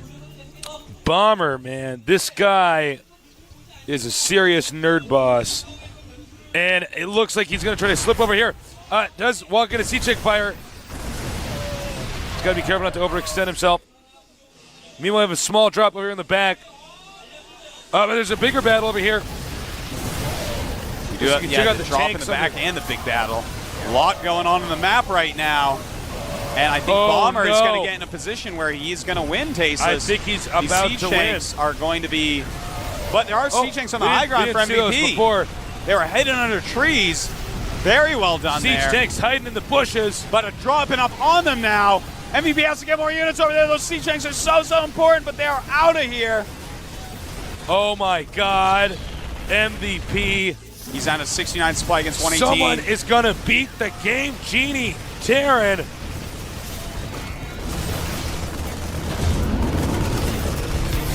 Oh my God. This is a tense atmosphere in here. MVP does have a drop going around. Yeah, we have an expansion going up as well for Bomber. But MVP is just, he's so hurt right now. MVP is pretty solid, though. I mean, for even staying alive this long, I just did not expect Bomber to be so good that he'd get away with this. It's pretty insane, but a 4-Marine drop. Going to try to even up the odds a little bit. Bomber's army is way out of position. So hopefully these Marines in the base of Bomber can do something. Well, they're just killing supply depots. I guess we're not going to look at that. And gets chased away. Escapes. It's that smoking spot. That was a depot. That's all. No biggie. Not anymore. Not anymore. Not anymore. It's in depot heaven. Okay. Stim coming up here. Oh, we have man, a drop. Very good move. Trying to snipe siege tanks, get his own siege tanks into a good position, but he doesn't have a lot. It's MVP with more siege tanks right now. And Bomber getting a little bit over anxious. MVP going to clear out the rest of the siege tanks at Bomber. This is one of the most impressive Terran vs. Terrans I've ever seen. Yeah, it's pretty crazy. MVP saving that last Marine. Every single unit on the map matters for MVP. He's closing the supply gap a little bit, surprisingly. I thought he was going to have to just leave the game, but he is closing it a little bit. And Case, he can clean up this little army in the middle that he's attacking into. MVP coming down, and he's going to want to take out all those medevacs if possible. Huge move by MVP. Keeping the supplies in check a little bit. 106 to 127. MVP, can he close the gap? Planetary Fortress finishes over there, denying that Marine any more access to the SCVs. He has a lot of siege tanks, though. Now he's going to siege up and take out this Planetary Fortress. I can't see him saving this by any measure, but that will give him the chance to counterattack. What will his opponent do? Will he go and try to save it? Will he just go counterattack the main base? I'd counterattack. You know, if MVP, this is getting so close. MVP on the comeback trail, 114 supply to 123. It's time for him to siege up this expansion, taking a ton of damage. And it looks like his plan may be to just lose that, I guess. And now MVP's got to turn around. He's got to hightail it home. Tasteless. He might be able to take this game. He's got more siege tanks as his opponent. Bomber relying more on Marauders, trying to get into a good position, but MVP can flank this. He's got a huge amount of units out on the map, a good amount of units up on the high ground. The supply is very, very close right now, and he's going to move up, stimming from both directions, running in, flanking the siege tanks. This is absolutely huge. An amazing comeback by MVP. I cannot believe what I'm seeing. I cannot even comprehend how good MVP's Terran vs. How Terran is this happening? It's unreal. He was behind for like 8 minutes or something? I got really nerd bumps all over my body, Tasteless. Chills, serious geek chills down my spine. Bomber I don't think he has enough left, Tasteless. It's tied supply at this point, but 5 siege tanks against 8. Most of his Here we go. supply is in. Oh my God! I'll tell you later. It's a bunch of siege tanks coming in, and it looks like I'm MVP. Down here in the center bottom, our Protoss player, the last hope for Team StarTale, 스타테일 꼬부기. which is Kareem for Squirtle from Pokemon. Over here in the top center, our player who just played one of the best Terran vs. Terrans I've ever seen. I am MVP. Wow. My voice hurts, Stasis. That game was too exciting. I used up all the happiness in my brain. It emptied out all your serotonin. That's it, man. That game did it. That was so This week good. of the GSDL, I don't know if I can ever be happy again. Don't worry, by the time you recover, you'll be ready for the Codas. All right. You'll be happy Get again. just a week of moping around. So, it's all up to Squirtle. But if anybody can do it, it's probably Squirtle. He all killed a team. We never get to see anybody who could beat him in this tournament yet. MVP, the champion of the GSL, Code S, excuse me. Ooh. I believe that we may be seeing a fast Nexus Tasteless. Oh, yeah. That Looks like makes it's going to be a sense. 15 or a 16 Nexus, and No that gateway. is an extremely good build in PvT. We haven't seen a whole lot of it yet, but it's really, really good. Even quick Terran rushes, and let's say proxy barracks, you can hold anything with it if you do it right. Well, and the other thing is this map is so big. Yeah. They're That's never going to gonna get you. minimize the power of any rush a Terran can do.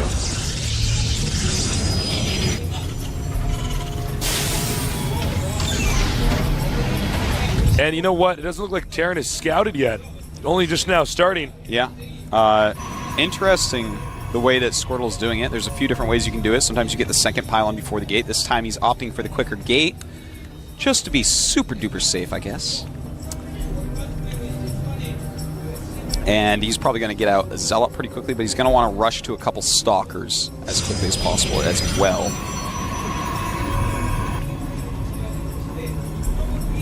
Cybernetic Squirrel will be up after the gateway. You know what? He may want to get a... oh, what? Go ahead. No, please. Go right ahead. Whoa! Quick command center. Yeah, that's It's gonna about be the an econ game. quickest, best command center you can get. You've got to get those mules out before the command. Funny as that is. This is awesome, and I totally respect Squirtle for doing this build on this map, because he isn't messing around, man. He's using a great build. It can transition to macro game, or he could do some sort of MVP style, you know, very strong attack. But He denied that probe from spotting the fast expansion. yeah, Probe just wants his Zelnaga Watchtower now. SCV sees all, knows all.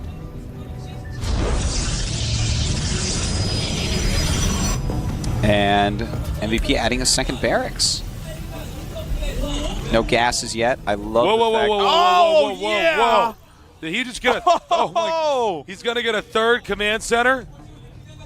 It's Oh my MVP, God. man. It's the way this kid rolls. He's like, you know what's better than 2 orbital commands? Is 3 orbital commands. That's actually quite true, yeah. 4 is better as well. 5, no. That's a joke, everybody. Some nerd at home's like, no. No, it's better. I have the math. Look at this chart. He's opening up his calculator on his computer. He's going to prove you wrong. All right, so this is awesome, and who knows when Squirtle will know what's going on, because he doesn't even know about the first expansion. He doesn't know anything except there's at least 2 Marines on the map. You know what's funny about this is that if he had spotted, if Squirtle had spotted the quick command center, then Squirtle would say, okay, all right, I can tech a little bit more. But now Squirrel's saying, I might be attacked any second. This guy might be one basing. Yeah. You know, he might have 3 barracks making Marauders and Marines, upgrading STEM, and he's going to rush me and try to kill me. Well, we have 4 gates going up for Squirtle, and he has 3 gases already. So it's an interesting amount of things. And okay, we do see on the production tab a Twilight Council going up. So I was going to say, if he goes for the MC style, he'll surely break through because of all the extra minerals spent on the command center. But Anyways, it's going to be a Twilight Council. If he goes for Dark Templars, that's not going to go well. No. If he goes for High Templars, that's going to go amazingly well. So we're going to have to wait and see, Tasteless. I know you want me to tell you exactly what he's going to do right now, but I can't do it because I don't know. Upgrading Hallucinate here. It's smart. Yeah. He says, I need to figure out what's going on. I can make a fake Phoenix. Yeah. And it's a Dark Shrine. Yeah, see on the production tab, Dark Shrine being made. So, the thing is, with 3 orbitals, obviously you're going to be able to work up scans way faster. And MVP's even actually making an engineering bay as well. He scans and sees a Dark Shrine. So that's actually, believe it or not, you're like, oh, look at that, the 3rd nail in the coffin for the Dark Shrine. No, that's actually really good for Squirtle. He's going to probably cancel that now. Yeah, I would cancel that. I'd be like, all right. Now, if he lets it build, that's just to get map dominance. He'll probably take another expansion after he scouts in. Tasteless, he just made an Immortal with his hallucination. What is all this Immortal shenanigans? I know, right? This is really weird because he got scanned. His opponent knows his tech, yet he's made a fake Immortal. We may want to make it look like he has more tech than he actually has. Maybe. Well, I mean, I just can't imagine any other reason. Yeah, no, I'm... Let's see, he's made a pylon outside of his opponent's base. Maybe you want an Immortal to tank damage or something? I don't know. Maybe he wants the Immortal to make it look like he's going to try to... nope, Immortal's gone. Warping in DTs in the main. All right, that's cool. If too many units go back, he can always hit somewhere.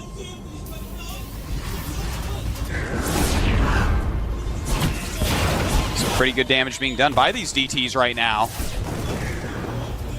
I really do like using the hallucination to get DTs in somewhere. It's so cool. Yeah, that's smart. Now the DT in the main base has 5 kills. Nice. Doesn't want to lose both those. He does split out of there.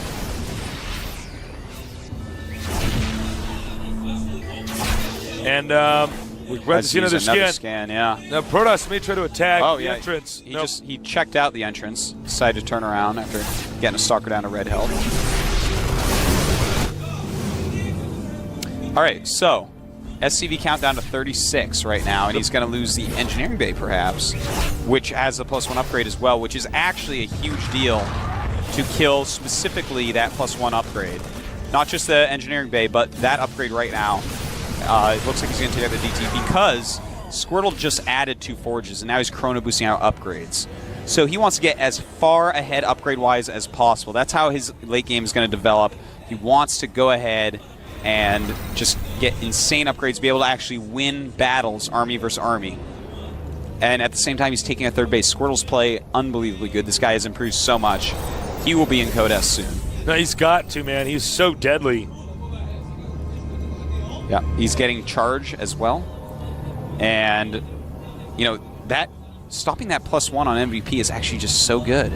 Because MVP is just going to have 0-0 Marines and Marauders. And that against 1-1 and then against 2-2 is not going to be a favorable situation. Now, he could get inside the main here with these Marauders, do a ton of damage, take out key critical structures. Yeah, take out tech buildings, stuff like that. But the Stalkers are waiting for them. Uh-oh. Hope he doesn't lose this medevac for MVP's sake. They've been peeking in through those Marauder windows for a long time, Tasteless. They don't call them Stalkers for nothing. You say my opponent's going Stalkers, then you close the blinds a little bit. Oh, sees it, goes away. Good use of the smoke screen. Smoke screen. We got a fake Phoenix flying in here. 1-1 is done, by the way. Yeah, good scouting with the Phoenix. He saw the starport with no Banshee add-on, which is a tech lab, so that means that he doesn't need observers still.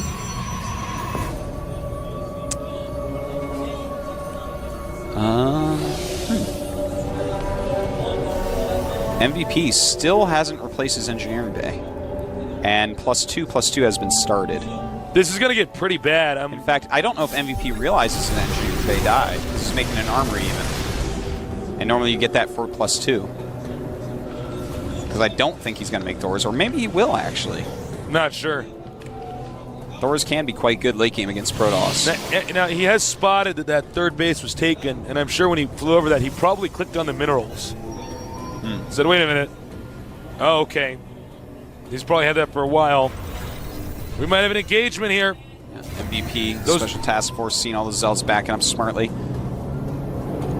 MVP still no upgrades. So +2 is probably going to finish before we even see a battle. So 2-2 against nothing. A nice little drop looks like it's going to happen. Stalkers are coming back to deal with this as quickly as possible. Good move sending the Stalkers. They are pretty quick and can blink over and stop that medevac. Blink is almost done. He's a blink in there, man. What's he doing? There you go. He made it look like he was going to retreat. Yeah. Kept that around. Nice play by Squirtle. Very, very good. Right now, supply 130 against 144. That is MVP in the lead. But do not fret because right now 3-base versus 3-base. But a big drop is coming for Squirtle's third base. Warping in some Zealots immediately. And he's got to get in there, man. Saving the vast majority of his probes. Surprised he's actually attacking that. I was going to say attack the Nexus or that. Beautiful to take that out. Storm not going to finish. Oh! And he gets it. 2 upgrades in there. Does not get to finish either. And, oh man, this is actually all beautiful. Okay, MVP right now realizing, okay, I need more mech. He's getting Blue Flame. He's gotten those additional factories. He's getting the plus attack. He is going to switch over, start making more Siege Tanks, more Blue Flame Hellions to deal with this really gateway-heavy mix. 3-3 on the way for Squirtle. Geek chills all over Artosis' body. 4th base for Squirtle, 4th base for MVP at basically the same exact times. Right now we have 66 probes against 54 SCVs. Of course, he has mules as well, so their economies are going to be extremely similar. And he's actually double expanding here. Oh, man. This game is actually too good. I love StarCraft II too much. I think I have to go home. I know. I'm getting on play right now. Oh, man. He's making planetary fortresses, too. That's going to be very tough for him to attack into. Normally, you can't double expand like this, but if you're going to double expand and make planetaries, I mean, you can hold it. Yeah. Templar Tech doesn't like planetaries. Robotech doesn't care as much. Flying Tech obviously doesn't care at all.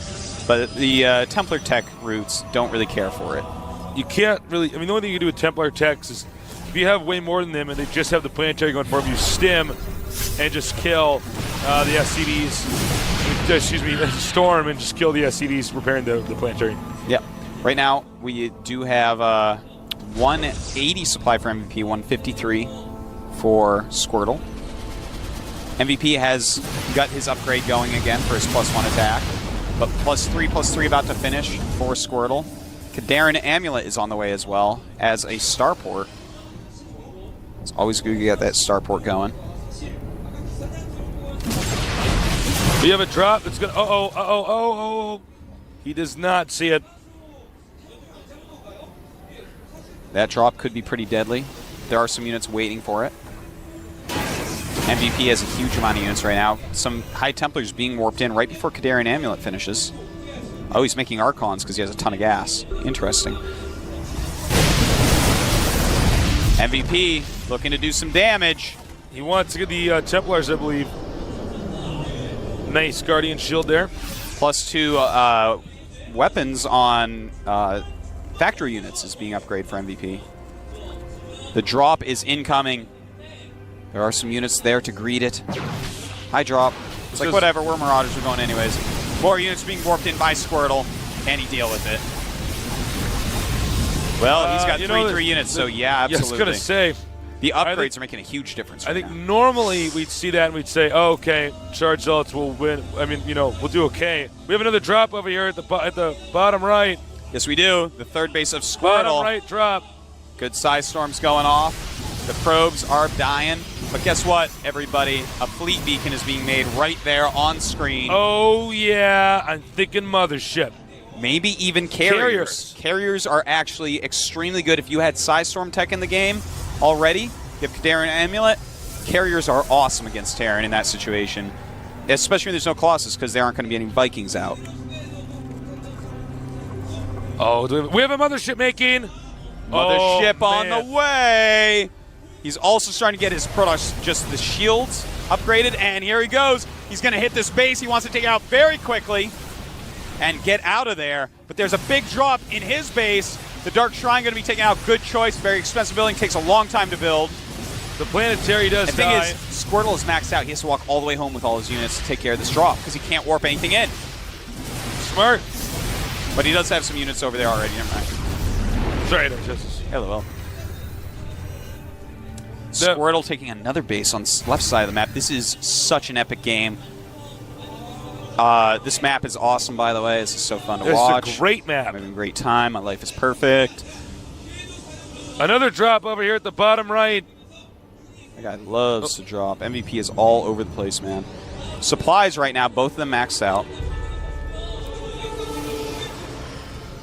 And the mothership is going to complete relatively soon.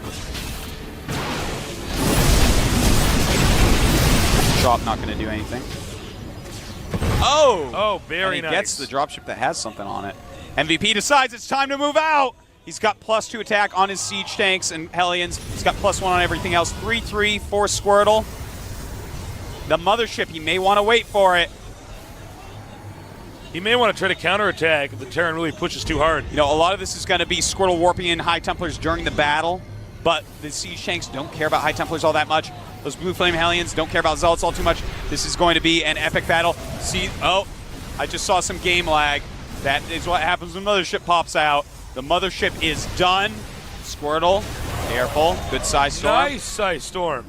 Look at all those dead bodies. This is actually insane. Does MVP have any idea that there's a Mothership out? Maybe.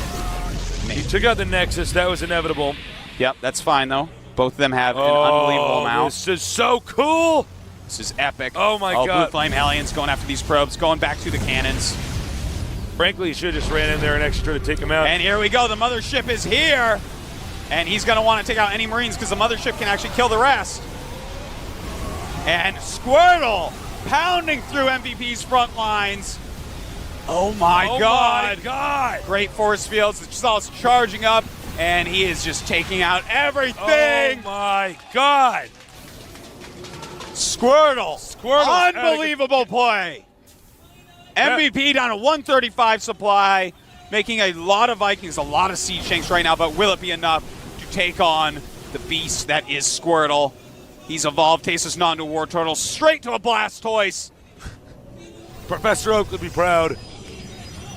This is amazing. Well, to be frank, MVP's in so much trouble, I don't know if he can recover from this. The Mothership's out. I'm He's sure got he's a lot going to of get Mothership Vikings. upgrades. Protoss even upgrading shields right now. Yeah, he's even got +1 on that already. His upgrades are just phenomenal. Squirtle.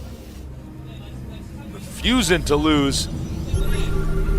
And you know what's good about having the Mothership out is it forces the Terran to keep scanning. Yeah. And here it is, Tasteless. Can MVP take out that Mothership? It may use Vortex on all of those Vikings. Yeah, I was going to say. And he does use a Vortex. Very nice. Not Mothership goes down. Vikings, I'll see you guys in a little bit. This is so awesome. Unbelievably good play by both players. MVP still has a lot of siege tanks. They do have their +3 attack. Good size storms as everything pops out. Squirtle may end up losing all these units, but I mean, his economy is pretty solid, and their supplies getting equalized quite a bit. They're actually MVP's catching up in supply. It's 134 for 103 MVP. For Squirtle. Yeah, for MVP has more supply. By the way, MVP, look at that. He has a bunch of orbitals. Oh yeah, the top left. 5 orbitals there. 6 orbitals right now for MVP. 7 orbitals. So he's actually, what up? He has 7 orbitals. And right now, MVP going a lot of siege tanks, a lot of Vikings. And that is a hard unit combination for Protoss to deal with. More command centers are being set up. Protoss maybe overextended himself a little bit. Yeah, in fact, he's staying all ground units, so I'm a little bit weary about that. I felt like Squirtle was going to take it Tasteless, but MVP seems so invincible. At this point, against this unit combination, little does Squirtle know, but there's really the Marine production has stopped. MVP does not have a whole lot of money. Well,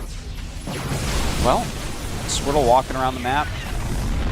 I would love to see Squirtle throw up some more starports, perhaps. Maybe some Immortals mixed in as well for those siege tanks. Nice Blink Micro there. The upgrade's just killing MVP. That's one of the big reasons why MVP going mech at this point. By the way, a lot of people feel like late game Protoss is so hard as Terran, but look at this. If you switch over to mech, it is doable. MVP showing us that, not even upgrading his infantry. We thought it might be a mistake earlier. Obviously, he was preparing for the late stages of the game where he needed mech upgrades. Nice Blink! Getting in the way. Man! Yeah. MVP, by the way, God. has a base in the top right that he's saturating with mules. You know what's funny is he made all those orbitals to keep landing mules, but he doesn't ever worry about remaking command centers. He can just keep floating to places. MVP, however, is running out of places to expand to. Squirtle still can expand to the bottoms. Yeah, right now, left and the center right. MVP's army, I don't know how you beat that. It's like, well, I do, but it's so big, it's so scary. And, oh, Squirtle. Squirtle taking a lot of hits there. Supply 190 for MVP, 177 for Squirtle. MVP just creeping across the map using the unbelievably strong siege tanks with 3-1. No upgrades on those Vikings. At this point, some Phoenixes might help out a little bit. You can always lift up siege tanks, don't forget. And he wants to catch them. Almost did. Almost. Now he might spot this. Oh, well, I guess if he gets a pylon at the right angle, he could get that. I don't know if he's going to do that. Oh, Squirtle removing that base for the umpteenth time. Their supplies so similar, Tastes. They're both maxed out once again. MVP has more minerals banked, but Squirtle has a better gas income at the moment. God, this game is so good. We got another mothership. Yeah, it's... This is... Why do these games just keep getting better and better and better? Because we got the best players in the world facing off. Yeah, we do. Scan. It's going to be tough for Protoss to engage that with that object in the center there. He may try to go around. He gets Vortex up. Oh, nice. Blink under that. Beautiful blink. Oh, my God. Now, if he could take out those Vikings, he could throw a few Vortexes up. Yeah.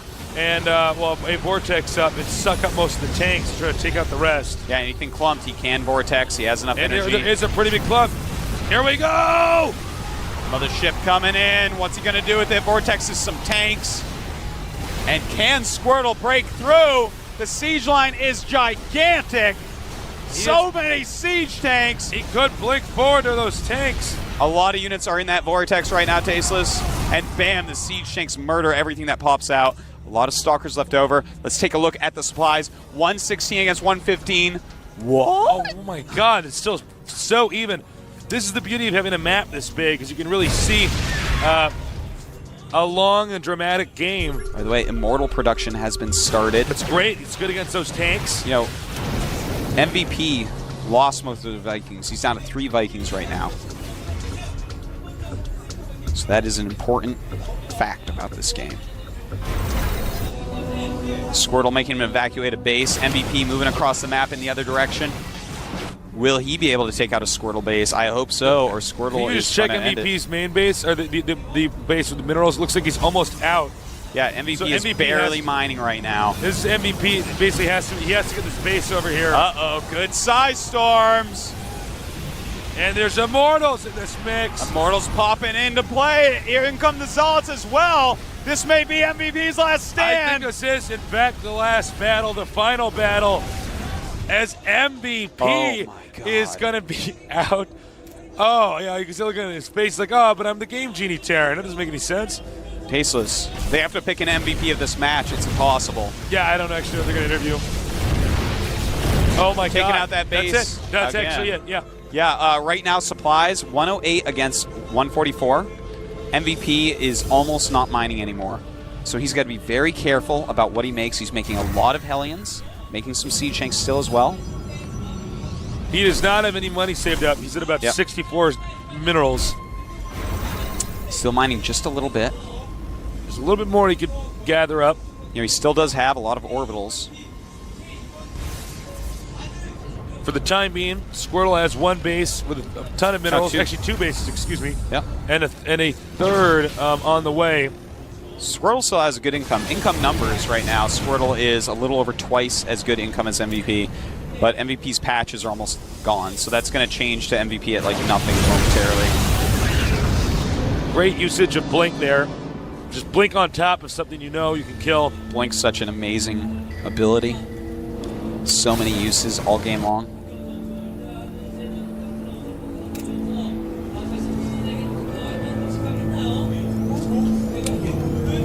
I love how he's sticking with the Immortal Stalker. It's a good unit composition. This really indicates how much these players know the game inside and out. They know how to respond to what. And it's smart. Yeah. There are a lot of Immortals out, Tasteless. He's got 10 Immortals in his army. He's at max supply, MVP at 135. It's going to be hard for MVP to hold anything. Here he goes.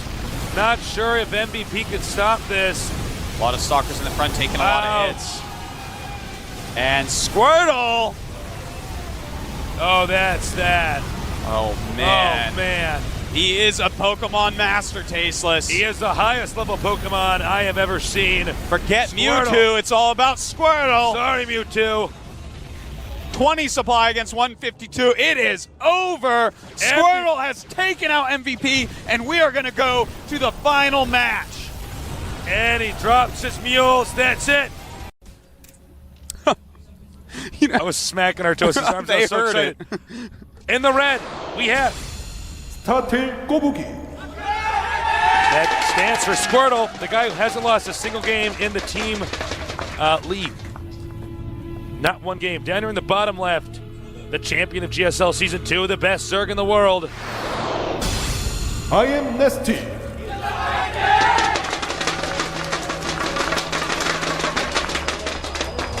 Not even doesn't even have his hands on the mouse and keyboard. This is actually how good Nesty He's is. just controlling the game with You his show mind. anyone else on their thing, and they are spamming away. Nesty actually puts his hands in his lap. Yeah. He's checking his text messages, not cheating, really checking his text messages. Seeing all the girls that are messaging him up, all the guys that are messaging him up, all the magazine companies, the television stations. This guy is a baller, sickest Zerg in the world, going up against someone who we have no proof he might be the best player in the whole world, Tasteless. Oh, at this point in time, Doesn't lose games. I mean, I don't keep saying this like, whoa, this guy might be the best I've ever seen, but I've never seen two teams in any match in my StarCraft 1 career or in my StarCraft 2 career that have been this close, this epic, this strong, this back and forth. Now, remember, it's a one-on-one map. Protoss knows the Zerg starting location. Usually the Protoss tries to do several different techniques to delay the expansion, which is why we always see the Zerg get a spawning pool first and a extractor first. Some good harassment. Stalling out drone mining as much as possible. Every little bit actually does count when you have two players of this caliber. By the way, guys, you need to go tell everybody you know that they need to watch this series from start to finish. It's Seriously. worth the ticket. It is so worth the ticket. Oh, Even if Oh, they're impatient, they just oh, want to watch yeah. the finals. Tasteless. It is so worth the ticket. I would pay any amount of money to see these matches. Good thing you work here, you get it for free. It's true. Now the question is, will he get the second gas? Yes, he will. Yeah, if he actually did the Choya Warp Gate Rush, I would pause the game. I go up, unplug, go over, and be Now, like, this oh, listen, question- I'm actually about to tell Nesty what you're about to do. Play a real game. You're too good to do the Choya build.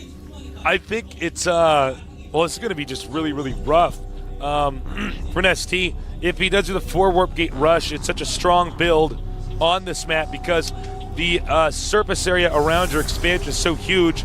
They can get Stalkers in a certain angle That and is hit true. your hatchery. They can also run up your ramp. We But- could see the usage of Void Rays here. Yeah. We could see standard 3 Warp Gate push out onto your low ground and expand. Yeah, I think that's what we're going to see from Squirtle. If I had to guess, it's going to be 3 Warp Gate expand into the solidest PvZ you have ever seen. But, you know, I don't think we're going to see a 4 Warp Gate because just remember back to Nesty versus Choya.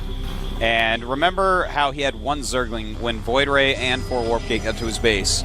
He had 1 Zergling and he held it. So you actually don't want to mess with Nesty in that way. Stargate.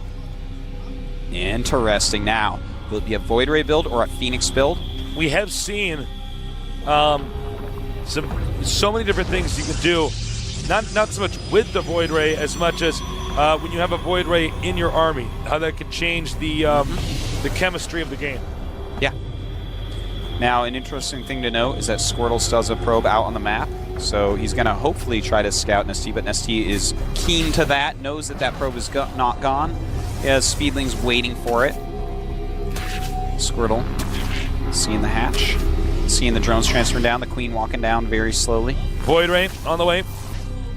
Zergling's peeking. He knows he can't get in there. He wants to see what unit composition he has. Now, Nestea knows that there's a Stalker out, and that's going to tell him that, okay, he needed extra gas early. That may have been for any number of tech builds, and it could also possibly mean a Warp Gate rush. Now, what I want to know is he going to expand after he gets the Void Ray? Is he just going to use this Void Ray to bully Overlords? Well, it looks like he is. Yeah, I think he is going to expand. Look at all these sentries. Looks like that's going to be the case. And that Overlord trying to get away.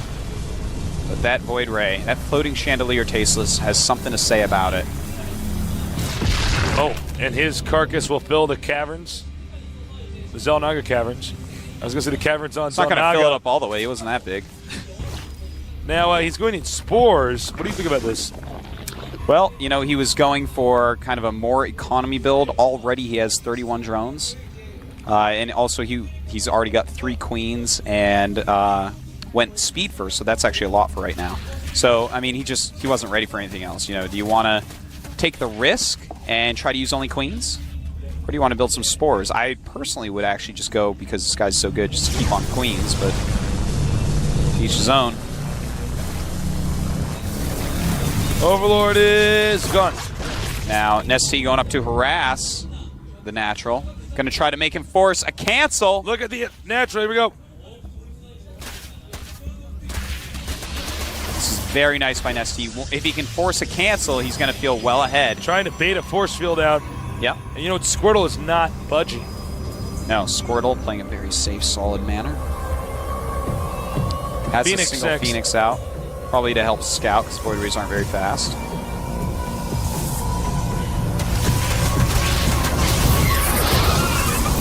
Huh. Nice, doesn't let him want to go around there. Got some delayed, stops the probes.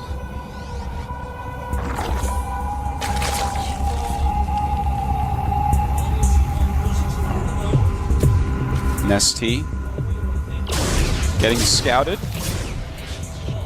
Layers just finished at the expansion. He's almost finished his range attack upgrade. Hydralis Den going up in the vision. Yeah, he did spot it. Gold base open to be taken. Now, we do have from Squirtle, right there, robotics facility, getting both his gases at his expansion, so it looks like he's going to transition right into Colossus. Now, Nestea, he's going to want to think, okay, do I want to take a third base? Do I want to try to all in off 2? Do I go up to Spire? He's getting Hydralisk range. His +1 range attack has already finished, of course. And it looks like we're going to see some pressure here. Ooh, very nice. He may have gone out too far. He couldn't nab the queen. Do not want to lose queens right now. Got to be careful. This is a tense moment. He gets the larva checked off. Nestea is making a bunch of Hydras and some Zerglings as well. I don't know. He can force field the ramp. He does. He does, so that's going to stop all the units from coming up. Nestea pulling his drones out. This is not good, but he is surrounding it. He's got to kill this army off without losing too many drones. And, well, the Hydras are having a hard time behind that force field, and it looks like he is going to drive Squirtle off. Squirtle really pushing quite hard, but did kill a good amount of drones. He got 12 drones out that time. It's 36 drones against 42 right now. Rushing to Colossus. Looks like he's debating counterattacking. Yep, it looks like he is at least going to poke and prod. There's no cannon up, so there's not a lot of units. I was about to say, I mean, and he's getting an immortal. That's not particularly useful in the situation. Yeah, especially with some Hydras coming, Tasteless. This actually might be enough from Nestea. If he kills some probes, those Hydras are going to be a huge deal. Not those, but the other ones that are behind. He needs to get rid of the Void Ray and the Phoenix. He does. Oh, man. Nestea Huge push here with these Hydras. He needs to deal the damage that needs to be dealt before a Colossus can come out. The Immortal's out. Stalker's coming in from Losing a behind. lot of probes. Now, you need to have the Zerglings to tank the damage. I think Nesty overextended himself there. He did, but killed a lot of probes off. And as he sees Colossuses are going to be made, losing the Hydras, not a huge deal. They were going to die to Colossus pretty soon. He has taken out the flying units, but the attack continues. There's more Zealots being warped in to deal with those. Colossus has not been started yet. Now remember, Hydras, they deal damage really fast, but they take damage even faster. So you need to have something in front of them to actually take the damage, such as these Zerglings that we see here. This is looking very hard Oh, for Squirtle. man. Nesty just rallying in. Hydras and Zerglings. Oh my god, GG! Nesty has just won it for an incredible miracle. They are the Season 1 GSL Team League champions. All right, we have had some fun in the early rounds, but now it's time to get serious. This is the finals, and here's our Slayers Protoss player. He is 슬레이어스 프로즈. It's a good thing Street Fighter voice guy reminded me. Yeah, there you go. He's a new face. You get used to it. Probably see him a lot in the future. And here's our Zerg player, War 3 Pro and StarCraft II Pro at the same time. He is MVP Violet. Violet, another one of Mole Traps and my Code 8 kids. We're so proud of him.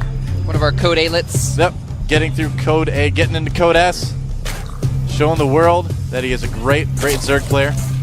Now, the one time we did see a PvZ on this map before, we saw that the Protoss was able to just get a wall with just a pylon and a gateway in that little choke. And it looks as if Golden, I don't know why I say Golden. I keep getting his name wrong. Frozen. Gosh. The Protoss player is going to go ahead and do something similar. During the break, Mole Trap got hit in the head with a clown hammer, and he's having a little bit of trouble. Yeah, I've got these birds like it's okay, guys. weaving Don't around worry in though. circles around my head. Yep. It's just he's just dazed. Won't last very long. And there's that gateway in that choke point now. That's right. Oh, it looks like he wants to block the hatchery for a little while. Pretty normal thing, and it looks like it's going to be a speedling opening for Violet. He may have something completely different planned, but that Roach speedling push is so good against Protoss. We've been seeing it so much.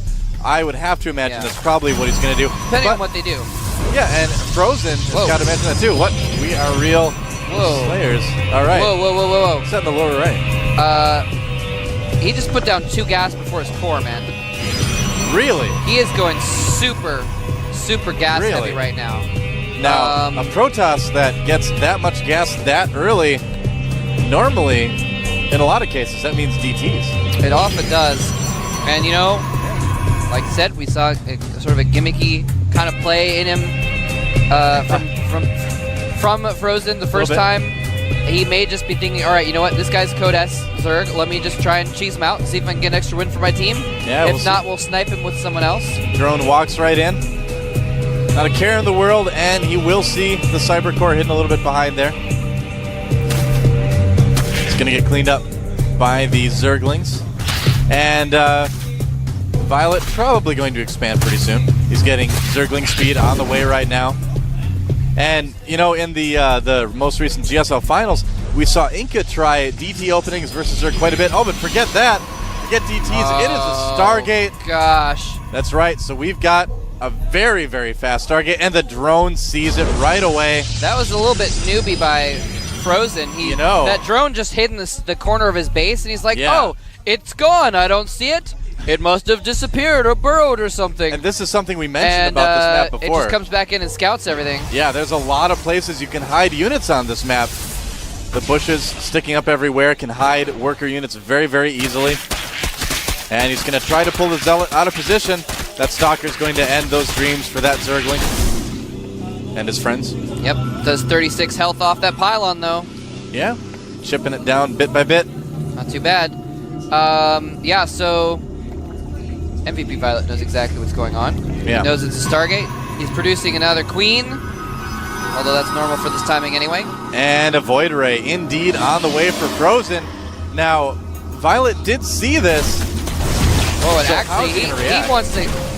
he wants to kill that pylon, that man. pylon. And he might get the pylon. He is going to get it and surround the Zealot, he says, oh my gosh, he might even kill the Stalker. He is all in, The producing Void a Ray. ton of Lings right now. He knows that there's not going to be a lot of gateway units out, and they certainly won't be with that gateway unpowered. Look at that. Frozen having to reproduce a lot of pylons to keep the Lings from getting in. He's going to keep doing it. Oh, the Lings can get in, though. Get in. They're going to kill the Sentry and the Probe. And this is going to be very, very annoying for Slayer's Frozen. Look at everything he's had to spend on it. That Void Ray cannot charge up. There's not enough hit points on the single Zergling for him to charge up, but still doing tons of damage. 11 kills on that Void Ray. Yeah. Single-handedly stopping that from killing him. That's a lot of Zerglings. So here they come. Here they come, and he can't quite squeeze through with that extra pylon there, but he's killing the other two pylons. The health is almost gone from one of them. Sentry comes out. Frozen has to spend so much on these pylons. Really being a bit of a money drain right now for Slayer's Frozen, but Violet needs to be careful. This is giving him time to prepare for that Void Ray eventually. I don't know if he's going to be able to kill Frozen right now. I kind of doubt it. Yeah, he's actually lost over 24 Zerglings at this point. Although he did kill a Zealot, Stalker, a couple pylons, a couple sentries. So Forge being produced by Frozen, probably going to put a couple cannons to help at the front there. But Violet has done a very good job of making Frozen spend a lot of money. 2 Void Rays coming across the map, though. What does Violet have to prepare for this? Only a couple queens. Yeah, he actually was kind of depending on that break working before the Void Rays came out. He only has 2 queens, and his bases are not connected by creep. Yeah, so this Void Ray these 2 are going to be able to take out that queen pretty easily if he doesn't get back to the other side of the creep. There's a Phoenix there, too. Oh, the Phoenix cancels any idea of a retreat, and that queen goes down. I gotta say, I'm a bit surprised that Violet wasn't better prepared for this. This is actually really bad. I mean, it's really, really hard to kill Protoss with just Lings. And now look at this. Violet is in huge trouble, and he's getting some Spore Crawlers, 2 at each base. Yeah, I don't know if the Spore Crawlers or the Natural are going to go up, though. Dying so fast. Forced to cancel them. Those 2 charged up Void Rays there at level 3, and he is going to take out the Natural expansion. Queen's going to pop out and immediately die. Yep. And only barely prolong the life of that hatchery. Yep. And wow, Violet thought he had a chance. He got too aggressive, though. Wow. Made too many Zerglings, did not prepare at all for the Void Rays. I'm so surprised. That is really surprising that he didn't do anything for the Void Rays. Yeah. And now that's actually really shocking. Yeah, all Frozen really has to do is micro a little bit. Can he keep the charge? He doesn't. But there's only 1 queen there. A couple Spore Crawlers. They're not going to be able to do it. You know, now the Spore Crawlers do burrow in 6 seconds, though. Oh, yeah. Well, it faster. Might die in 6 seconds, too. Oh, yeah, that's the thing. Gets a couple shots off and dies. And the queen gets picked up. None of the spores are burrowed right now. He is doing so much damage. This might be the end. We might see Frozen take out MVP Violet, the Code S player for the MVP team. Yeah. And Slayers has a history of their no-name players really taking the gold, and it might happen here again. Yeah, absolutely. Looks like Frozen will get 2 wins at least for his team right now. There's not a lot Violet can do about this. And MVP Violet, wow. Really making a very surprising, I gotta say, a little bit disappointing choice here on this map. And he's trying to get some Zerglings out to just do a last-ditch counter all-in, but there's a cannon and sentries back at the main base of Frozen, and he's actually supply blocked. That's kind of funny. Putting up a ton of pylons. Is he just walling off his mineral line with pylons? He's just making extra pylons just because he's supply blocked himself. Trying to micro quite a bit. The Zergling counter probably not going to work. All right, so Violet does more or less hold it. He is getting Hydras, so I suppose he's still got a chance. He's so far behind, though. 30 supply behind. Good old 1 gas Hydras. Yeah. Which is nearly impossible to do, actually. Hydras take so much gas to pump out a lot of them. Here's the thing, all right? So Violet, way too aggressive with those Lings early on. Frozen did a good job of holding that. So hard to kill Protoss with just Lings. I'm really surprised he pursued it that much. Then, on the other hand, Frozen came back, didn't macro really at all while that attack was going on. Thought he had the game won right there, so he gave up macroing, and that's a terrible idea. So now that he couldn't end the game, Violet has a chance to come back, but he is pretty far behind. Yeah, he's definitely far behind, but Frozen He's getting into the natural, but letting him get back into the game a little bit. He's getting his natural back up again. Yep. But yeah, this is, and the thing is he's actually, he might, never mind, that ground army is too big. I was going to say, with just air units, a few Hydras can hold off for a while, but with this ground army moving across as well, I don't think he quite has enough to deal with that and the air. He's got enough Phoenixes to lift half the Hydras right now. Well, I think Frozen just kind of went a little while ago. You kind of realized, hey, you know, I mean, I'm so far ahead, I don't need to kill my opponent right now. I can just sit back and macro a little bit. There's 4 Void Rays, man. Yeah, that's a lot of Void Rays. That hatchery's going to have to be canceled. It is canceled. He's falling back into his natural, trying to get the It's spores. a lot of Hydras, though, I gotta say, but the ground army is just going to be too much, I think. Yeah. Yeah, this is going to be tough. And even if he doesn't go in and attack right now, A lot of Lings on the way. he can just contain Violet to 1 base and just take his second base. He is taking his second base right now. And he can just macro up a ton of units and keep him contained with force fields even if he wanted. Yep, MVP Violet definitely on his back foot right now. If he's able to win this, it would be pretty much a miracle. That would be a miracle. There's some high ground right there. And there are no incredible miracles in this team league. Not in this team league. Nope. Just kind of posturing, taunting Violet, saying, come on, I dare you to come out and play. And there's not going to be a chance of a link counter this time. Force fields him off. Keep him from coming in and sniping the air units. He's just got enough force fields, it doesn't even matter at this point. Yep, I mean, it's still 30 supply ahead, so Violet's been keeping up at least, but on 1 base, there's only so much Zerg can do. Oh my gosh. Oh, he's cannon. He's cannoning him in as well. That's just insult to injury a little bit there. Hydra's on the high ground. And they might be able to hit that cannon. And there's Probably a lot not. of Zerglings there. When those force fields fall, they're going to stream out for one last the last big counterattack. effort. The force fields stop them, though, And that from is the not Hydras gonna work. joining in. Nope. That is not going to work. The Void Ray is doing some damage. Yep. And the cannons are warped in as well. Yep. Violet basically done for here. Not a whole lot he can do against that. He doesn't even have he needs a creep tumor there also, so those Hydras can actually micro Violet a little bit. just started a Nidus Nidus Worm. Network. But he doesn't have any Overlords out on the map, so Yeah, that's the thing. that's going to be tough for them to actually accomplish anything with that. Yep, he doesn't have any Overlords at all by the opponent's base. I don't know how he's really planning on using the Nidus. He can, you know, kind of, well, he can only really Nidus into his own base right now. I mean, there's no yeah, Overlords he out can there. Nidus over the ridge. He's sending out a slow Yeah. Overlord to the north to try and Nidus to get something outside so he can do a counter, basically. If he can possibly take like a hidden base or something like that. But here's the thing. Frozen is getting a 3rd base and Colossus with Thermal Lance. Yeah. So I'm a little surprised Frozen isn't trying to end the game right now, but he's going to be able to in the long run. He's actually retreating his army and just leaving those cannons there.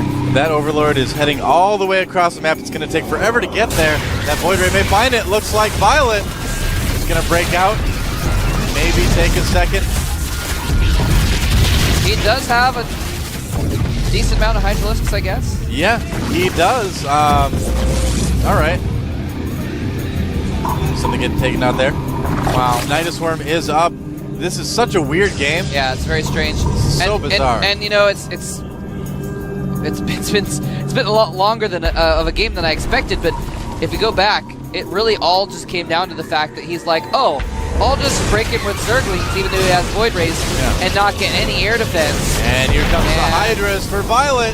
Does he have enough? This may not have been the best decision. There is a Colossus out, and that army is going to get ripped to shreds. Zerglings or no Zerglings. Wow, the Hydra's actually doing a decent job. Yeah, well, Killing off some units. the last Void Ray goes down too. Wow. Those Hydras, though, bit of trouble. Oh. And Hydras do not move faster on water, only on creep. Nope. So they're going to have a hard time getting back to the base where there's not really too much. Well, actually, he's hatching a few Zerglings. He might be able to hold off this specific attack if he can somehow snipe that Colossus, but it's going to do so much damage to the Lings and Hydras from behind, and we might finally see a GG here Spore from Crawlers can hit MVP the Violet. Colossus, though. That's true. Transfusing the Spore Crawlers, that's so good. Wow. Violet manages to hold. I mean, Frozen, he's being holding very on. cautious, but And that's okay. I mean, he's so far ahead right now. It is 110 to supply to 31. Yeah, he's 80 supply ahead right now. He's going to have a second Colossus out in a moment. So Frozen just taking things very slow. And wants to make sure they doesn't give Violet a chance at all. Uh-oh, Queen caught off guard. Gets the transfuse off before it dies, but there's no more transfuses left. Spinecrawler's starting to go down. Drones having to be pulled, but if they get pulled off, they're just going to die to those Colossi. And, wow. As you that can see, hatchery's going to go down again. 50 more Harvesters for our Protoss player. I mean, this is it. It was GG a while ago. Wow. GG now.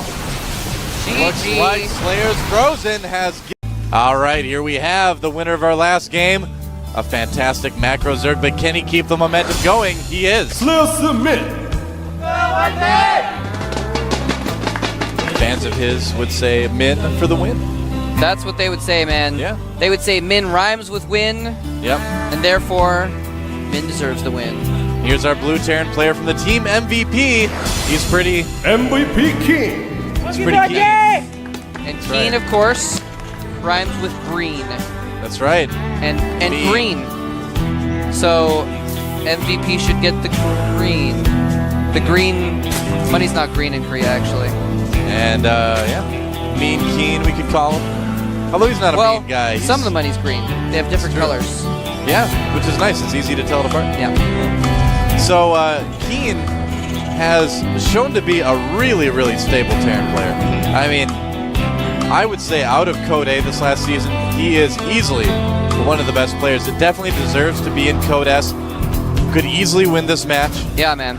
And look at that. Oh, look. There's, Day9. What do you know? Day9, you look a little bit Day9. different somehow. I can't weird. quite place it. And there's his faithful pal Notepad, That's right. who's a always good to have your frequent guest Notepad. on the daily. Yep. That's actually really funny. He's like one of the characters, Yep. He is now. along with the logo. Not quite as annoying as the paperclip guy that like pops out all the time. No, Hey, much less do annoying. you than need help Paperclip. finding the caps lock? Do you need help finding the enemy base? Let me scout that for you. That's right. Min has gone for a hatchery and then gas and then pool. So something we saw yesterday a little bit. Good for a fast expansion, but you still get that gas first, and you're able to get Zergling speed pretty quickly. Drone's like, excuse me, sir. MVP. Drones are so SCV polite. is like, yeah. The SCV is like, pardon me, do Yep. you have any Grey Poupon?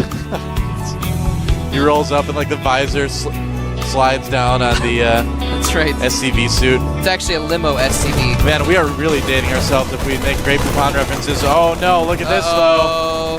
That Overlord is getting very low. Is he going to lose it? I think he might. This could be bad for 30 Min. hit points. That Overlord. 19, 13, 7.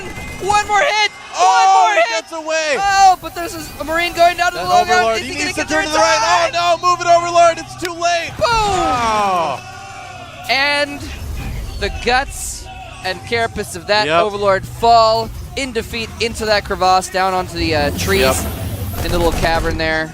And that is actually pretty bad for Min early in the game. That definitely slows things down. Yeah. That drone taken out, no more scouting for him. Now, luckily, it took long enough. He, Look at he this, saw though. it coming, and he made an Overlord to replace it already. There's But, already a Roach Warren on the way for Min. Ooh. Very quick. Now, Min did see the reactor on the barracks. He can assume that Keen is going to do exactly what he's doing right now, which is switching in to make some Hellions. So, a nice read by Slayer's Min. Yes, indeed. He did not see the Roach Warren. Yep. So he does not know that's coming, and we could see a bust. Now, here's the thing: is Min might expect a fast expansion on this map because, well, it's crevasse. You have an easy expansion to take, so he might expect that. But instead, he's actually going for major tech, and there's some Hellions get trapped actually against their own wall a little bit, roasted take the them tree. Nice job minimizing the damage to the Hellions, too, there. Yeah. And it looks like we might see some Banshees here coming out in just a second as well. Yeah. Which is And gonna there be, is indeed Cloak, too. which is going to be interesting. He's got these Yeah. Hellions coming out. Speedlings are on the way, but he actually doesn't have any Speedlings. Yeah, just those two Roaches and a single Zergling. Now, wow, trees getting roasted all over. It's like the scene from Avatar. Where is Captain Planet when you need him? That's right. You'll never be one of the people. It's my favorite Avatar line. Wow, so Hellions coming in here, doing some damage to these roaches, and just soften them up a little bit. And what Keen is doing is so smart right now. He's getting Min to try to overreact to the Hellions by making 4 of them, making Min think there's more on the way.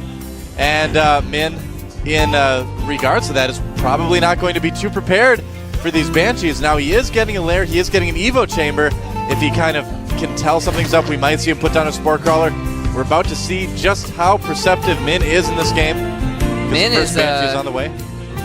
Yeah, he has just enough roaches to block things, and he's gone back to making drones. And he is making Spore Crawlers, one in each of his supply lines. That's right. I don't know if the Overlord saw that. He only has 2 queens. There they both are. And the Hellions taking the opportunity to run in and pass the queens into the supply lines. Spore Crawlers can do nothing against that. Oh! They need a lot of kills. Roasting the drones at the natural, but really, Min doing a pretty good job of handling this. He did lose a lot of drones, but here comes the Banshee now. How far can it work in before the Spore Crawler is going to go after it? Min has to work against 2 very different kind of attacks right now, Banshees and Hellions. Yeah, and the Banshee, of course, with the cloak, makes it much more difficult since he just got his lair. He gets it! Wow. You know, Min lost some drones, but all in all, did a pretty good job of handling that. But here comes the second Banshee. It's going to be impossible to hold that front with roaches right now with the Banshee out. Yeah, he's lost a total of 11 drones from all his harassment. Yep. And an Overseer finally morphing. I'm surprised he didn't morph that earlier, just depending on his Spore Crawlers. For detection. Keen doing a good job of staying just outside of the Spore Crawler range as well. The vision range, of course, does extend farther than the Spore Crawler can shoot. Yep. So if you can lure your opponent into it, your queens can clean things up. Now, Keen went for a little bit less of an econ build by going for the tech first, but he did enough damage with all the Hellions and Banshees that he's actually even in Harvesters, and he's got his second base up as well, so their economies are about the same, although, of course, with the Mules, Keen's a little bit ahead as far as his mineral intake. Now, Min's getting a Spire. That's going to do quite well against Banshees, of course, but Keen is already producing a Thor. Ooh. So if Keen plays this right, those Mutas may not be able to do a whole lot of damage. So far, Keen just doing a really, really good job of switching things up, keeping Min on his toes, making his opponent react to him instead of the other way around. Yeah, and that's the other great thing about doing Banshee Harass is you also end up scouting your enemy a lot. He's got 2 Banshees still floating around. They can, of course, come on the sides and try and pick off queens or wayward drones. And Keen already getting +1 vehicle attacks too, so he's planning on going into the mech plate, looks like, in a big way. Banshee out, or rather Viking out right now, and it's going to do exactly what we see doing right now. Taking down some Overlords.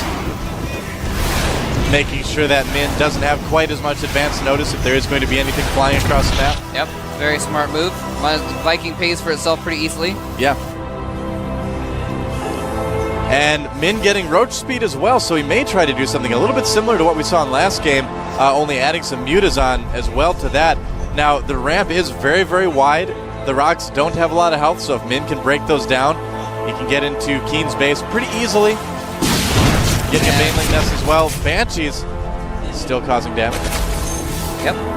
Total of 7 kills between the 2 of them. Yep. Not horrible. Not as much as we've seen other Banshees do, but yeah, mutas are now out, man. So they are heading over towards the base of MVP Keen, and he has turrets up. He's got that Thor in the background as well. These mutas aren't going to do a terrible amount of damage.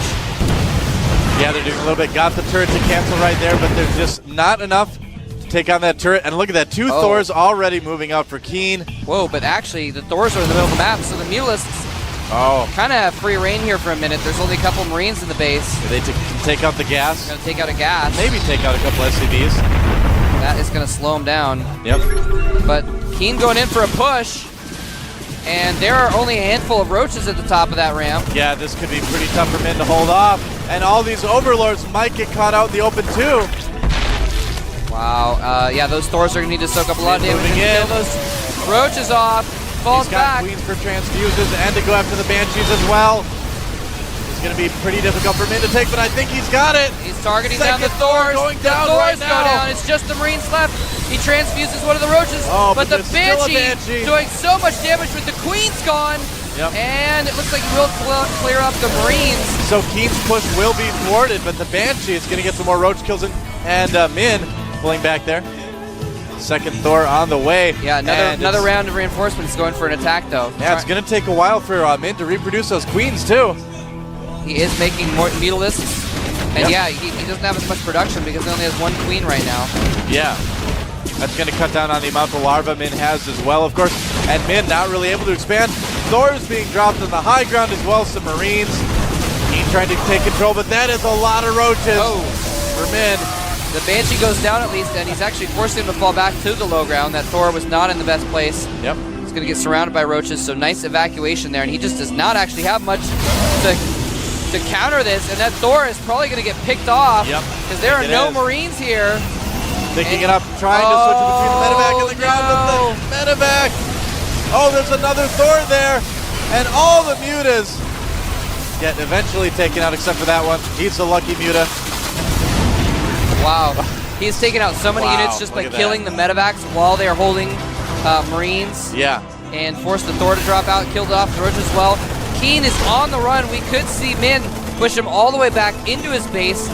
And the Depot supply depot getting up just in time. Although it only hold for a short time, and he doesn't really have much to put out damage to take out those roaches. He's gonna try to repair the Thor, but that's a lot of roaches. SCV's coming from behind. Does Keen haven't what it takes to hold this? It's going to be so dangerous. He is only fighting with SCVs and a handful of Marauders. One Thor, he may be able to pick off these roaches slowly and steadily, but more Zerglings coming in to take out the SCVs as well. And Slayer's Min. Wow. May just take over the base right now. The roach is doing so much damage, so buff. Yeah. Oh, the Thor had 20 hit points. Barely survives. Keen holding for now. Min able to push him all the way back to his base, and the supply count is not too different right now. Min ahead by about 10, but Keen holding okay. Harvesters definitely favoring Min though right now. Min's not done yet. Look at that. Banelings morphing. Zerglings rallied.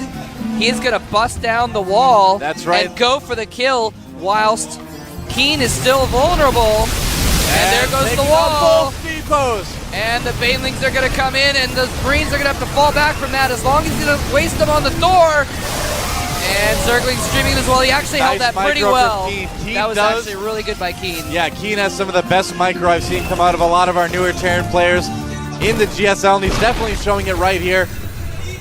And Min just can't make things happen. That was actually really close. Yeah. And amazingly held by Keen. His front door was gone. He only had a handful of units, but he microed them well enough. They killed off the Banelings without losing too much. Yeah, that's right. And if you know what, I'm really surprised actually that Min didn't wait for another like dozen Zerglings, because if he had, that would have been pretty different too. He could have taken out the Thor at least. Min taking his third now. Finally, that's probably the latest third base we've ever seen Min take. He does even have a macro hatch in his main. MVP Keen taking his third as well, so the players may decide to sit back a little bit. Oh, and Min, we're going to see it in a moment, but he is making an infestation pit. Ooh, very interesting. Yeah, we saw Lenok do some great infester usage yesterday. Yeah, Min has actually been playing really low econ. He has 42 drones right now, and that is the most he's had all game, I think. Yeah. He's been playing really, really low economy off just the two bases. Oh, there's a drop at the new base. Oh. And it is like Min has thwarted. enough. Yep. Do not want to deal with those Banelings. Yeah. And so right now, Min, if he can hold this and get his third up and running, maybe do a little bit of harassing in his opponent's base, he could certainly win this. And by the same token, too, Keen is in an equal position. Both players about even, but Keen is starting to pull ahead on supply a little bit. Yeah, he's definitely starting to pull ahead. It is 124 to 95. Yep. And Min really... What? That Viking must have, I don't know, maybe the Viking pilot was trying to hit the missile button and hit the land button instead. He was like, no! Maybe he was planning on trying to get like 10 Banelings to blow up on it or something. It could be, but the choke that he landed in was so narrow. Yeah, that was kind of weird. I don't know. Anyway, so Min getting his third base fully saturated here, but still behind in the harvester count. Still behind, way behind in income at this point. Five on the way. Actually, he hasn't even made any new harvesters. Min is just powering units right now. Yep. And getting his tech up. Yeah, Infestor's coming out now. Well, his main is mined out, so he can just transfer those drones over to the third base. Yeah, that's what he did. So that's what he did. Okay. doesn't really need as many, but, you know, he's going to wish. Oh, I guess he isn't out of gas quite yet. Getting that Spire, and a bit of a drop. Doesn't do a whole lot. Just a couple Marines getting liquefied there. Now, he does have the pathogen gland upgrade, so all those 3 infestors that just came out do have fungal growths. Yep. And fungal growths, when you have very few medevacs in play, can be very, very strong. There's only 3 medevacs right now. Absolutely. If he catches a group of Marines off guard, they are dead. Yeah, he's going to have to be very, very careful to hold off this attack by Keen. If Keen's able to siege up on that high ground. Speaking of which, Bailey's coming in. Oh, wow, he kills the Fungles Baneling. everything. Can he follow up to polish Yes, up all his the Marines? Banelings. Oh, man. That was so close. He almost lost all of his Marines, but those Marines are so badly damaged right now. But he does have 4 tanks coming in from behind. This could be pretty bad for Slayer Finn.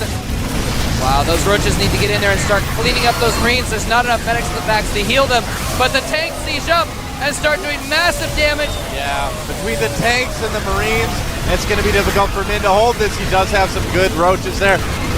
Thor getting focused down, but there's another one behind, and it looks like Keen might just take this game. There it is. GG. Min loses his 3rd. He was mined out at his natural. Will be remembered for the rest of the time. And here we go. The grand finals of BlizzCon is upon us.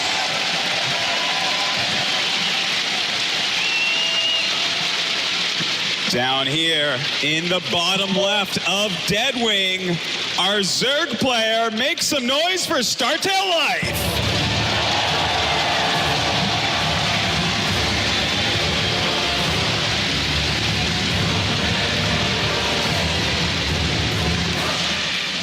And his opponent to the north in the top left from Team Acer, it's MMA.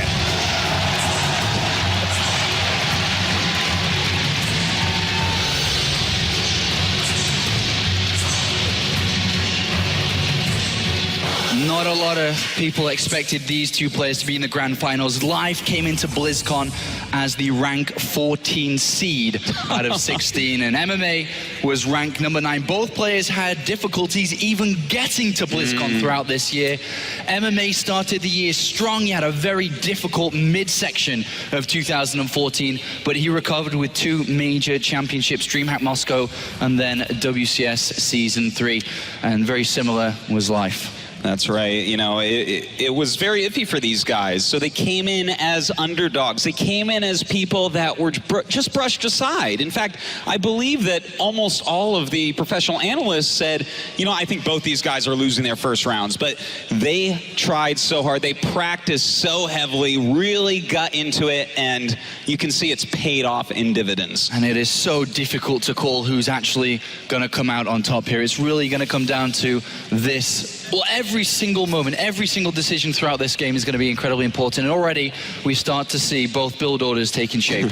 Well, this is exactly what I want to see throughout the series. A pretty quick Zergling speed for Life. I mean, that's his unit, right? The speed Zergling. This is what he gets all of his success off of. The scouting, the aggression, the defense. This is his key unit. Whereas MMA, on the other hand, a more reactive Terran player, going to open with the Reaper so he can scout what's going on. And he will need to do that considering the way that Live just played against Tasia. Incredibly aggressive and very unorthodox. That wasn't really typical Zerg play that we saw from Live.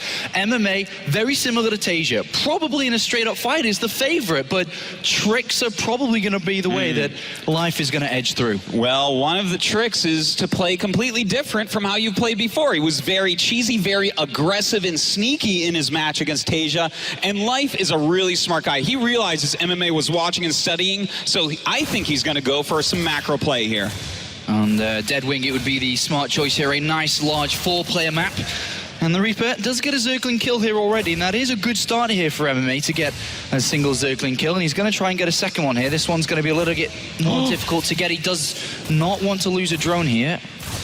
Well, it looks like you should get another Zergling, I think. Oh, Yeah. there you go. He does get a second. This is actually very nice by MMA. A lot of the times you don't even kill one Zergling with this, but some very strong micro coming out from our Terran. And MMA here, he's moving 2 Marines south of his main base. As he's scouting at the same time with the Reap, he's going to try and catch a drone, transferring from the main base to the natural, and it looks like he's going to get one here. And MMA, a great start here. 2 Zerglings down, a drone as well. And he does have the option to poke in and scout. 2 Marines inside his main base here. Going to deny any Overlord scout as well. So he really keeps what he's doing in this game. Well, he could away from life here, but he has chosen to throw down this starport. Maybe a little bit worried about potential Zerglings coming towards the front here. Yeah, he definitely could be. He realizes speed could be finishing up pretty soon, and he is right about that. It is just about finishing right now, so Life will go out and scout, but you're right, Apollo. So far, MMA taking a little bit of an advantage, and this could get into Life's head a little bit. To lose 2 Zerglings and a drone to a Reaper, it's pretty uncommon for Life. That is pretty uncommon here, but the game continues on here as we have Life at 46 supply, MMA to 39. The first couple of Hellions are coming out now, and this is where MMA is going to be able to continue his pressure with that first Reaper. Well, he is pushing forward right now. Going to see that, in fact, this third base is making right now. The Queen's going to come out and kind of deny any harassment. Not an easy place for MMA to really harass, being on the high ground. With MMA taking a second gas here, it really opens up his options, because you normally see the third command center come in to really push your production, your economy, and just play for the longer stages of the game here. Life's hiding Zerglings, which could give him more information on this game if he's able to get in there. But I think we may see an armory come in. He could try to use Hellbats here for a frontal attack. There is the armory coming in, so it looks like we are going to see that, but there is an Overlord very, very close here for Life. And that's right. If he pokes up and sees the armory, he's going to know all he needs to know to be able to stop this. But still, it is a very tricky push to stop. Right. You know, you have a couple medevacs, a whole bunch of Hellbats, and some Marines with stim behind that. That's a scary force indeed. And Life is playing pretty safe overall. He's got 5 Queens. He's built a Spine Crawler in the dark here. He has no idea what MMA is doing behind this. For all he knows, this could be a third command center, a double engineering bay, and just a very long game here. Baliness coming in at a regular time here, maybe a little bit earlier than normal, should I say, actually. But And this push is going to come out. He is making some Zerglings as well. It doesn't look like he's actually checked this yet, but, you know, he does know the gas is there, so he knows this is within the range of possibilities of what could occur. Well, this push is going to happen here, Autosis. There's a lot of Hellions, and Hellions still being made here. Overlord's kind of slowing down and hopefully supply capping Life here as MMA sets up for his first decisive push of the final. That's right, but we do have a Spine Crawler, we do have some Queens, and 20 Speedlings. So, do you think this will be enough, Apollo? Can he hold on right here? I'm not too sure he can. The Bailey Nest is going to complete. Bailey's going to be incredibly important. MMA transform his Hellions into Hellbats, and here we go. Uh-oh, the Hellbat's going to start walking up this ramp right now. He is morphing some Bailings, but they may be too late. Moving forward right now is MMA into this Spine Crawler. The Queen's trying to hold their ground, but he really needs these Bailings. Hey, the Bailey's going to connect. They need to connect here. If they do morph, he's going to have to split and well. Pretty decent connections, but not enough. There's still 3 Hellbats. There's still a lot of Marines, and this Medivac is healing these as well. A great move from MMA. It certainly is, but he hasn't lost drones yet, so if he can kill this army off still without hurting his economy too badly, Life is still in this game. He is still working on nice transfuse on that Queen, pulling the Queen back now, still a single Hellbat pushing forward, and it looks like MMA will pick up and retreat. Only a single drone killed there, 39 Zerglings, 5 Queens. Damage was dealt, and damage will continue, but Life has pushed the majority of this off. Actually, this drop here equals the drones from the original push, Autosis. That's right. But things to keep in consideration. No third command center, no engineering base. 1-1 is done. We're going to see a lot of drones coming in from Life. He is going to take a lead in this game. You know, he did sacrifice quite a bit for such a powerful push, and for Life to hold it without really losing a lot of drones, I gotta say, I think Life is totally fine here, especially when you look at his upgrades. He's already got 1-1, he's starting Baneling speed and even +2 carapace, and that is miles ahead of where MMA is at. All right, well, extra production coming in here for MMA. He salvages his bunkers. He thought there could be a counter-attack coming in here, but that is not the case. He's going to start to feel out this game a little bit more because that's all he's seen was that push. Doesn't really know exactly where he is in this game, but as we can see as observers, there is a 20 supply difference here for Life, who does see that third command center about to be taken. That's right. Those scouting Zerglings actually doing a great job for him. He understands the timing of this third base, and he can adjust accordingly. Now, he does have another hatchery on the way. No fourth base. Okay, just this second starts up his fourth base. He's already taken down the rocks. His creep spread looking okay, but not quite as good as he'd like it right now. Well, MMA does have a drop on the left-hand side here, but Mutalisks are starting to come into this game here with 4 in the production tab. These Hellions must get some damage done here for MMA, but as we can see, there's already units here for Life. He's expecting this type of play, and that's very easily dealt with here. And with the Mutalisks popping out, this will be pushed back very easily. That's right. So still not a lot of economic damage done to Life. And, you know, we always talk about how he's an aggressive Zerg. He's in your face. He's sneaky. He's cheesy. But really, this guy is fantastic at macro play, too. If you don't kill any of his drones, he's as scary as any other Zerg in the world.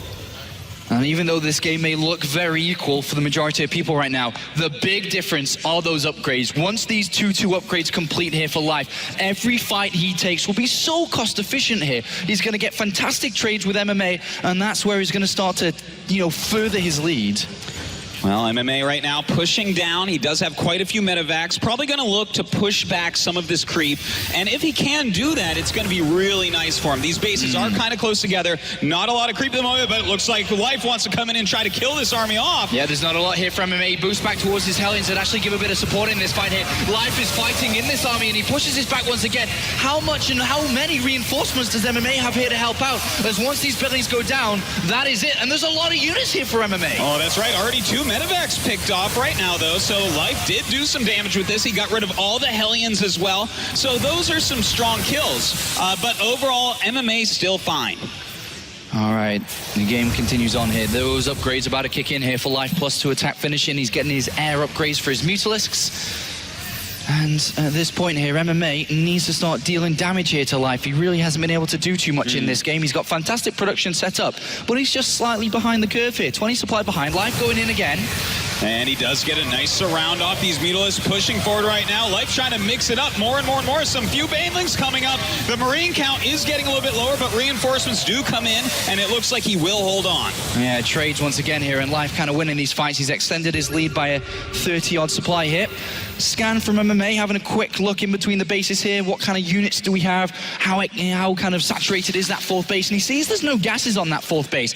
A pretty big tell here for MMA to slow down the aggression a lot. Knowing that Life's Zerg count could be a little bit low, that there isn't full saturation on that base. He doesn't need to keep on being hyper-aggressive. He maybe feels that he's a little bit closer in this game than he was first anticipating. Yeah, I think you are definitely right about that. He's got to watch out for the mass amounts of Zerglings, but hold on, we do have the Mutas going into the main base, multiple turrets going up, but they're a little bit too late. He will get right into this main mineral line and be able to, not quite take out the turret. Very nice repair by MMA, but he will lose quite a few SCVs. Yeah, losing 5 so far, and he is going to continue to lose some. That turret getting very, very low, but with more SCVs coming to repair, he will hold on from this point, but he did lose 7 SCVs there, and as you can see, the supply still furthering for Life here, 180 to 140. MMA does have those 2-2 upgrades complete now, so the upgrade advantage pretty much disappeared here for Life. That's right. He's fought right back into this game. Still no fourth base for MMA, but that's okay because Life hasn't taken his 5th yet. When Life does end up doing that, though, it's really going to split him up from where he's got most of his defense. All right, well, Mutalisks looking for some weaknesses, and that is a naked mineral line. No defense there, but Life may not have quite seen that, as doesn't want to overcommit, does not want to lose these Mutalisks. Oh, and he is flying in right now. Ooh, some Widow Mines there. He's got to be very careful. MMA on top of this micro. Oh, Life may be going for a big attack. Bringing these Lings in to set off some Widow Mines. Doesn't succeed on all of them. No, those 2 Widow Mines are huge right now. They need to detonate onto these buildings, otherwise they're going to come crashing through. First 2 players got some really good hits here. One of the Widow Mines goes down. There's only 1 left, and that is a lot of Banelings here, Autosis. It certainly is, but we do still have a Widow Mine up there. In the meantime, MMA is trying to do another drop over at Life's side of the map. Will this bring Life home with his Mutalisks, though? It looks like yes, it will. Yes, it will. That gives MMA some more time to increase his army strength and kind of prepare his defensive once again. This drop, beautiful here from MMA, buying himself some necessary time. All right, it looks like MMA going to push out down his 3rd base ramp, trying to push back these Lings and Banes. Does successfully do so, and he's got a great defensive position here, Paul. I think the attack timing for Life has actually come and gone. He has to back up and find a new strategy. He's chosen the infestation pit here, going to go into high blood. Hold that thought. Life is going to decide to attack up into this. There's a lot of Marines up here. The Widow Mines go in and they get some pretty good connections. Oh my god, the Banelings rolling forward, trying to get all these Marines, even some SCVs being taken out, this Thor being targeted down, picked up by MMA. Some great micro with these medevacs. And the Thor goes down, but there's still a lot of mules here. How many Marines are going to actually hold on? Life has a supply advantage, but MMA starting to push him back from this third base. That's right, but look at the supply, Apollo. MMA is so far behind, over 60 supply down. Does bro these Widow Mines, they get taken out by the Mutalisk. More and more Lings coming up, and Life presses his advantage. GG! All right, time to begin map number 2. All right, over here in the bottom right of Catalina. Make some noise for Startail Life.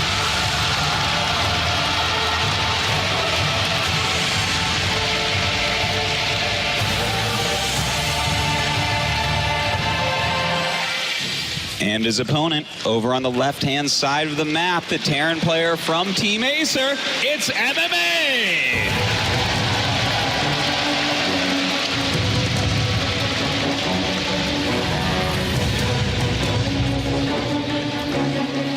MMA in the past has been well known for his Terran versus Zerg, his multiple medevac drops, his highlighted aggression, and he really needs to rely on that here today. But we haven't seen a lot of Terran versus Zerg from MMA in recent times here. It's been a lot of Terran versus Terran, it's been a lot of Terran versus Protoss.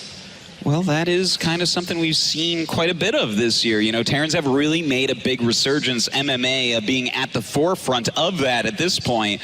But, you know, this has been a tough map for Zergs. We've seen quite a few of them veto it in various terms. Of course, here at the BlizzCon World Championship Finals, you can't veto anything. You got to play every map, and you got to play it like it's your last. So what, Apollo, does Life do here to try to take this game? Where is his best chance? I think aggression again here. I think that MMA, Artosis, is very, very emotionally invested into winning BlizzCon. He wants it more than anything else. He's mentioned how he's potentially thinking of retiring coming next year. It's all or nothing for him. If he was to lose this next map to some type of all-in, I think it would really rock his confidence against Life. I have to agree with you there. You know, if you lose that game where you went for a very strong Hellbat push in game number 1, gave yourself a good chance to kill him off early and start the series off right, and then on the map that you chose, the map that you feel most comfortable on, and you don't even get to play Zergs on that much because it is a bit Terran favored, you can't lose that map. You can't come back against Life in a situation like that. So we're going to have to keep our eyes on if we see that aggression come out from Life. We see pretty much the regular build coming out from Life here. Hatchery first, and then we saw the spawning pool, then slightly after was the gas, the extractor, to bring in the Vespian gas, whereas on the other side of things, MMA chosen command center first here on a map that more so favors the same build we saw previously in the Reaper opening because of how easy it is to scout, to go in, to find out and figure out what your opponent's doing.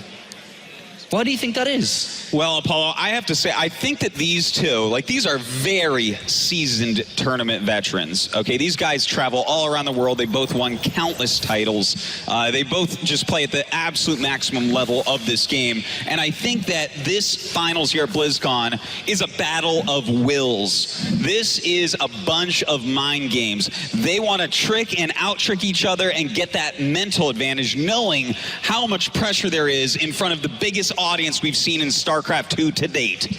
Oh, Artosis, you know how to play a crowd. Thank you, Apollo. All right, build's starting to take shape now. We have the second gas being taken from second gas on the natural here. Actually, I was a little bit confused there. Second gas by MMA, hiding it away from Life here. Whereas Life has just got his Zergling speed on the way, third hatchery coming in, and it's going to be quite important to try to figure out what MMA's up to here. With the second gas, he once again opens up his options. He can afford to get the starport down here. He can afford to build up the Hellion count and switch into Hellbats again. That's right. He could go into Banshee play. There's multiple different choices he can make. Yeah, there's quite a few possibilities here. What would you prefer on a map like Catalina? Do you want to see the heavy Banshee, Hellion harassment, or would you prefer that he goes for another push like we saw in the last game? I think Hellion Banshee can be quite good, but by the looks of it, I mean, he's already chosen my answer for me. It's going to be potentially very similar here to what we saw previously. Both are kind of good. I do like aggression coming out from MMA. The second to third base is quite far away from each other. It's not as easy as a creep spread.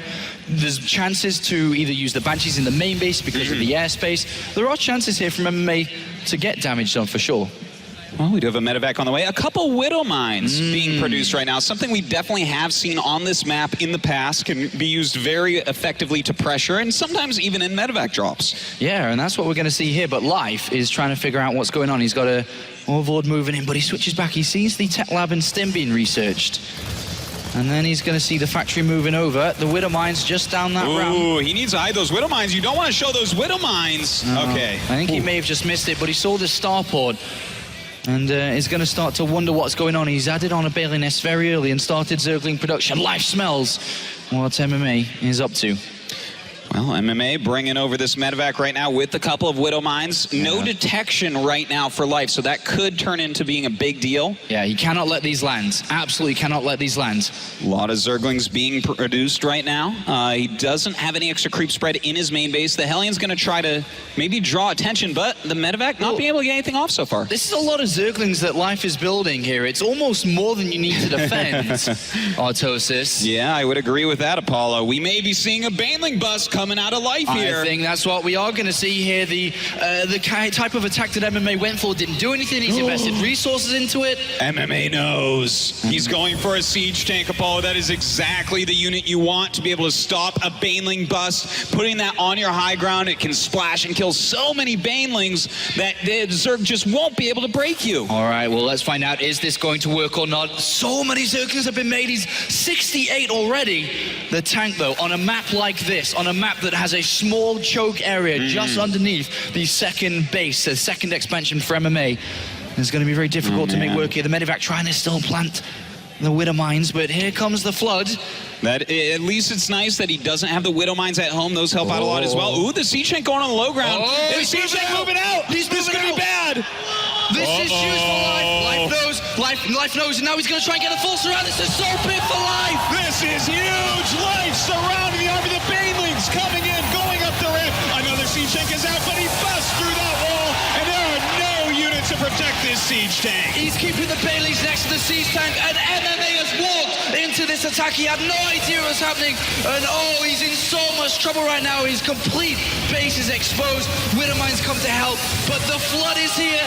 The natural has been exposed. The main base is being absolutely destroyed. There are so many Zerglings in here. He is killing off so much. All the SCVs being involved. To that $100,000 first place prize. Down here in the bottom right of Foxtrot Labs, it is none other than Startail Life.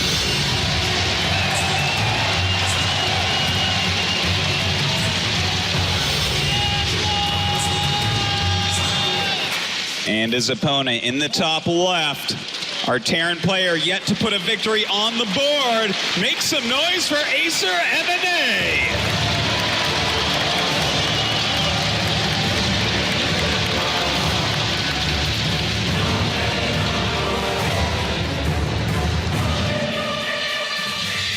And this is where it all matters now here for MMA.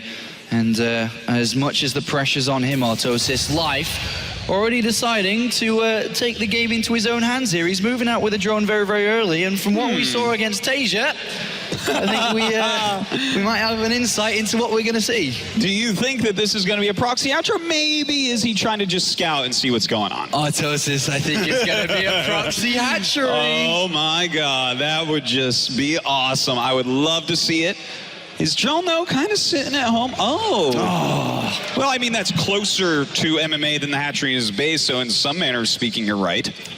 I wish it was what we thought it could have been. But he's come back here. The game's going to just be a standard one here. Reaper opening coming out from MMA.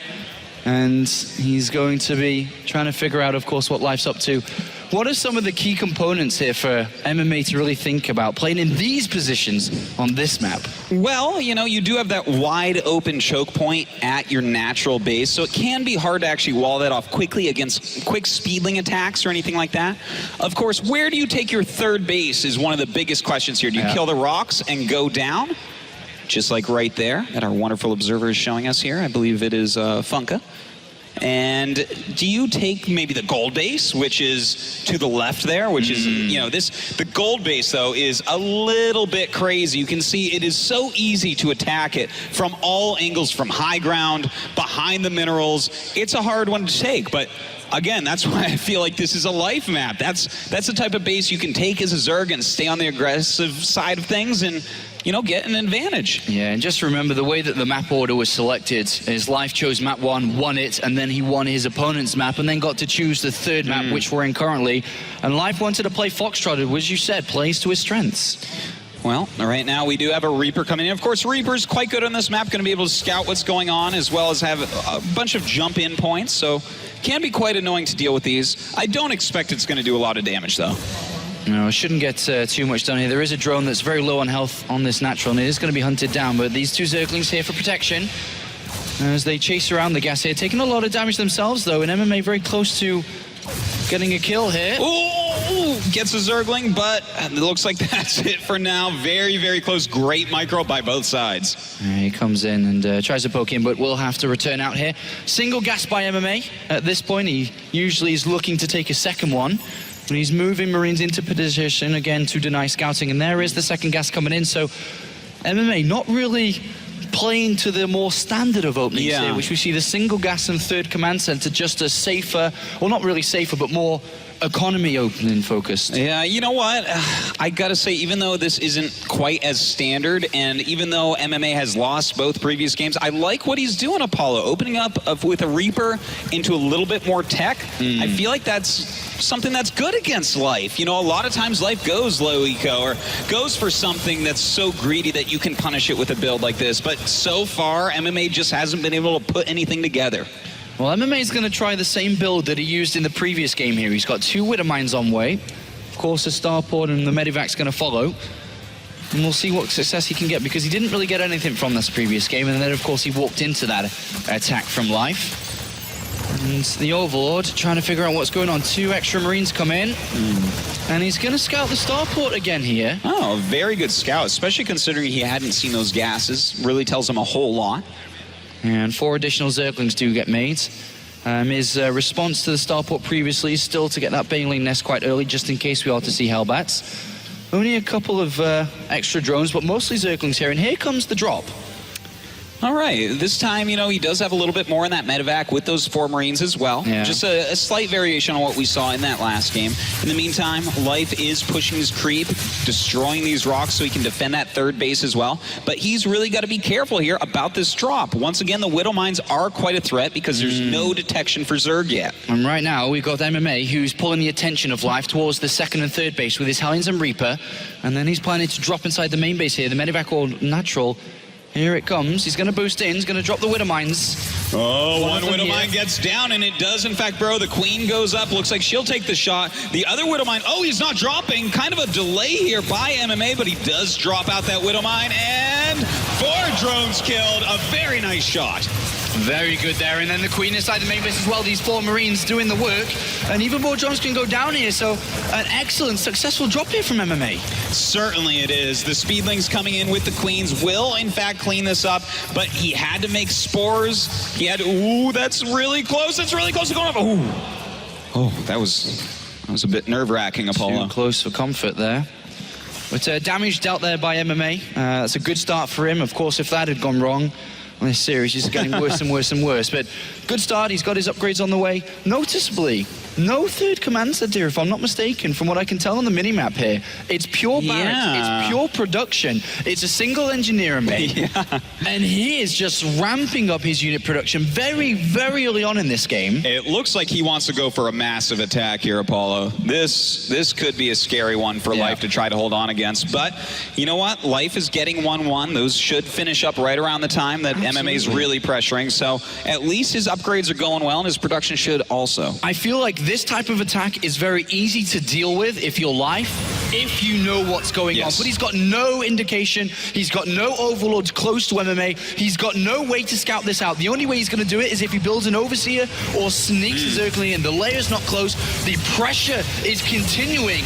And Life, who's going to be building a lot of drones at this point, because you're expecting the third command center, you're expecting the double engineering bay, but it is the complete opposite here. That single Zergling on the other side of the map could be one way that he gets a scout on this, but if he doesn't, he will get stung by this. You are so right, Apollo. We see drone after drone after drone created here by Life, just kind of refilling, getting his army, his economy going. But where is his army? He doesn't have much to speak of. He is starting Baneling speed, he is getting a Spire, and even taking a 4th base. But I gotta tell you, that 4th base is never gonna live against a build like this from MMA. Absolutely not. The armory's coming in, so we can build Hellbats with this mix as well. But here comes another drop that's gonna continue the pressure here. Any kill, any way to slow down Life is gonna increase the value of this next push that's gonna come out here. And look at that position of these Marines here. That Marauder just being in the way for everything. Oh my God, he takes out so many Lings and the Banelings. This is a super powerful attack by MMA, and he is dealing critical damage to Life. And the armory's about to finish, so these units can turn into Hellbats too. There's a lot of reinforcements coming away here for MMA as well. Oh, Life is up against it right now. This is a very difficult attack.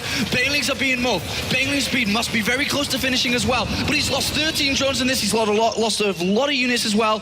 Here is the main attack. Look at this supply, Apollo. Right now, MMA in the lead by 50 supply. He's done a ton of damage to Life. His army is so scary with these Hellbats, with this +1 attack. He's pushing forward, and I don't know that Life can stop him. If MMA does not make this work, he has got not a lot left in this game. He needs to make it work, and it looks like he can. He's got so many units here. Baneling speed is finished. Can they get the detonations? Link's coming from right to try to help out.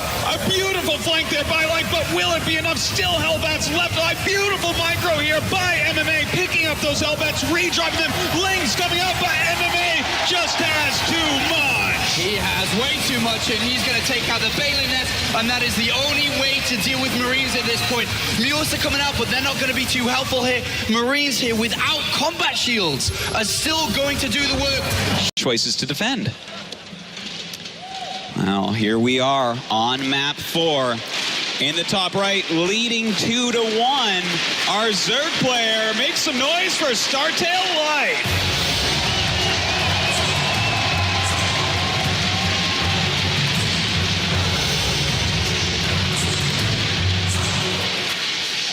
And his opponent down in the bottom center of our map, our Terran player winning the last game. It's Acer MMA.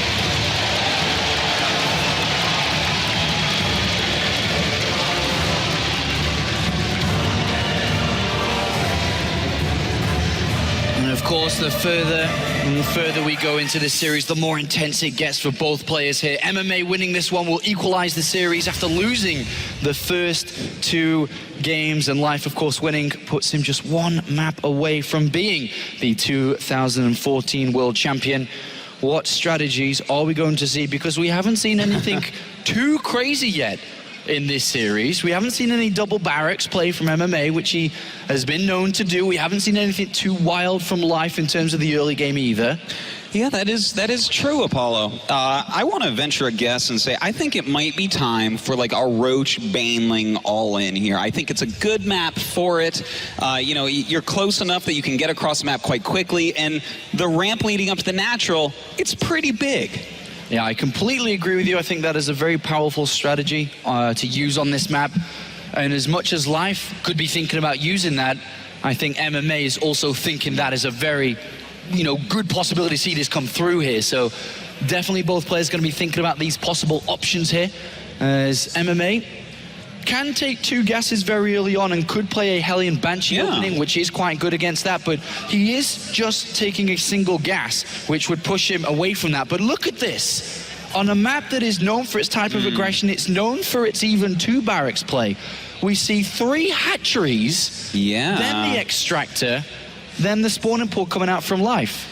Well, you know, he got that Overlord down there, scouted in the right direction, and when he saw it, he was like, you know, I'm not going to sit here on 2 bases and take a reasonably timed third. I need a quick third here to counter your fast command center. So I like what I'm seeing from Life here, but he's got to continue to scout. We saw that that was his hole on Foxtrot. He simply didn't know what was coming from MMA.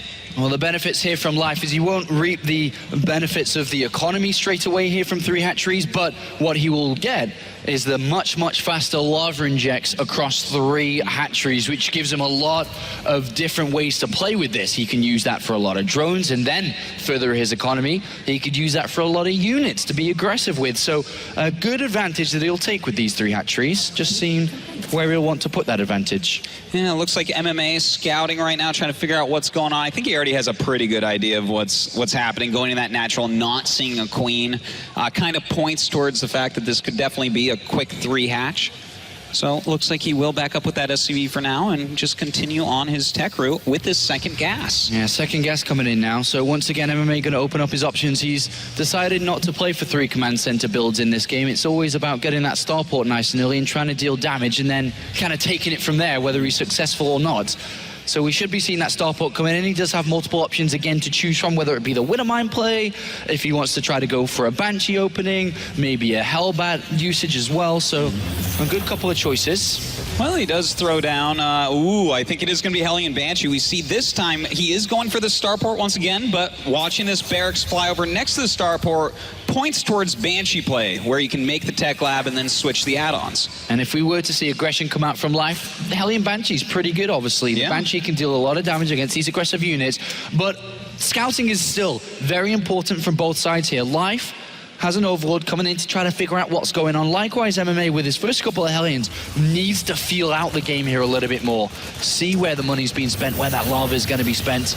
And this Overlord, it's going to get the scouts. Yeah, it looks like without any issues whatsoever, he's going to see that this is in fact going to be Hellion Banshee, and that is a huge amount of information. You need to know that as a Zerg. Even sees Cloak on the way. Of course, that could be canceled by MMA, but he's got to prepare for it no matter what. All right, second tech lab down nice and early on that barracks as well. So he's going to be able to get Stim into this game and already switching up the barracks play. So he's gone Hellion Banshee into more unit production. And again, hiding away from that third command center. Important just to keep that at the back of your mind here. Double engineering bay after that. And this, again, is building up towards a 2-base timing autosis. I've seen this a couple of times from MMA, an innovation alike, where he waits until his 1-1 upgrades are done, and then he hits hard when those upgrades are complete. Life gonna need to try to figure this out, but in the meantime, he's got Hellion Banshee to deal with. You know what? I think he'll deal with it all right. He's already got 4 queens. The creep spread's pretty good. He's got his speed. He's making spore crawlers. He's going to be fine against that. But this 1-1 timing attack you're talking about here, Apollo, that's the real scary thing happening in this game right now. Yeah, he cannot be late on his bailing nest. He cannot be late on bailing speed. This type of attack is designed to kill when those upgrades are complete. And because you don't have a third command center, because you don't want to further your upgrades, it is all about the kill. And if you don't kill, you will lose this game. A very important moment, a very bold choice of strategy here for MMA. The bailing nest comes in, of course, going to be very important to get that bailing speed instantly. But how many drones does he make? Does he even figure this out? Does he not know at all? I don't think he knows. He could be sniffing it out a little bit. When you go Banshee Hellion, a lot of times you see more than 4 Hellions. A lot of times you see more than 1 Banshee. Hasn't seen either of those, so he might be putting 2 and 2 together here and saying, oh, this could be some other type of aggression with this opening as a feint. All right, well, Hellions controlling the middle of the map here. The regular timing, by the way, of a third base is around, it can be as early as 9 minutes 30, it can be as late as 11 minutes, so that is kind of the timing where his strategy becomes exposed because there is no third base. Another Overlord goes down, another way to be eliminated in choosing and finding out what's going on and what to do. Units starting to be made here by Life, but it's not to deal with this push. No, this is just some extra units he wants on the map. He's even taking another base. This is actually looking really, really bad right now for Life. I'm not sure he's going to be able to hold on, Apollo. Yeah, a couple of comfort banelings being morphed here just to have them, just in case something, maybe a couple of units pushed out here. And this movement there by MMA is almost selling the story of he's about to take his third base, clearing it away. There are 2 tanks with this as well, which are going to support. MMA, will he make this work? If he does, it's gonna be 2-2. The upgrades are completed. This is the time when MMA must move out and he must try to find the victory to tie this series up. Well, he is moving out with those medevacs right now. Might do a little drop harassment to start this out. The Zergling realizing, wait, where is this third command center? So he's waiting for a drop. Should be able to deflect this for now, but still, the incoming attack is what's really scary. And because there's 2 extra hatcheries on top of the 3 that is pretty standard, there's a lot of production around for life. As well as MMA's executed this in terms of the strategy and the build around it, he's not hitting as furiously as he needs to be right now. Well, his 1-1 upgrades. The advantage is gone. Life will have 1-1. Life has bailing speed. Life has a lot of bailings. This is getting a little bit scary. And those tanks that MMA is building, they have to hit the bailings. They absolutely must. You're supposed to push out the second you hit your 1-1, but MMA is a bit slow. We have this great creep spread. Suddenly, things are looking up for Life. He's got a nice big army. More mutas on the way as well to help out. Here we go. This is a big push. Remember, it's all about this push here for MMA. Is he going to make it work? There's a lot of bailings now. There's even mulas coming in, 9 of them as well to help deal with this. There's 26 bailings on the field. Is MMA going to make this work? Well, I'm not so sure about that. He is trying to abuse this area, the 4th base, but the thing is he doesn't have a 3rd base behind this. If he was doing this with a 3rd base landed in mining, this would be really scary for Life. But as is, even if he loses this, he can still win this game. Oh, Life's moving his units down south here, and he's going for a counterattack by the looks of it. The wall is closed off, and there are some units here to push these back. But he's also going to come in from different angles. Now, going to start to go in with the bailings, and they get some pretty decent hits. Yeah, look how big his army is, Apollo. Pushing forward, it loses a few bailings a little bit sloppily, and loses this hatch. So still, MMA in this game, fighting forward. Yeah, that attack maybe not the wisest there from Life. He lost a lot without really doing that much, and he lost that 4th. But remember, no 3rd command center, no 2-2 upgrades. It's all about this push. It is always only going to be about this push. Mule is getting into the SCV line here, really slowing down the income from MMA and forcing him to come back to defend. You cannot be losing your SCVs like this. You need to keep the pressure on much better than that. These Mutalists doing a fantastic job, but he spent a lot of money on him. Will he have enough bailings to crush through this? He's on creep, and bailings go through. They get a couple of good hits to start off. That is a good amount of bailings. They are rolling forward, but still the siege tanks and marines, they continue to press. The Mutalists, where are they? They need to come back and help out. They do, and these bailings come riding through again. How much are they going to get done? Not too much there, and MMA pulls back. A pretty good hit in the center there, but bailings bring it down. Hardly anything here. The marines bringing down the Mutalists, and MMA pushes through again. Oh, some nice bailing connections, though. Not that many marines left. More links coming out. The Mutas coming down. Where's the anti-air here from MMA? Oh, there it is. Apollo coming up. The reinforcements right on time. There's still 30 marines on this map, but there's a lot of Zerglings, there's a lot of bailings, and they come to push his back once again. MMA picks up to get out. Where is he going? He's going to get chased into the main base. That medevac is very low at the front, and it is going to get taken down here, and so are the rest. Uh-oh, this is bad news right now for MMA. Losing his entire army. Every marine taken down. Short of all-time crowned. All right, here we go, Autosis. This could be the last game of BlizzCon and the WCS for 2014. Let's make some noise for these players.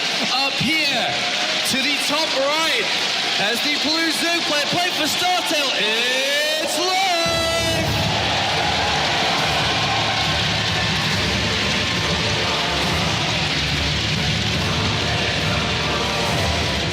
And his opponent in the bottom left for Acer. If he loses this, he is out. He needs your support, so make some noise. It is MMA.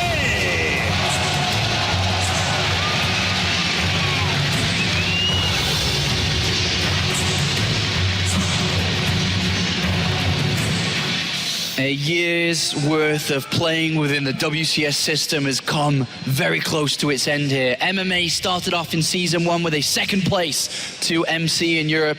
He dropped out in the round of 32 in Season 2, which put his BlizzCon hopes almost completely out the window, but he turned it around with a victory in Season 3. Life, on the other hand, started the year incredibly strong as well. He got a top 4 within the GSL in Season 1, and then got a top 12 finish as well, which is a very respectable finish, but then he dropped out of the GSL come Season 3 and started to travel abroad. He went to Intel Extreme Masters, he traveled to DreamHack to pick up points, which he managed to just scrape in to BlizzCon, coming in as ranked number 14 here. Well, 2 very different years, 2 very different stories. he's certainly a player that deserves it, Apollo, to be here at BlizzCon with so many great players from around the world trying to get these spots. I would still feel weird if Life hadn't made it. He's been just completely out of control since he really first popped on the scene so long ago. That's right, and that was the area where he was able to pick up so many tournaments in a row. I think he won about 5 tournaments in the span of 6 months during his dominant reign. And Life, here we are again in 2014, very close to picking up another title. He did pick up DreamHack Bucharest earlier on this year, but this would be the cherry on the cake here if he's able to win this. But here we go, the openings have been chosen. Spawn and pull first here. Bit of a more safer opening here for Life in case we were to run into a double barracks, but also Zerglings can be used aggressively if they do manage to run past this Reaper. That's right. He is running a couple down. I don't know that they're going to get past the Reaper, though. Looks like he's going to pass him right by and realize what's going on. Oh. Skips going through the watchtower. Autosis, this is... Well, there is a Marine on the way, so shouldn't be too difficult. He didn't build the reactor and factory instantly, which could have been his downfall. It's funny how bad that would have been for him, in fact. You are right about that. But luckily with this Marine, he'll be able to save the SCV without too much trouble. And the Marine takes a good few hits here, but he's more worried about the SCV not building the command center than losing the Marine here. He's just going to kind of bring it to the Reaper, sacrifice the Marine, and then pick up these 2 Zerglings with the Reaper. Yeah. And hopefully not lose too much mining time, or building time, should I say, on this command center. So well done there by MMA. Yeah, losing 0 building time, quite well done. But you know what? That was completely worth the 2 Zerglings. We were talking about how Reaper normally doesn't even kill 1 Zergling really at the top. Well, when 2 run across the map like that and he comes home, you're happy to give him up. All right, 3 command center build for the first time in this series coming out from MMA here off the back of that Reaper expansion. Of course, this build very vulnerable to different types of baneling attacks, roach baneling attacks. This Reaper important to try to figure out what's going on in combination with the Hellions, which we will be seeing very, very shortly here.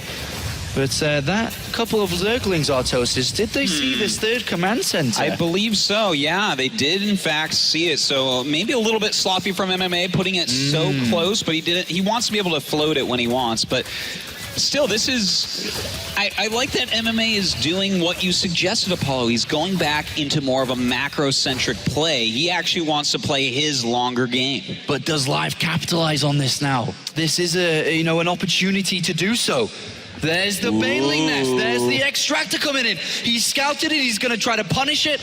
If he does, this means he will be the world champion of 2014. This Reaper, incredibly important. What information is he going to get? He goes into the main base. If he can scout that sinking gas in the baneling nest, it's huge. He'll have to give it up. He does see gases mining, but doesn't really tell the whole story, though. It doesn't know that. Oh, the Hellions, though. They're in the drone line. They get 4 or 5 drones there, and also they see the baneling nest. The scouting comes from the Hellions here.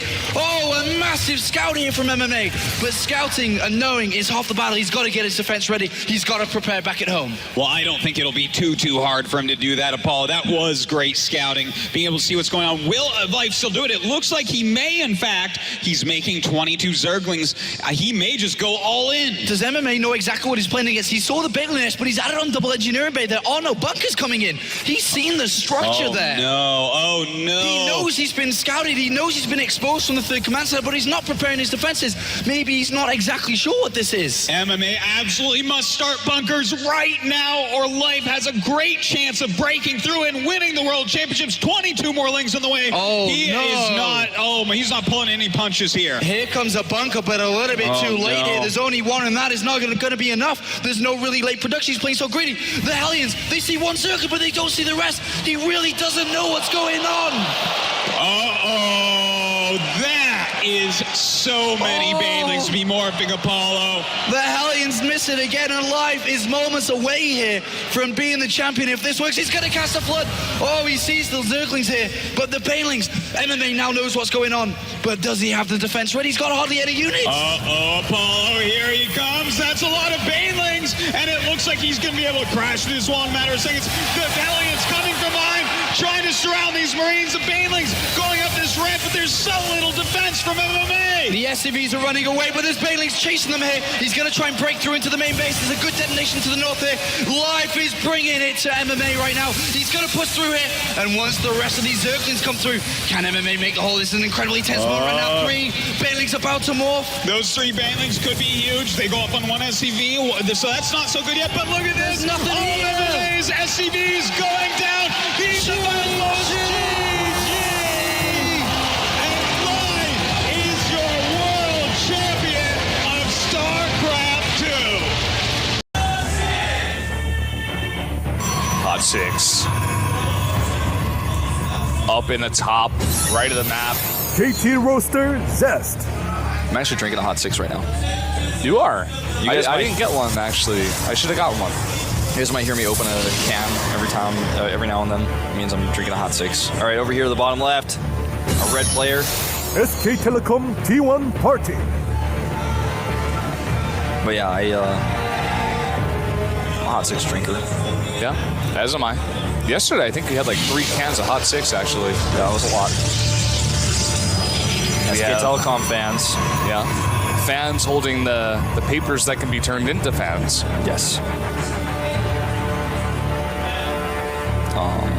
Just before in the matchup between San and Parting on this map, San in the bottom left decided to go for Dark Templar in the bottom right of the corner of the map. And Parting was able to scout that so easily. And both these guys from the Korean server, they know that this kind of play is not... You're just not really going to get away with it against a good Protoss. You might be able to get away with something like that on Frost if you hide the pylon on like some other main base location or something like that, but yeah, or on Alterzim. But on a map that's this small, it's just not going to happen. You're not going to get away with it. Oh, I'm liking the hat still. I don't like it any less than I liked it before. Now we know whose side he's on. Yeah. Observer pointing out the fact that Parting is mining more gas right now. If you look at the, the plus sign and then the amount of gas that's being mined there every minute, every StarCraft minutes, you could see that the amount is greater for Parting as he does have more workers and gas. Yeah. And Zest was getting a little bit of extra minerals. Now he's evened it up. Both going to 224, 240 per minute. Just fluctuating ever so slightly. As you know, the pro mining's not perfect, it's not constant. I'm just going to rotate that way, but we'll see how these two players open against each other tech-wise in just a moment. Well, trapping a probe. Nice job. Catch there, Parting. Twilight Council goes down. And back at the base of Zest, he has this double gateway build coming up here. He's going to make 2 more Stalkers out of those gateways.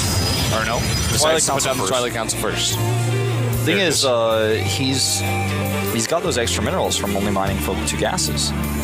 So that gives him the ability to have this, which means he's going to have the Stalkers out faster than Parting does in higher number, which gives him the ability to pressure and control Parting's early game pretty easily. But his blink will be slightly behind. But I feel like this is if these 2 builders collide, the way that Zest has done it is better in this case. But it is actually a Dark Shrine from Parting. And, this is not very Parting-like, but he didn't really show us this type of Dark Shrine play, per se, in the previous series. It was a counter Dark Shrine that we saw, but not an aggressive, like, this is my build order Dark Shrine. Oh, my...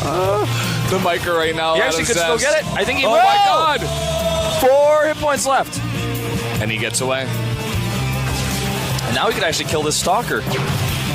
If he can catch it, I think he's going to at least damage it pretty critically. Uh-oh, Zest. Oh, Zest is losing a lot of hit points there.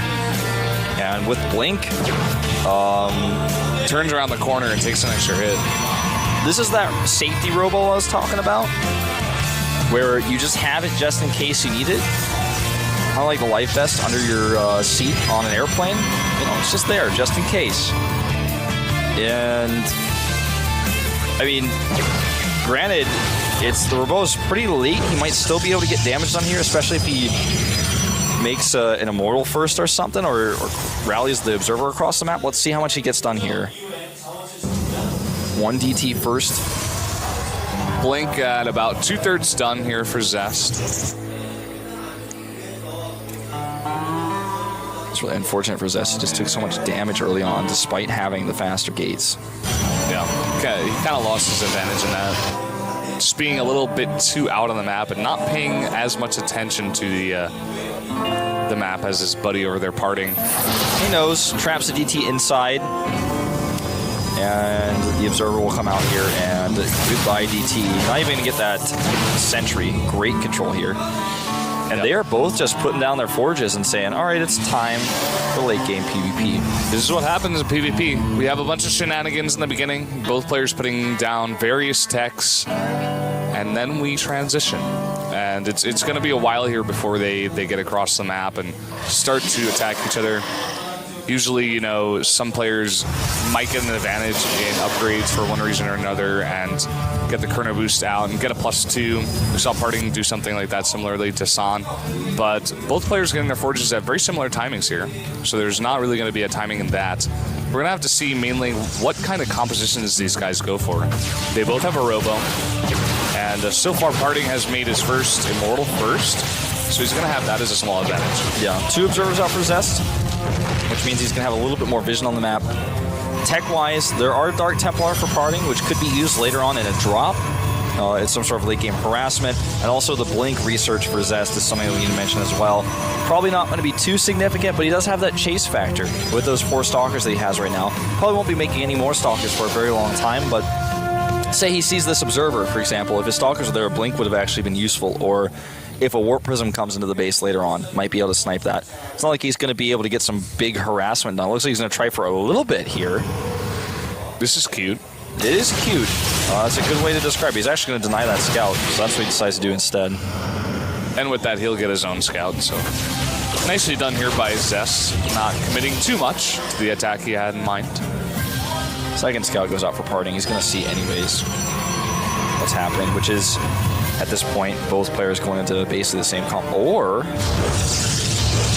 okay, he's going to go into a +1 Blink Stalker. It looks like he's just going to go all in on the Blink. So it's starting to look like, ooh, loses a Stalker, making it a lot harder to actually commit to this now. Yeah. What else could this be for? I mean, he's not, okay, 5 more gates, and the Phoenix sees all of this. Phoenix has all the information, and I don't know, he's not really making the Stalkers. Yeah. Makes a cannon. It's going to need, you know, Immortals. Those are going to be necessary if he wants to play a longer game, okay? Takes a quick third base. The way he's playing this is, we saw this in one of our groups either yesterday or the day before, where you look at the situation in the game, you're like, okay, well, I'm in a weird place tech-wise, but I'm going to take a bunch of greedy decisions, like taking a third base and, you know, cutting Immortals temporarily, just so that I can catch up, because the defender's advantage is so strong. It's going to be hard for Parting to actually commit to an attack. If Parting knew that, hey, wait a minute, this doesn't make any sense, what are you doing? He would come and punish. I think he does know, though. He's been scouting so many times, and look at that army. 3 Immortals right now, 4th one on the way, 1 Archon as well, and he has a probe with that army. Look at this, Stalker's getting caught out as well, and Zest doesn't really have an army back at his base. There is a tiny window, like a window on a dollhouse, that's how small it is, man, where Parting is going to have +2 faster. I don't think that's going to come into play here, but let's watch that closely. With the game heart, you can see at the right side when the upgrade's about to finish. It's about to finish right now. Charge is finished for him as well. And he's going to break down those rocks. And during all this, you know, Zest is trying to take that third base. He's trying to get them units out, but he doesn't have any Immortals. That's a problem. He has 0 Immortals to the 4 of Parting. We see army supplies 15 up for Parting. Very nice time warp right now. A second one goes down, but there is the overcharge. That Phoenix in the back taking a few shots here. The overcharge does go down, but Parting has way too many units. And Zest is going to roll over here and die. Great scouting by Parting. Really smart reaction to what he's seen. Dances the units. And we're going to go on to game 2, because there's nothing else to say here. GG. Up here in the top left in the teal for KT Roaster. Down 0-1, he is. KT Roaster Zest. Zest saying that he doesn't consider SKT his rival anymore, winning 10 games in a row against SKT players. Parting here to break the streak. I said his name, but let's say it again. SK Telecom T1 Party. So we are cross spawns. Doesn't necessarily mean we're not going to see the islands. If you look at the map, though, the island bases in these spawning locations are pretty far away comparatively to, say, if you spawn right next to the island. That's like a scrap station island then. Yeah, I said that word. I know it's like in most countries, like it's actually banned to say scrap station on TV, but like we're okay here at Gomdu. We can mention that. We don't hide the past. Oh boy. Both these players are doing a good job scouting. Zest scouting mostly at the bottom of his ramp, and Parting scouting this entire base, making sure there's no shenanigans, no forward gateways, nothing like that. Build we haven't seen, at least in this tournament, in a while, is actually a build like what Hero did, where he put a gateway and a cybernetics core at the bottom of the ramp, and just like got super fast, like right in your face Zealot Stalker, and just had too many units. Yeah, we don't really see that all too often, but it does happen sometimes. That's something we could see going forward in this best of 7. Yeah, I mean, when you go into a best of 7, like compared to something like Pro League, where it's like a best of 1, you prepare for the matchup for so long and stuff like that. This is a best of 7 against a guy you weren't exactly sure. Like, Zest has a better idea of like the matchup he was going to play, but Parting, has the practice, and it's very different in a long series like this. So many different strategies can come out. Even cannon rushing could happen. Cannon rushing 2-gate proxies, the proxy you're talking about with the Russian stalkers. On this map, both players taking that second gateway, allowing a little bit more pressure on the map and also a little bit of extra safety. And they both scout, so no one unaware here. Now, Parting sent his probe not back, but to the third base. And that's something that Zest might notice. He actually leaves his probe on the watchtower, waiting for that to happen. So Parting sends out a unit here. He's going to send out his mothership core, as well as, I believe, a stalker there. Chase that off. So if Zest is like super cognizant of everything that's going on right now, he's like, wait a minute, I don't think you sent that probe home. So you might know that there's a forward pylon right now going up to the right side. Parting is adding another gate here. He's chrono boosted out of 2 more stalkers. He has a big advantage of stalkers here. And once he gets that 3-gate up with the warp gate timing and a forward pylon here, he can definitely punish Zest, because Zest's gateway is going to be a little bit later. He's going to be chrono boosting Blink. He has less stalkers. And if he doesn't find that pylon, or even if he does, it might not even matter. He's going to be in trouble here. It's a billowy 3-gate, really, He's going to come over here and he's going to try to punish for any sort of tech, be it Blink, Stargate, anything you make like that, then you have less units. So, makes the Twilight Council at home, interestingly enough, so it's not quite the same. That's going to cost him a lot of resources. He needs another pylon before he can warp in any additional units, but he has that 4 pylon from earlier. And with that Mothership Core and a great time warp on these Stalkers, might be able to come up here and chase. Does get a little bit of damage under one of the shields. He needs to get out of here ASAP. He loses a Stalker. They're a bit sloppy, and now it's 4-2. Mothership Core not going to be able to do anything here. Yep, he's got to group up the rest of his Stalkers. I feel like that was a little bit overzealous there. Another time warp not doing much, and Zest has more Stalkers here. He's going to fight this easily and push back, but Stalker kills 2 and takes the Stalker lead. Parting has done it again, man. He's got a Dark Shrine. This is how he might be able to win this. And Zest is probably really confused. Like, no, it's over. You're done, man. You're not pushing up here. He just keeps attacking, which means he can't make a Robo, or he's gonna die. But if he doesn't make a Robo, then he's gonna die.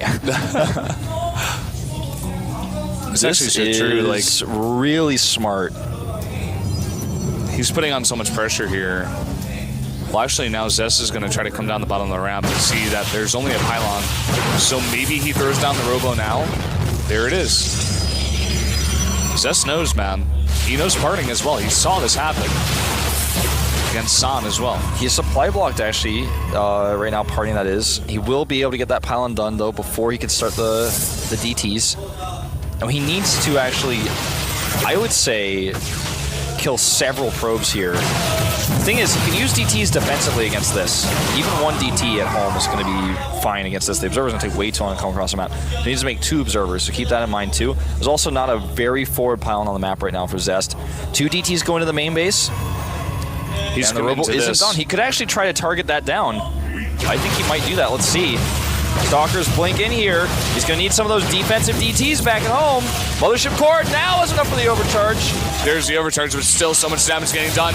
Now the DTs are in the base. The probes have to be pulled. They cannot mine now. This game is about to get crazy. Oh, yeah. So he's going to just fight, actually, these probes here. Does not try to kill the...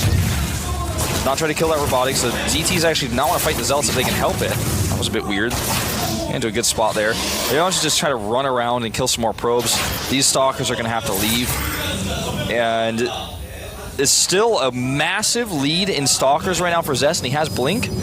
But Harding has the better economy, so he's going to have some time to try to even that up. And he's going to kill even more probes here. He gets 3 more, 28-13. So game is more even than it looks. It might look like, oh wow, Zest is dead here, but he has still this army to work with, and as soon as he has 2 Observers, 1 at home and 1 with his army, that's when Parting needs to really defend and somehow hold that off.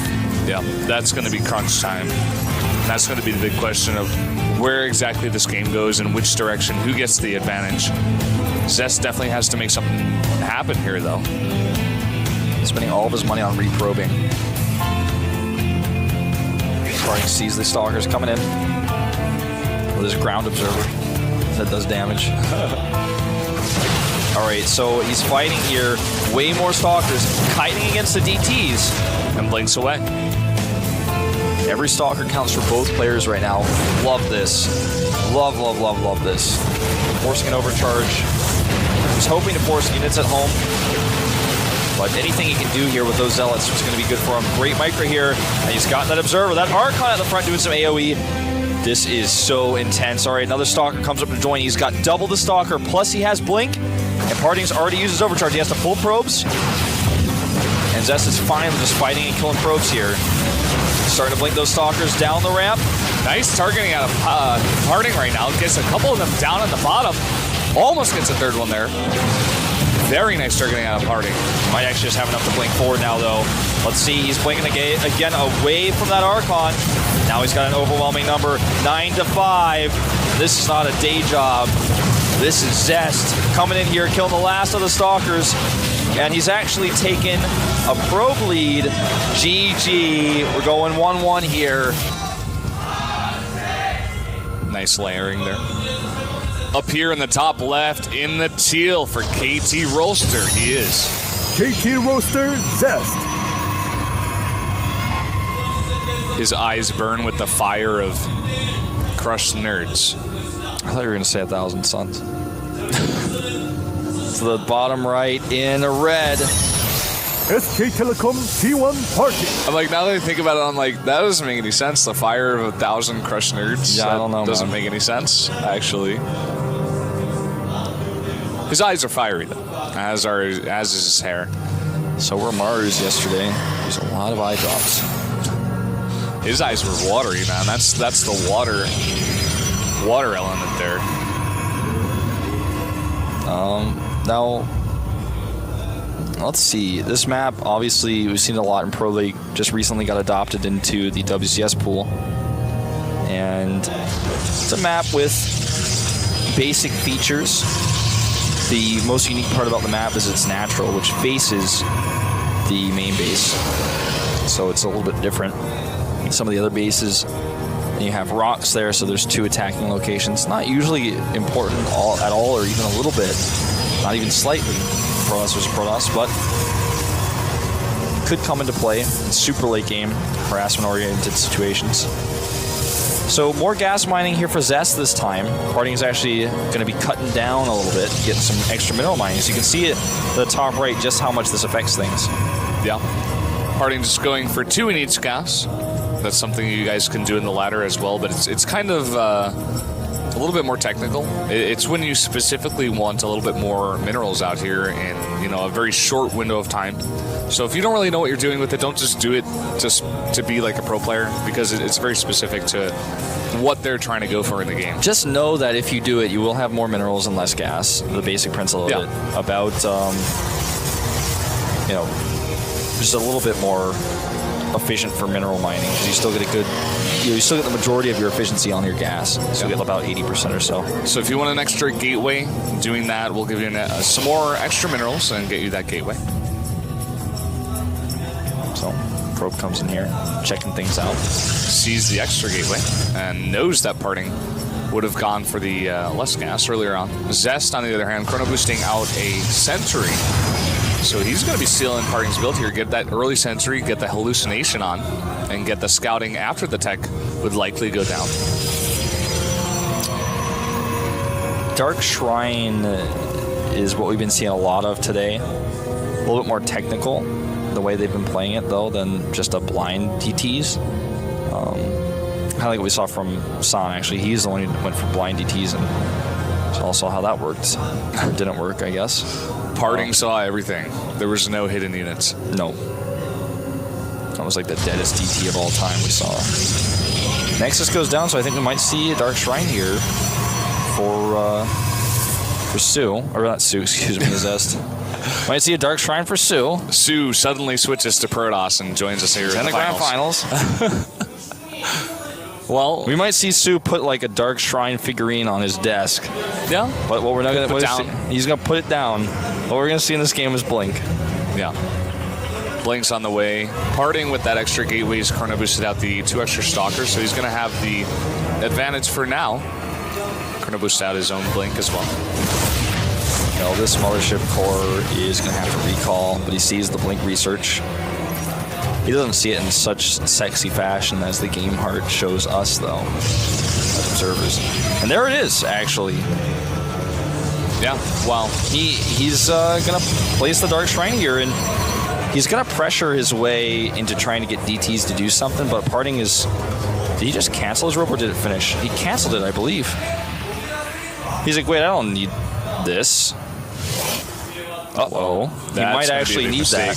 I think what he wanted to do is he saw the Blink coming his way and maybe get some Immortals, but now that he sees the Nexus, he's like, I want to punish for this, actually. I'm going to get my Blink, and I'm going to come in here. And that could be his undoing here, as he is not going to have any detection for the Dark Templar that are slowly coming out here. Right now, hitting on this Nexus, but the overcharge goes down. Is actually going to push him back for now. He's going to have to wait a long time. He's going to wait for the Blink to finish, and he's going to Blink up here. Brendan, is that a probe on the map? Hold that thought. Parting is going to kill that Mothership core, and there's no Nexus overcharge here. I think that's a probe on the map for Zest, where he could actually use to make a forward pylon. He sees the Dark Shrine now. He's got a lot of time to react, because there's no forward warping point just yet. He might actually just be able to win the game here before that actually comes into play. Let's see how much more damage he can get done. Yeah, there's no units here for Zest. All right, needs to warp in... What? Warps in 3 Stalkers and leaves the game. GSL Hot 6 up here in the top right of the map in the teal for KT Rolster. He is currently down. KT Roaster Zest. 1-2. Staying focused. Up against the Soul Protoss, the top left. SK Telecom T1 Party. Also very focused, of course. These players want to win the money, they want to win the fame. This is their job, their livelihood. They practiced and probably stayed up really late last night in order to do well today. Yeah. No doubt about it. And today started at 2 p.m. So coming down here a little bit earlier than normal to the studio. It's just one of those days where, like I said before, it's more like a weekend event. And it essentially is what it is. This tournament took place, over the weekend for the last part of it. And it's a tournament about limited preparation and really just how well you can play a best of 7 on the fly. Yep. How many builds can you come up with in such a brief period of time? stylistically, can you keep yourself fresh enough to where your opponent doesn't get too many ideas about exactly how you want to play it? Now, we have a much faster core here for Zest. Yeah. At an early gate, so he might actually run with that and go for that billowy 3 gate. It could be very, very efficient on this map, very useful here because the rush distance is very small. Getting a pylon over there isn't too hard, and you can get the rest of your stalkers that you build at the gateway before it's a warp gate over there pretty fast. Parting is going to come over here and notice this. At least he should, but instead of that, it is going to be a very quick Stargate here before warp gate research. Yeah, this is a good map for it because of the rush distance, so... The only thing about this is that Parting scouts, and he's going to see it. That's the usual location there in the bottom left, but actually Zest puts it a little bit back over there, and Parting knows this is on the way now. He's also, with this, scouting it pretty uncharacteristically. Parting oftentimes will skip a scout, so I think this is part of the idea here for Zest. He's probably played more PvPs without a scout than any player I can think of. Mothership Core is going to come over here, get a little bit more information. Oracle started right away, right at 150 gas, going to be chrono boosted out, and of course rallied over to the base of Parting. The only thing about this is that Parting has the Mothership Core. He's going to have stalkers over there. He's going to be totally prepared for this.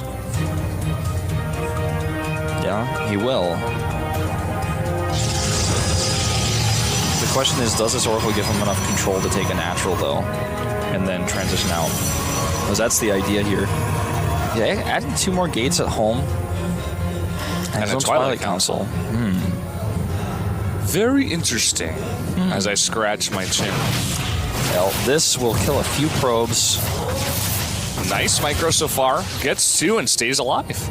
Wow. It doesn't use the overcharge. Yeah. So there's the drawback to this is he doesn't kill it, but he has that energy for later on for other things. Most notably the Blink Stalker timing attack that might have Time Warp assisting it. They're both going into Blink now. Nice scout over here. Knows that location, a very nice location to put down that pylon. You can warp down there on the low ground with that. Warp gates are done.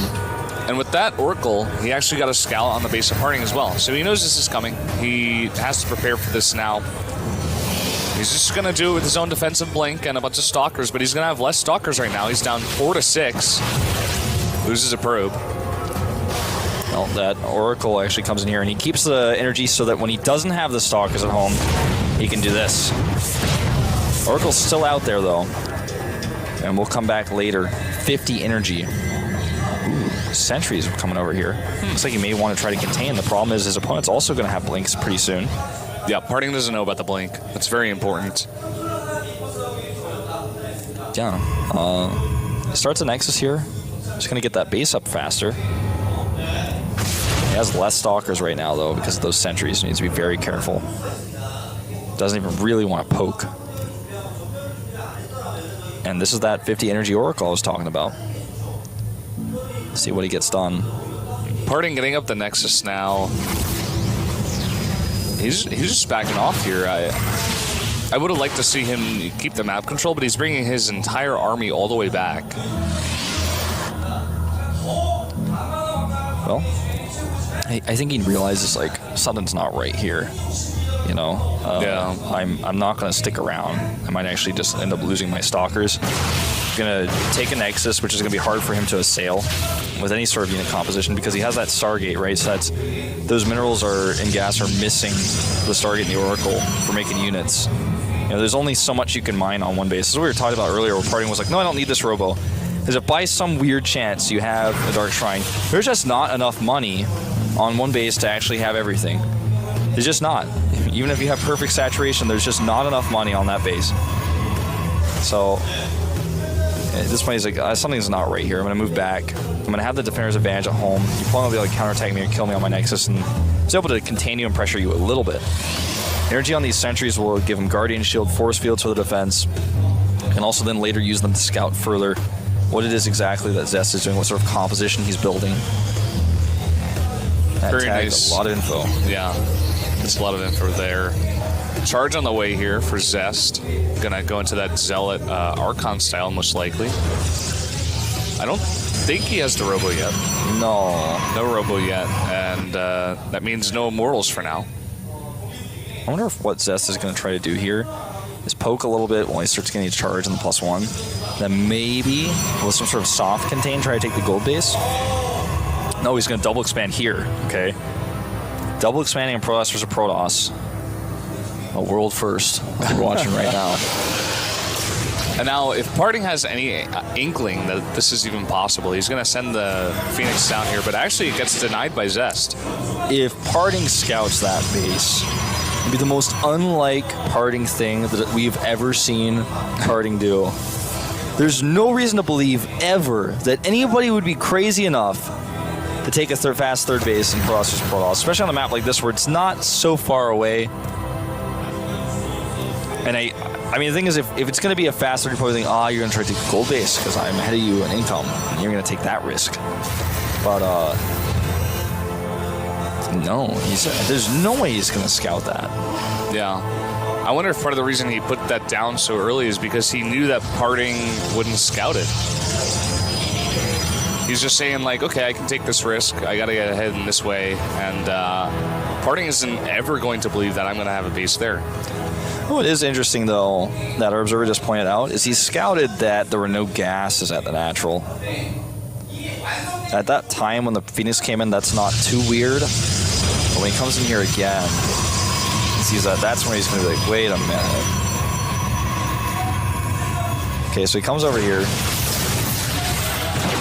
Phoenix is killed. He snipes the Phoenix because he's scared the Phoenix might actually see the third base. Yeah. But he could have maybe let it see that there were no gases as well, so he wants to deny that too.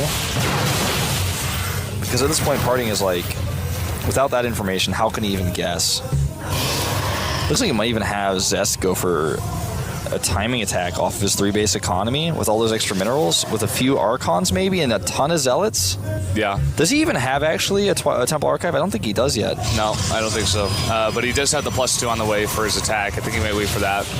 He's going to deny the now scout he sees there's no gas, and he's like, all right, what's going on? Okay, now he knows.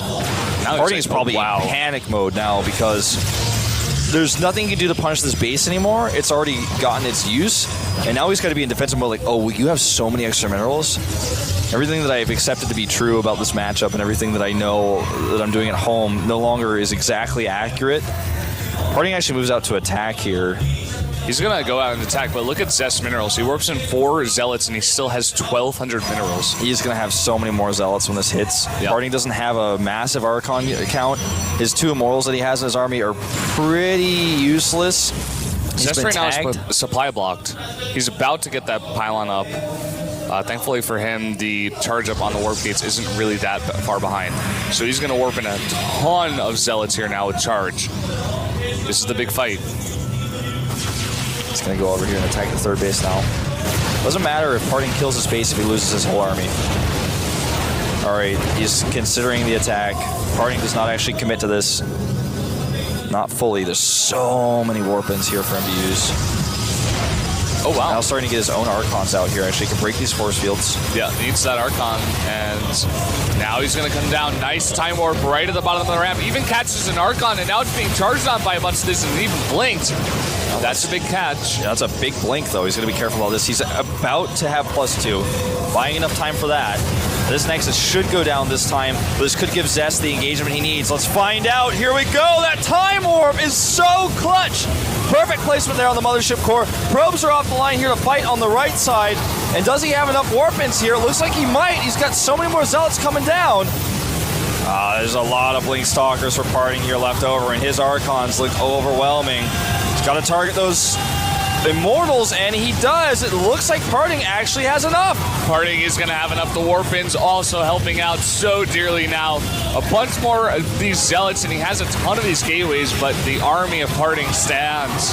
I feel like a little bit of timidness and also the supply block that you talked about earlier is what cost Zest this game. GG.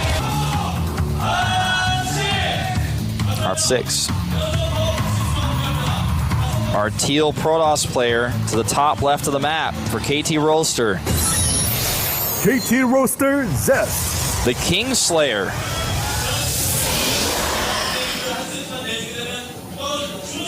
Very serious look as usual on his Korean face. version of Jaime Lannister. Yes. Over here in the top right, in the red. SK Telecom T1 Party. There he is. There he is. There he is. Found him. And I was in the bathroom before this finals got started, and so were Zest and Parting, and they were peeing next to each other, and they did not say a word. It was really awkward. There's some obvious tension between these guys, like going into the finals. They don't seem too friendly. There's right at this moment in time, some tension is developing between me and you because you didn't invite me to your bathroom party with you went the to, like, GSL the third finalists. floor or something. I don't know where you went. I was not invited to the bathroom party. I would have gone, but you know, bathroom party without me, that's fine. Next time I would like to be invited. I'll give you another chance. I'm not sure what that's supposed to be. Is that a banana? I think is it an umbrella? I didn't read what it said in Korean because it's in Korean handwriting, and for some reason that impairs my ability to read it. It said Parting's name, but besides that, I didn't. I think it might have said Usan, but I don't know. Anyways, that was a weird drawing. Yeah, I'm not exactly sure what it was. It looked like it could have also been like women's underwear or banana. I mean, any number of things, like a slightly oddly shaped melon. Yeah. Well, it's a mystery to us. Now, this probe taking a almost ninja star shaped scouting pattern on the map. And the reason he goes from bottom right to top left is because the probe of Zest got to his base too fast. So he knows that it's not cross positions. Yep. So he's going to send it up to the top left now and get the scout down. Map is huge, and this map is not your normal PvP map. It's so big. Sometimes you can get away with a risky expansion that you wouldn't normally on a map like this. He tried to hide the sentry there. I don't know if you caught he put it up there in the top right. And I think the probe got a vision on it for a slight second there. I think he was considering blocking the Nexus with the pylon. Decided not to do it. He's going to go get his Nexus at home. Really similar timings here for these two players. Yeah. On the Nexus. Zest going for double sentry, whereas Parting was going for one sentry.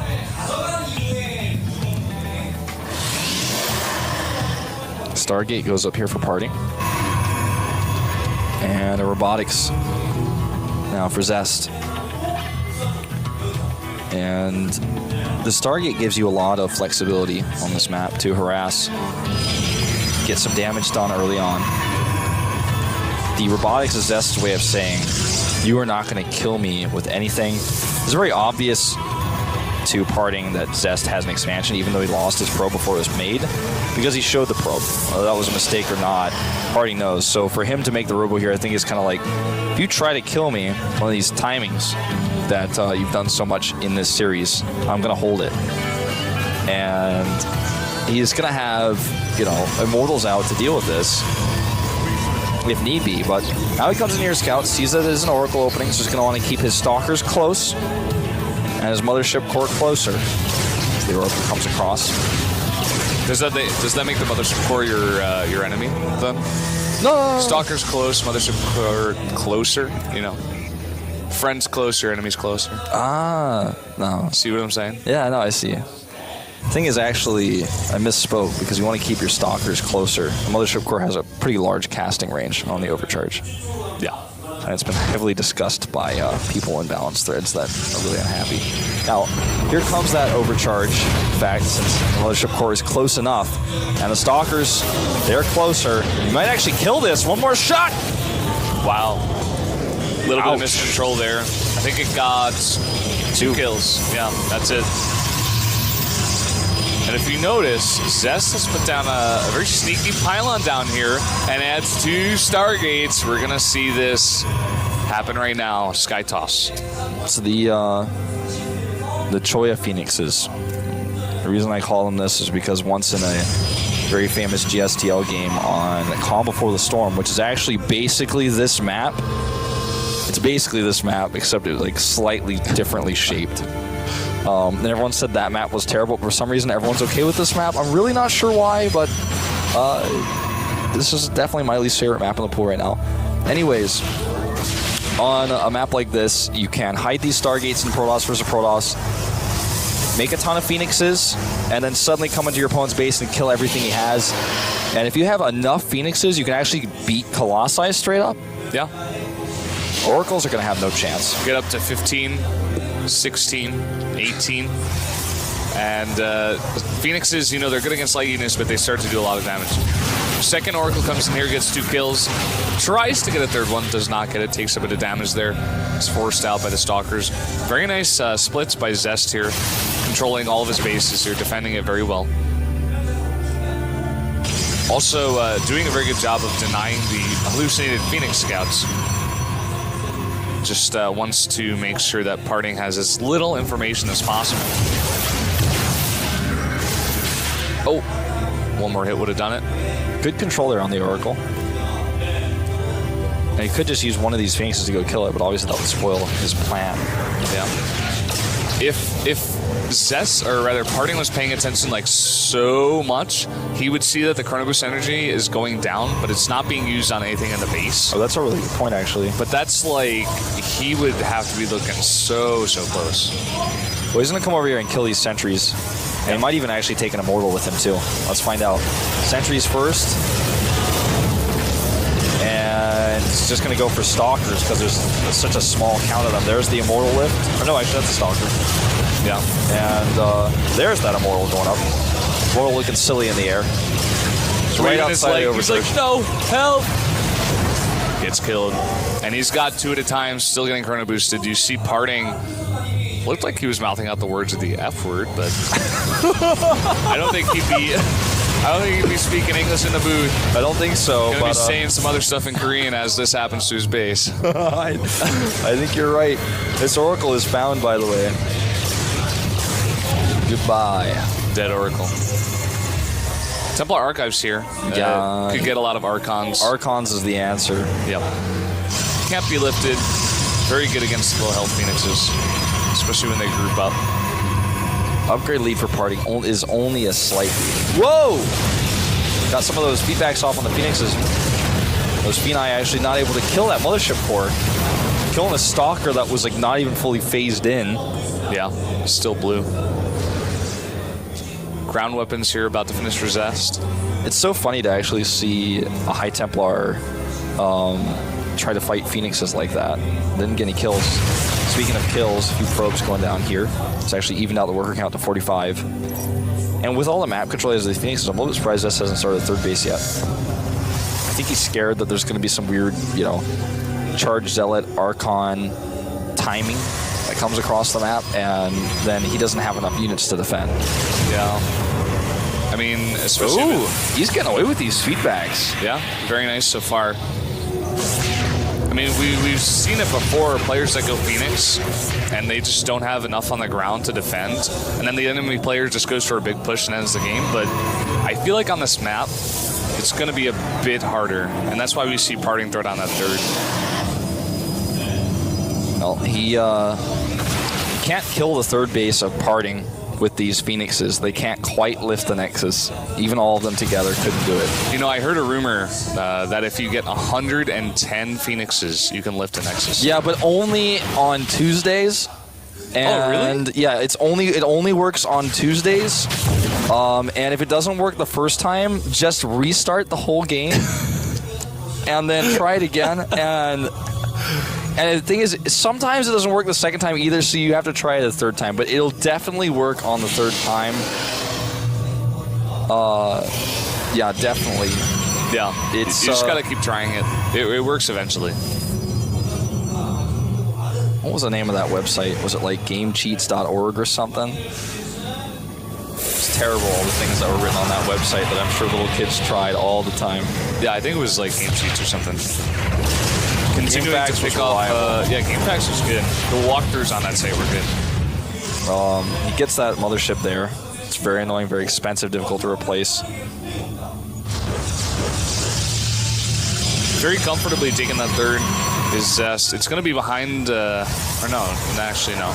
I'm going to stop that thought right there. Incorrect. Same timing here with Parting. And +2 Lance finishing here for Zest. And he's going to go into Zarkon a little bit later. Just has so many Phoenixes that they don't really care about the cannons. Yeah, they regen shields, they go in and take like a couple hits, and that's it. Looks like Parting wants to go for an attack here.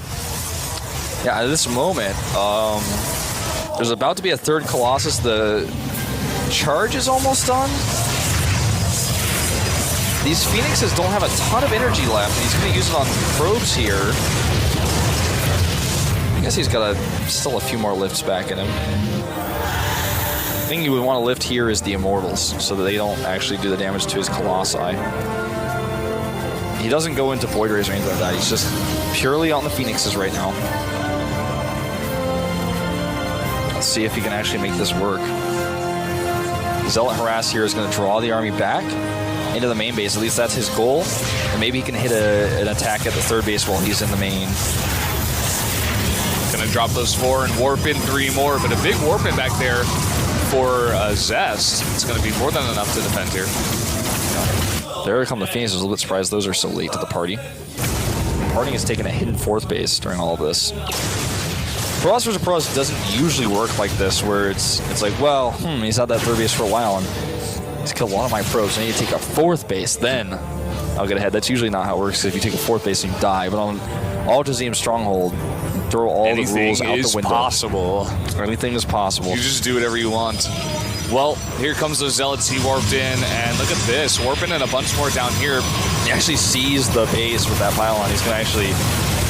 That is so unfortunate. Zest warping in 3 Archons. That is so much gas that he just lost. But look at this. Going to get a bunch of these probes if he goes for them. This is one small victory for Parting, getting those Archons. Getting a few feedbacks off here as well. He has a lot of Archons he can make himself with those High Templar. He's just waiting to do it in the last second. Wants to feedback as many of these Phoenixes as he can. Oh, great forces here. You know, Parting is really trying to swindle his way into a win right now with this micro. He's like doing everything he can. He's doing it a lot better than Zest is. Zest is playing the numbers game. Parting is like just trying to do anything he can. He's picking pennies up out of the couch right now to try to come back to this game. That he is. Warps in a couple more. High Templar going to make that into an Archon. He's not just looking for quarters, Brendan. Anything he can get. Nice well, here we go. For Zest. If he can connect with those Colossi, that's everything here. So many Archons ready to be made here. He wants to feed back the Phoenixes instead first. Now he starts those Archons.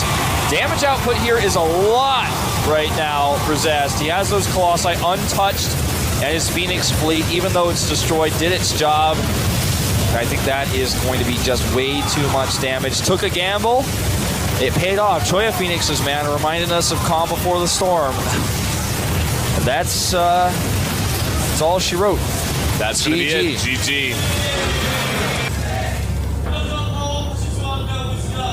Down here in the south, in the teal for KT Roaster. Needs to win 2 in a row. He is. KT Roaster, Zest.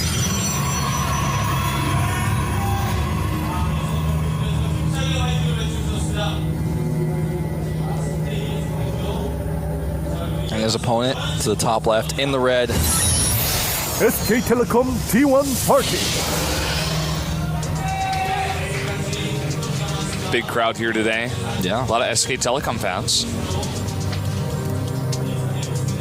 And Parting fans. That as well. Parting, a guy showing a lot of emotions, a lot of emotion at a lot of different times. Garners a lot of fans. He's a very fun guy. Always says hello if he sees us at any time.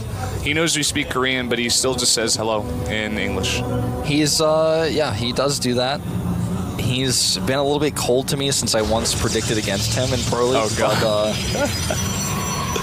that happened. Were you the only guy who voted against him there? Yeah, I think so. I think he won too, so it was a bit awkward, but No, we all just trying to put it behind us. So, he won the game. That's what's important, right? Parting's just trying to forget, man. You traumatize him. He doesn't want to relive those past memories. I know he really looks up to me. But, he knows how good you are with the Void Ray All-Ins. Yeah, he knows. He's seen your play on the ladder. He's always asking me if I can give him that build order for Protoss versus random Void Ray All-In, where it works against anything, and it's still a secret. Well, he lost, but he's still watching, Son. Yeah. A small cheer going out for him in the crowd. They have not forgotten. They have not forgotten. Second gateway goes up for Zest, whereas Parting keeps it singular. And Zest scouts correctly. Parting does not. Yeah. Zest going with the plural gateways here, not singular. Yes. Chrono Boost on the gateway for that sentry. We've seen this a lot in this series. Yeah, it's quite nice to actually get that super fast scout. Yeah. I mean, I guess you could use it for other things like I mentioned earlier, but it seems to be much more scout oriented. It's not a creator sentry. Yeah. Building that energy, and a fast Twilight comes down here as soon as he gets that gas. Oh, they are gonna fight! Parting's probe a little bit less brave. Well, the thing is, it's better to live to fight another day. No matter what your motivation is to fight. Yeah. You if you're might gonna die. fight, make sure you're gonna win. I guess that's true, but Don't fight a losing battle. Yeah, okay, I like that. I like how you phrase that. It's like Zest trying to do like a second aggressive play against Sue earlier today, and he saw that gigantic army of Roaches and Hydras, and he was like, I'm not gonna fight this battle. Still died, but... Yeah. Well, we have a Dark Shrine actually again for Parting here. Shows a sentry. This Mothership Core is poised to scout. That's a sneaky Mothership Core. It's like Parting knows when Zest is going to do Blink, and then he goes DTs. This has been pretty consistent throughout this series. All right, he's going to see it. Yeah, he is. That Mothership Core can't attack the other Mothership Core, and now he gets all of that information. Even if he had enough energy for an overcharge, like he wouldn't have been able to stop it from seeing. Gonna have to recall out of here. Yeah, he will. There he goes. Bye-bye. And here's the hallucination that we were talking about with that sentry that came out fast. Sees the blink coming up. If you hallucinate an Oracle fast too instead of a Phoenix, it can often be misleading. Not when it gets into the main base, because then when you attack it, even if you make it look like, oh wow, my Oracle has barely got away, and then it didn't do any damage. When you attack it, you could tell how many hit points it has. But if you see before, like the Oracle flying across on the edge of the map, then it looks like he's actually maybe going Oracles. Okay, so he's gonna attack here now. He has a robotics going up at home, so Parting is going to have DTs for the defense here, but I don't think offensively his DTs are going to do a whole lot for him. If he loses this next, this is going to be so painful right now. Yeah, and I think he is. He just can't defend this right now. Too many Stalkers here doing too much damage. Actually, it looks like he... Oh. Whoa. Eat my own words there. Parting with the warp and the Stalkers, and the pylon of Zest is not close enough, but now he's going to come up the ramp. I actually blink forward here. Parting has his own blink, but not going to hold his Nexus this time. He canceled the Dark Shrine, I think, by the way, which means that no DTs for the defense. He doesn't have his own blink yet. This is starting to look bad. Blink is not here. The cancel on the Nexus. Parting is way behind. And we get a look at his disappointed face. Zest might claw his way back into this finals, man. Looks to be that way. He's got an observer now for vision. Oh, Blinks on the high ground. Photon overcharge goes down. 2 Stalkers, and he saves his. Parting can't chase on that. He's getting way too close to the edge there. Woo! That 1 Stalker is still low. Nice pick off there by Parting. Gonna get this pylon though. That's what Parting does best in Stalker versus Stalker battles. He is so good at targeting. He knows, yeah, he knows exactly not to over target. Doesn't waste any DPS. Just targets what he needs to get done. Robo goes up now. He also realizes himself, hey, well, what if he goes DTs? Because he has Blink. And also, if I can get some Immortals out, that's going to be how I secure this base. This Observer is so clutch, so important. And he can't kill it. Just going to follow his Stalkers. He knows it's there. Zess also knows he has the Nexus now up way ahead of Parting. Yeah. And he's just going to be content to back off here. May pressure, maybe blink in with 4, as he is actually doing over here right now. Going to get that Observer for the high ground vision and just blink into the back here, maybe try to pick off some probes. Here he comes. Yeah. Parting is not in his base fast enough. Does pull his probes away very quick and drops the overcharge, so only a few probes going to go down here. Ooh, he's actually going to lose a lot. Yeah, that's actually not worth it.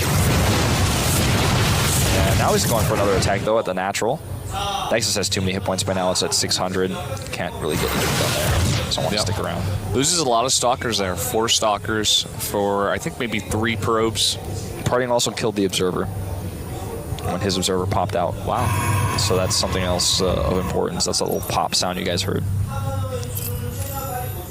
The game resources lost at this point are pretty similar, but that faster mining for Zest means he's mined probably almost as many resources more as he's lost at this point. Another thing here is that the Forge is a lot later here for Parting. The +1 for Zest is coming along. It's going to be about halfway done by the time that Forge is even completed for Parting. And he's going to have the +2 a lot faster than Parting does, which is very big. That's true. Usually when we see a lot of timing attacks. Yeah. Those timings come down when you have the faster upgrades. Now, at this point, I mean, it's tough for Parting to actually accomplish anything. If he catches these 2 Stalkers, though, or rather these 2 Immortals, doesn't want to commit there, because if he does and there's anything else nearby that he just hasn't seen, then he loses everything. But getting those sentries is totally okay. Yeah, basically free. Took a little bit of damage. Now Parting going to come in for the scout, sees the Forge and just how far behind he is. Doesn't really know how far along that +1 is, though. Yeah.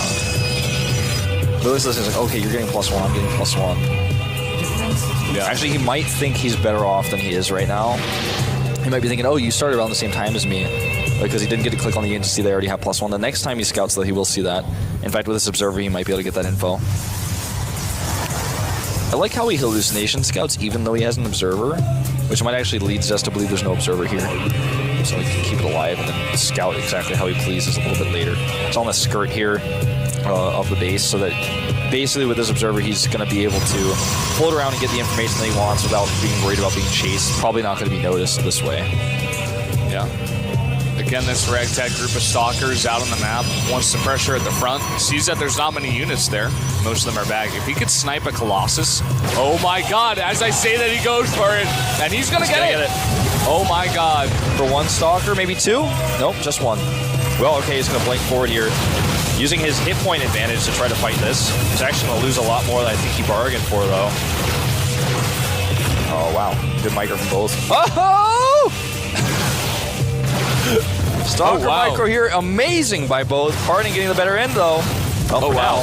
Oh, wow. Sick micro out of both of those guys. 5 gateways on the way now. Parting. He's got the charge on the way. He has the Templar Archives. He's going to have the +2 a little bit later than Zest. That is the big problem here. I wonder what he's got planned with this. Like, is he going to use this powering of all these structures to take a more secure 3rd base, or is he going to try to attack here? Because if he attacks these positions, I don't, even though he killed that Colossus earlier, I don't really know if that favors him here. I think it might be better fitted for him to take a 3rd base. He's down on upgrades. I don't know if he really realizes that. It's hard to notice that, even if you're in the game. It's much easier for us to see the little loading bars coming across. Those players have no loading bars. Right. I mean, they have their own, but they don't have their opponents. Yeah, they can only go by clicking the units. So unless he keeps popping over this observer and clicking on it, then clicking on his units to see what's happening, there's no way for him to know. He's going to actually lose this obs. So probably didn't get a chance to click on those. Yeah, now great, really S+2. Finishes for Zest. Killing that pylon actually supply blocks Zest. So he's going to take that 3rd base. And he has the Warp Prism counter. So when the when he sees the army of Zest move out to try to punish him, if that happens, he has the Zealot drop to just come into the base and say, hey, turn around, or I'm going to kill all your stuff. He is catching up. No +3 started yet for Zest. He can't quite afford it yet.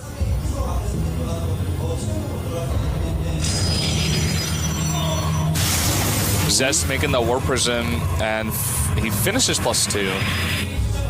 May want to go for an attack here. Chasing after a Blink Stalker with 2 charged Zealots.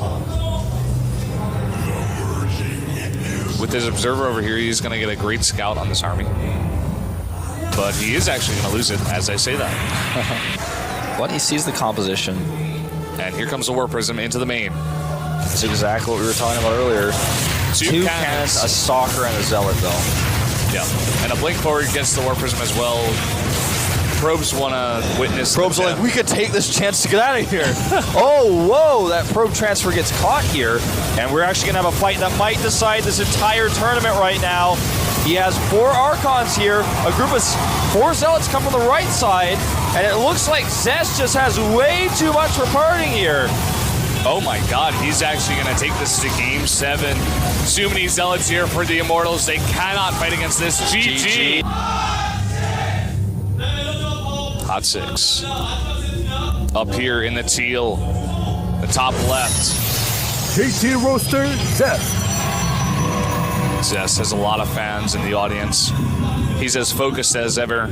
Playing 6 games in a row, it's hard to keep your focus, but never seen a more focused player. Down here at the bottom right. SK Telecom T1 Party. Player most known for his immortal timings. Has a lot of fans coming down to support him today.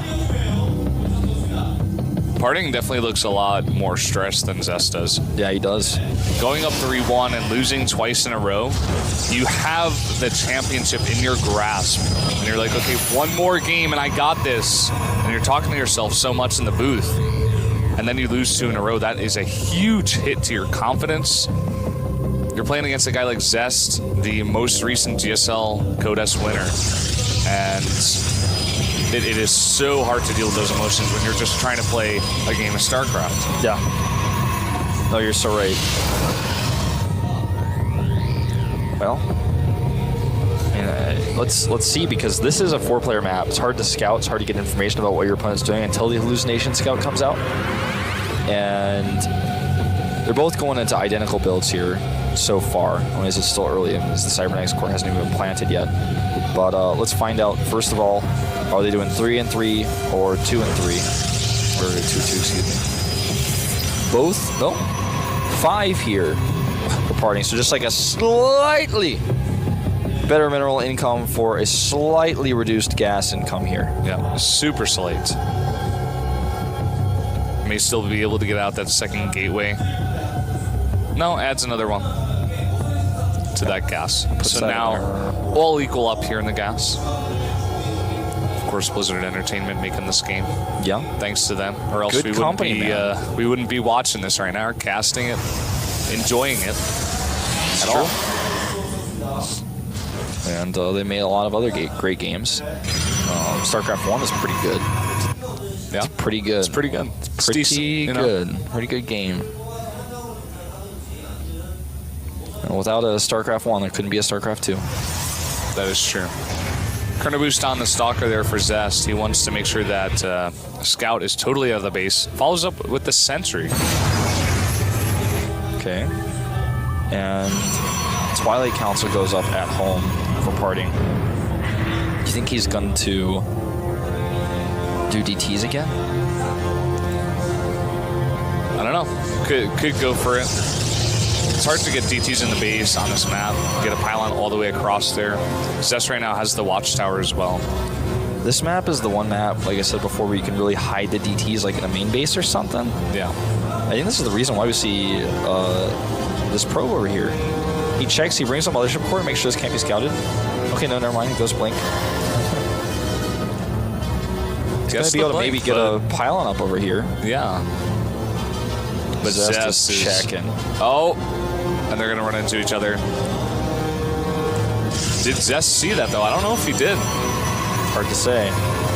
he targets that probe, and he's just going to sit in there, not following the probe that just passed by him. So maybe he doesn't know. Maybe he wants to make a pylon of his own.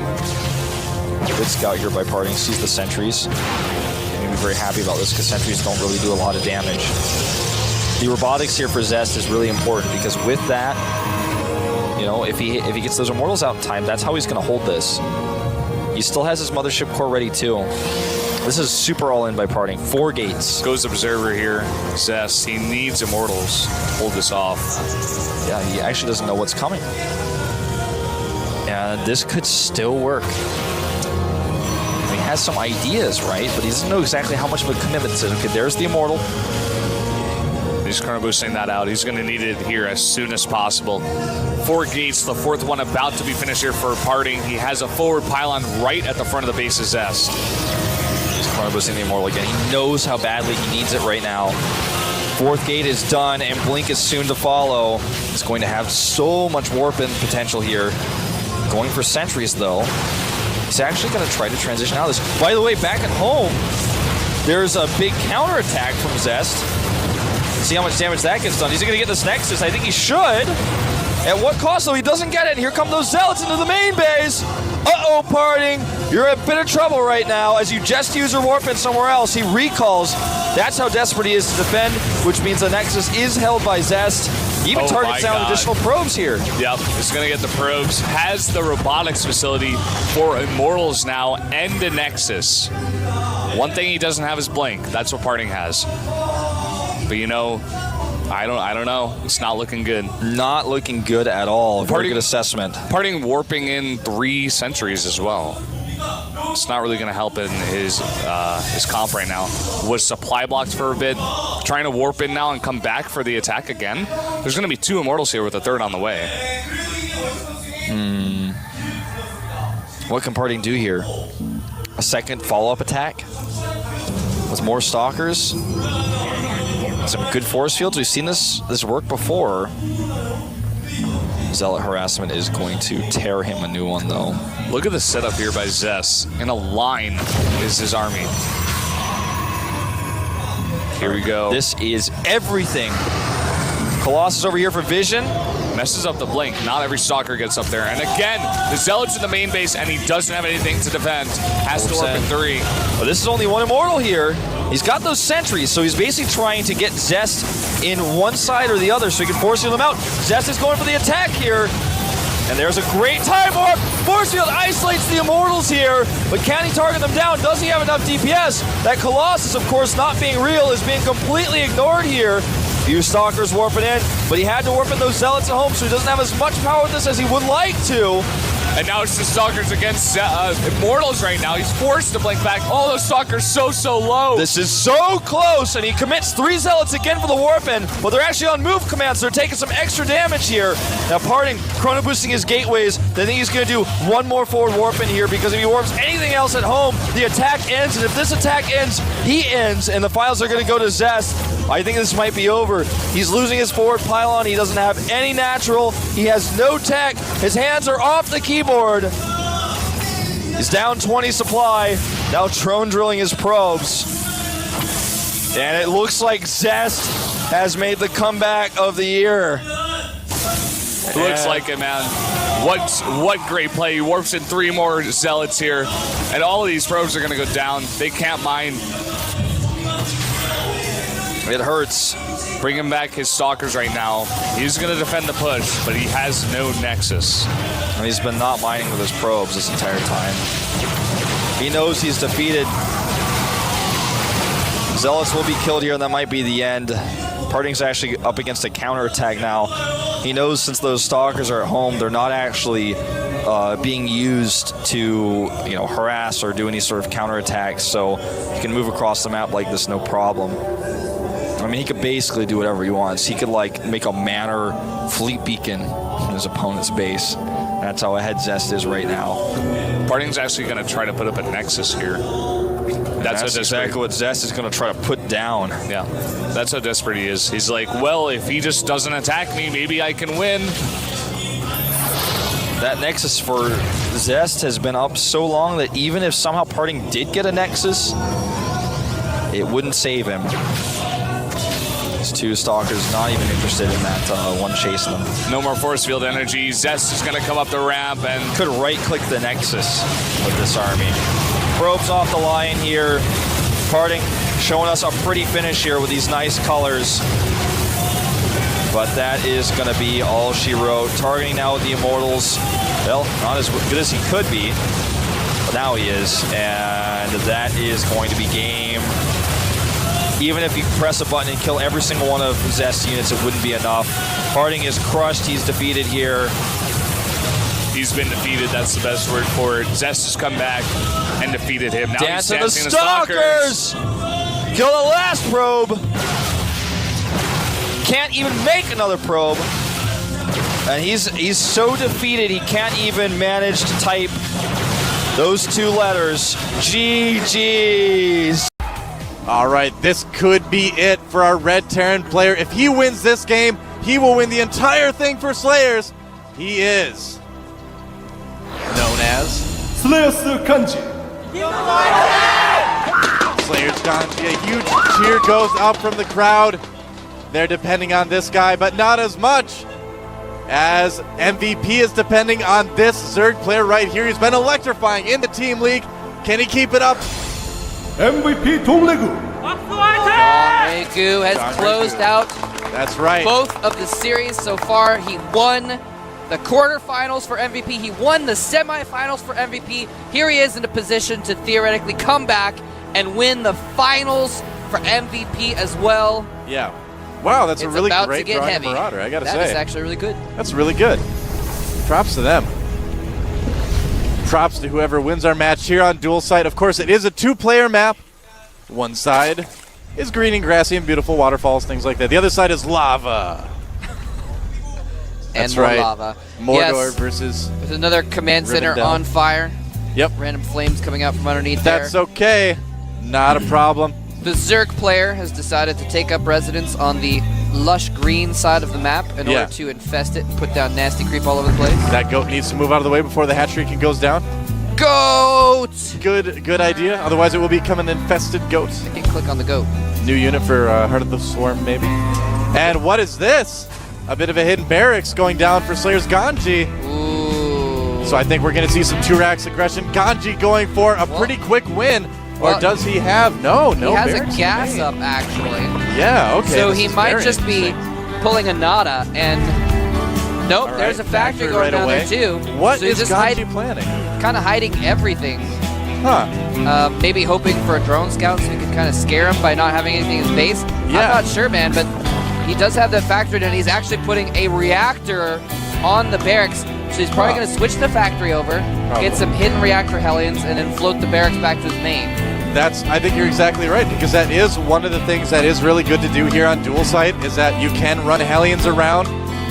The natural is a bit wider open than it is on some other maps, so Hellions can do a little bit of damage. Yep. Now Donregu just scouted with the drone, went in there in the base. Yeah, he knows saw something kinda odd's absolutely going on. nothing. Probably squealed with fear for a moment, and instead produced 6 Zerglings instead of panicking. And indeed, he is switching.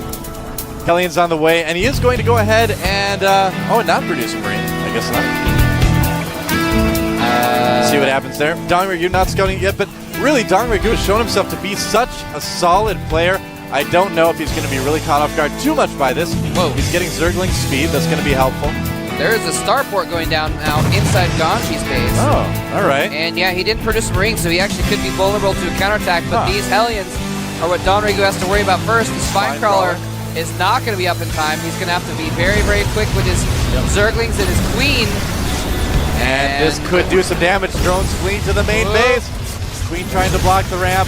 Oh, nice. And he does a pretty good job of that, actually. Blocks with the Zerglings as well, and actually doesn't lose a drone or a Zergling yet. All right. So Dongregu reacting very, very nicely to seeing that, but it looks like we're going to have Banshees coming in afterwards. Tech Lab going down on that starport. Good follow-up. If you get your opponent as a Zerg to go for roaches to hold off the Hellions or something like that, they're not going to have a lot of anti-air. But as you can see right now, Dongregu already producing 2 more Queens, deciding that he wants to try to handle the Hellions with Lings and Queens, and that is also going to work so well against the Banshees. And does that Zergling actually see the starport? I wonder. does not. No, he does not. Okay. No, barely does not see that start All right. board. And Very yeah, close, Banshee's though. coming out. So you're right. He's kind of put a lot of pressure on with these Hellions, hoping to spur him into at least being caught off guard by the Banshee later on. But he's going to have a lot of queens out, so he's probably going to be okay. Now, if he gets cloaked, though.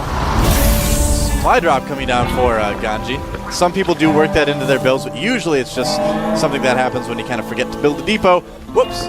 So we got a little bit of a look at Ganji's stuff down below his base, and he did switch the factory back over, got a tech lab on it, and now he is going to be pumping out some tanks as well. He's like randomly building all of his army down at the bottom right. Yeah, that's so weird. I mean, I'm really actually a bit surprised that Dongregu hasn't done some scouting. Oh, he's going to find it right now, though. Zerglings know where it is, and that is actually going to be a bit hard to defend.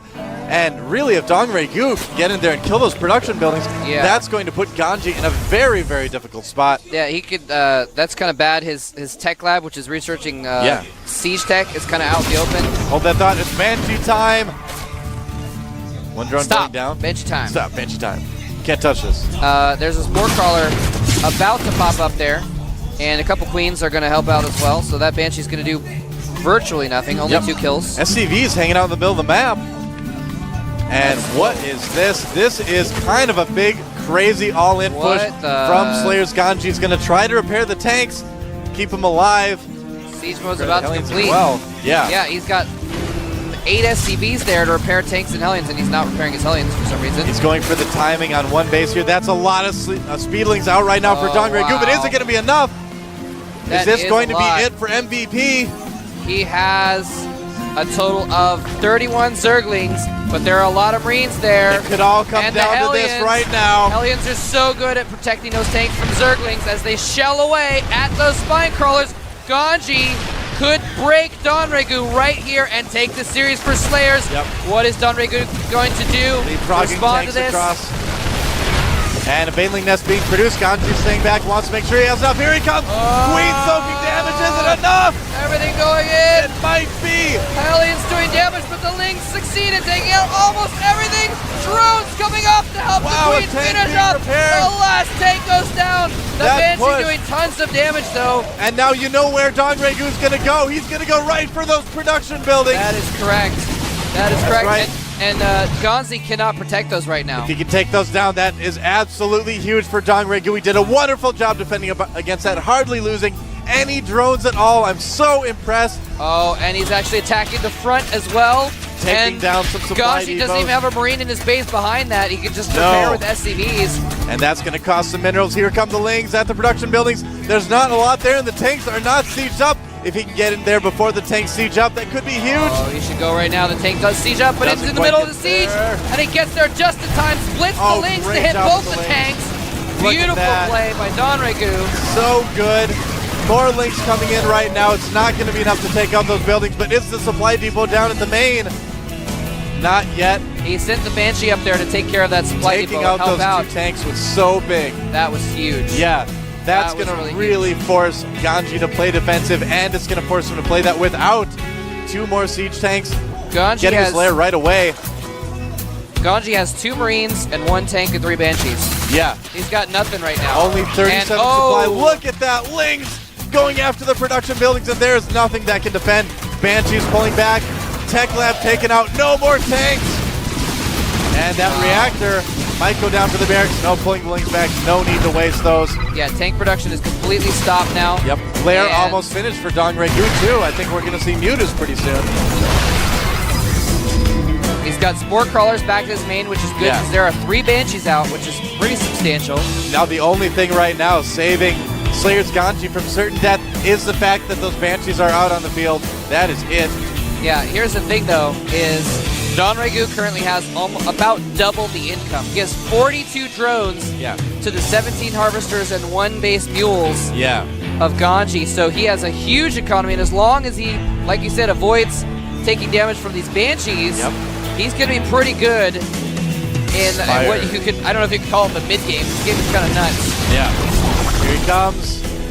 Oh, he had to cancel the Spire. Oh, wow. Has to restart it. That's going to slow things down ever so slightly, but the Lings get in. Baneling Bust the main. Front down, and Baneling's going to work. Oh, and he catches those SCVs. Hardly any left. And Don Regu may bring MVP back into the series one more time. He did it in the round of 8. He did it in the semifinals. Here in the finals, Don Regu looks as if he's about to take them into Game 9 of the finals, unless this push succeeds for Ganji. He's got a tank there and some Banshees. That's right, the Banshees are still a cause for concern for Don Regu. He does have a good amount of queens, though. If he can transfuse, but here's a big push from Don Regu. This is actually a little bit scary. Whoa, he's got enough Baneleys to kill everything. Is he gonna land them? The tank goes down, the Marines go down. There's still some Hellions, but they cannot do much against the those last queens. Banshee going down, and that is it.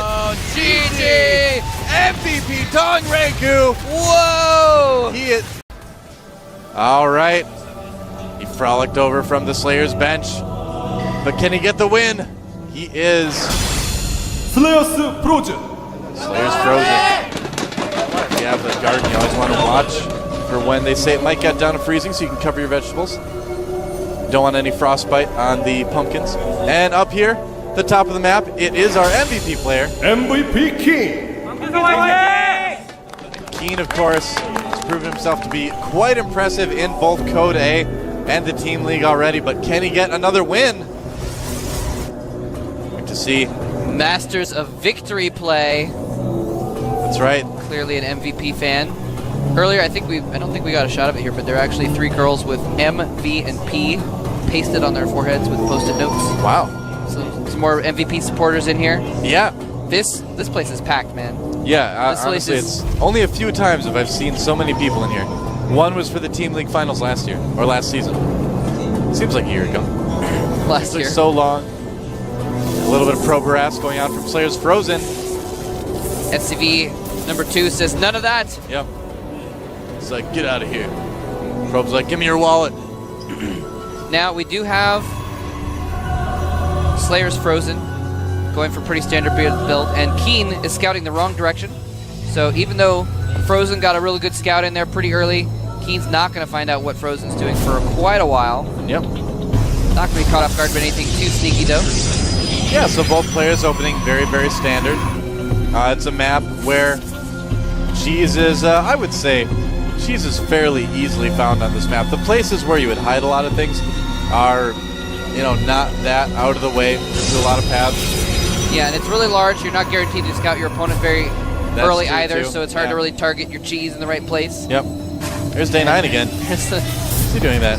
I didn't know he knew how to write Korean. It's not the real Day 9. Really? No. Looks like it. I don't know. Probe hiding in the bushes. Eating some shrubs. Looks like it's going to be a fast expand from Picking Keith. some vegetables. Yeah. Yeah, this is a very large map, and larger maps tend to favor that economy style, getting fast expansions. And so I wouldn't be surprised if both players actually did some kind of effects expansion. Although actually, Slayer's Frozen is chrono boosting out Warp Gate, and he's got 2 gas going already. Makes one wonder, doesn't it? It makes me wonder, and I am certainly one person. Now, Keen does, of course, see all this going on. He's got an SCV just kind of chilling out in the base, and Keen is also doing some searching for any sort of hidden tech or proxy pylons or anything like that. Yeah, when you see the 2 gas there and nothing in the base, you might think, uh-oh, hidden Stargate or something like that. Yeah. Now, I would imagine Frozen might be going for DTs. That's kind of thinking, actually, production tab does show a Twilight Council, so this could be DTs. Then again, Blink Stalkers are quite good on this map. There is no ramp, so they can just walk up and hit whatever buildings are being used to kind of blockade things. Yeah, and a couple more gateways going down. Yeah. Could also be, very fast Zealot charge as well. I mean, a lot of different options. That'd be pretty fast. Most likely Blinker DTs, though. Yeah, he's definitely going for something really aggressive here because he still has not gotten an expansion. He's not saving up money for an expansion either. Looks like it will be Blink. And he's continuing to chrono boost out Blink. Yeah, and early Blink Stalker push like this can be pretty powerful. Yeah, especially if you can somehow get sight of the high ground You can go in and blink on in the back or something like that if you want to. Yeah, just bypass the bunker altogether. I'm sure that's probably what he's planning. I mean, it's a nice big ramp. Sometimes players will even actually, like, suicide a stalker, run it by, and blink it over just so they have vision of the high ground to get the rest of their stalkers in there. Yeah. And, wow, he's expecting something. Keen putting down 3 bunkers at the front. But they're not going to be too helpful if all those stalkers blink in like they're planning. Oh, he could actually blink across there. He would need some kind of way to get vision. That's probably just forward pylon, but it does get spotted by Keen. And now Keen knows that something's coming. I wonder if that pylon, even though the warp-in radius is not that big, I don't know if he can, I think he can maybe see the edge and blink. I don't think so. Well, I mean, he would need something to gain vision. That's the thing. And, well, let's see if he can get up there with a single stalker. How is he going to do this? Because he doesn't have any way to see up there. No, he does. He had vision of the edge like I thought, and now he gets all the stalkers in. He's going to actually target down the Tech Lab. Tech Lab goes down. Stim is canceled, and he can actually get away over here and killed blink quite back. a few SCVs as well. Wow. Blinking out. And wow, so I guess you can get just to the edge of that other side, and all the bunkers are empty. Bunkers going down. Wow, what a great build from Frozen. I'm so impressed. I had no idea that you could get vision across there with a unit. And some really nice blink micro, blinking back the damaged ones. That was actually really, really good blink micro. That's so interesting that you can get a unit right to the edge of there and see across. That blows my mind, man. All right, so that bunker, it's going to go down. Not enough repairing. Yep, and now Keen's definitely in a bit of trouble here. Nice blink micro. More stalkers are going to be on the way soon. And I think Keen might get taken out. We're going to see an even score again. Frozen might be able to use this special strategy to take him out. He's warping in more stalkers to join into the battle. The Marines are slowly going down, and he has nothing left. Keen with only a few units in production. More stalkers going all the way into his main, picking off the mules as they run for cover. And this is going to be it. Keen pulling his SCVs.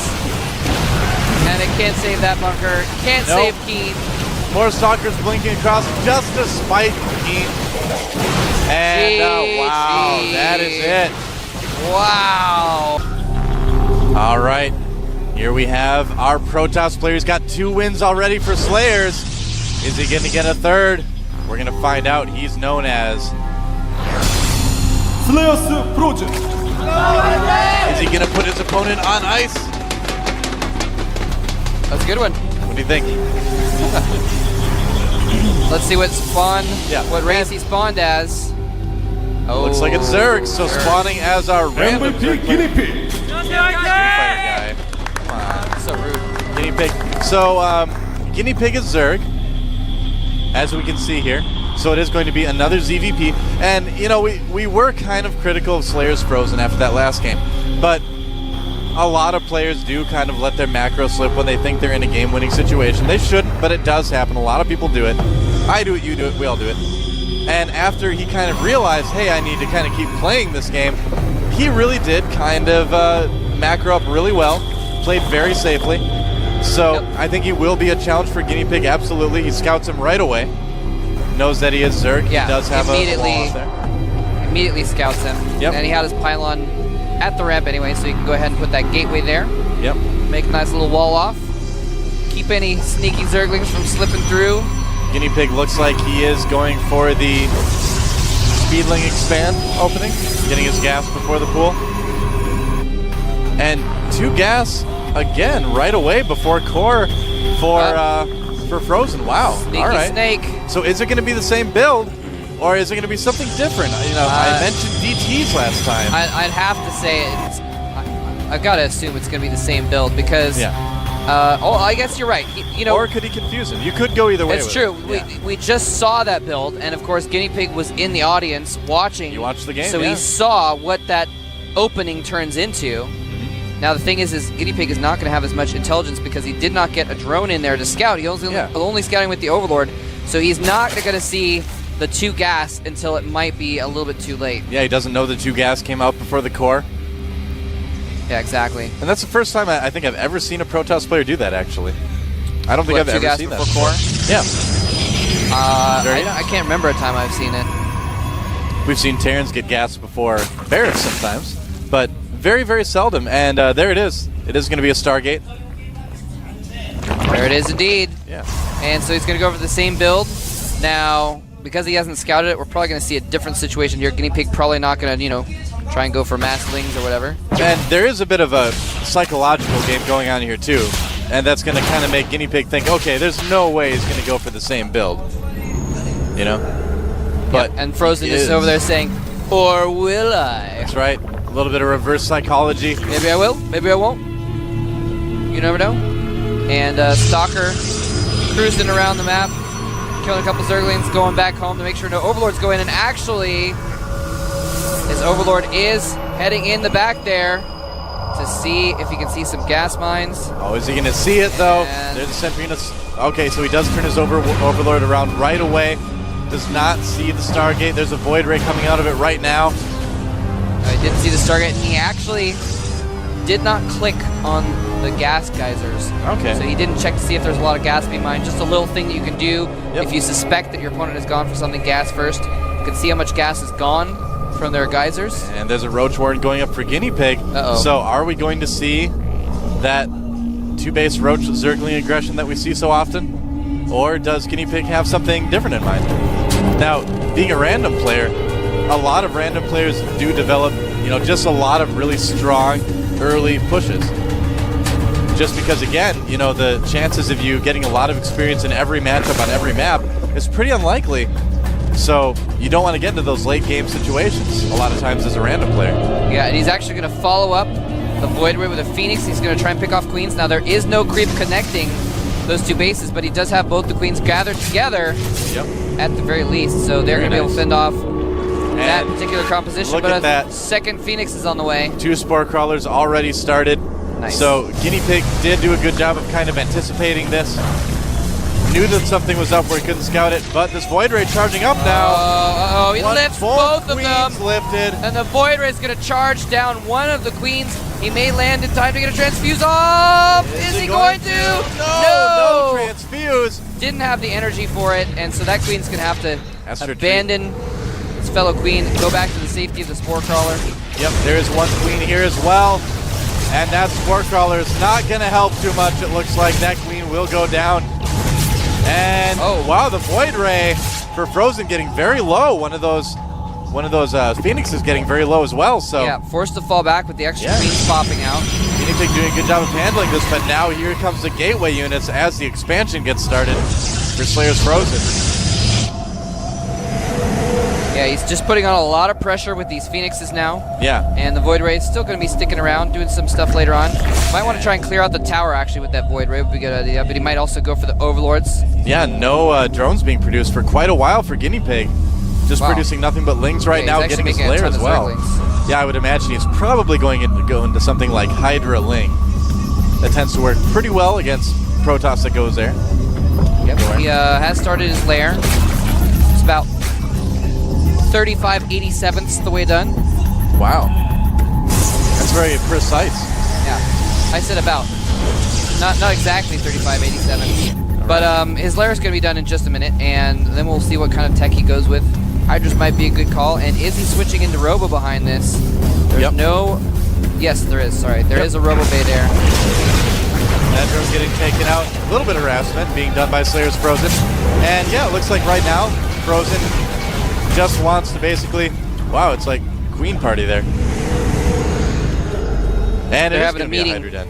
There it is. There you go, indeed. Hydra Den is going up. Now, the thing is if he goes straight for a robotics bay, robotics support bay, I call it, and starts getting Colossus out, he's going to counter those Hydras before they even come out. Yeah, drops being researched. Ooh. So, something we've seen once in a while. Yeah, if you see more than 3 Phoenixes, a lot of Zerg players have been getting the drops. We remember, if you remember, probably one of the most famous instances of that. There's been a couple, but one of the most memorable ones is July Zerg taking a game off MC in the finals a couple seasons ago. Yeah, that was cool. By Hydra dropping on Terminus, I believe. If you can get those Hydras dropped in there right before the first Colossus comes out, it can do so much damage. Hydras have so much damage per second. They kill stuff so fast. You know, the tough part, though, is with all the map control that Frozen has with those Phoenix Eye, is that it's going to be really, really difficult to get the Overlords across the map without being seen. That is indeed the case. Yeah. Man, those 3 queens going around creeping up the place, getting creep tumors everywhere. He's starting to get creep spread all across the map. And they are also able to kind of keep a little bit less map control for those Phoenixes. Because he's got one at his main and natural still to do larva injects, and those 3 can just kind of wander around and attack stuff. Yeah, adding on some roaches as well, so it will be kind of roach Hydra with a little bit of links added on. It's pretty durable. He's actually going to have +1 range upgraded Hydras at almost the exact same time that his drop finishes. And here's the thing, it's right now. It's going to be a very devastating drop. Guinea Pig is about 30 supply almost ahead of his opponent. So just in straight up macroing, it's going pretty well. And sure enough, he is going to move the units out on the map first and then load them up, do a drop. Yep. And look at this, Frozen's in the base, wondering where all the units are. They're in the middle of the map. They are bearing down on him right now. This He's got is some probably Zerglings there as well, and he really does not have too much there. He actually has one Colossus out. The second is not out yet, though, and here they come. Things up. Loading up. And the Phoenixes are nowhere to be found. They're up at the top of the map. There's an extra base started up at the 12 o'clock, distracting them for the moment. But here comes a huge drop into the main of Slayer's Frozen. And he How much spots it. damage can he do? Oh no, the Colossus getting too far forward. It gets picked off. He needed that so badly. That is huge. Queen's getting dropped as well with roaches and Zerglings and Hydralis. A lot of so much anti-air in damage that being armor. done.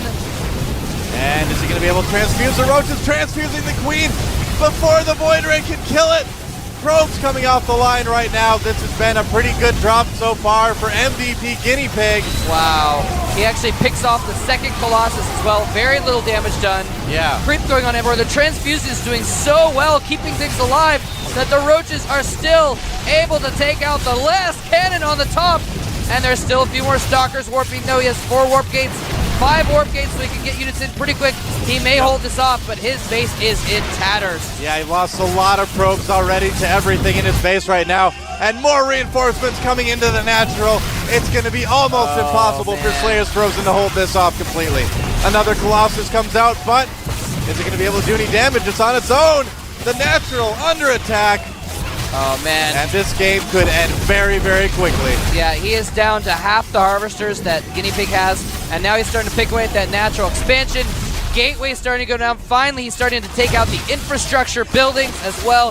He might even just snipe that Nexus, or he could go for the Colossus, and it falls, and GG proceeds.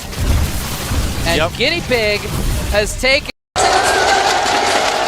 The game has begun over here in the red. Our Terran player named himself after Slayer's boxer. He is up here in the blue, formerly known as Zergbong. He has not lost a game yet in this tournament. He is the one, the only Nesty. Excuse All me. right. Well, you know, Nesty, as you said, he has not lost a single game in this tournament. Now, there are a lot of differences between this guy and between Fruit Dealer, which so many people love. And I want to go over a couple of those right now. You know, Fruit Dealer, he's kind of on a tightrope the entire game. He's very risky at times. Right. On the border of risk and being safe, you know, getting a lot of upgrades at once, double expanding quite often. In the meantime, Nesty never looks like he's even in trouble. He plays a very laid-back, defensive macro style most of the time. And that is just so solid, man. It's like, in theory, what you want to see a Zerg player doing. Yeah, I guess you could say he's kind of playing the game the way it's supposed to be played, which at times can be very advantageous. Of course, there are other people who seem to break the way we see the game working, and that can be awesome as well. Now, over here, we do see Barracks on low ground.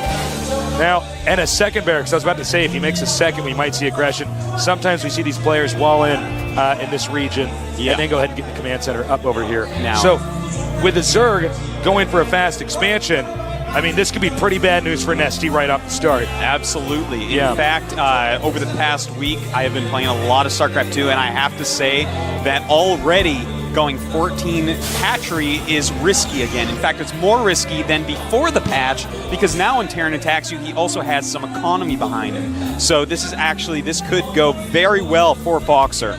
It's very hard to stop. On most maps, you can simply kill the Zerg hatchery. Now this is a much longer map, so it could be a lot harder. We'll have to see if he's worked out these timings just right. And he sees the hatchery now. And just as Artosis said, it's risky. It looks as though Boxer, nicknamed Foxer from the foreign scene, is going to be moving in here for an aggressive play. Double SCV. Actually, triple SCV, excuse me.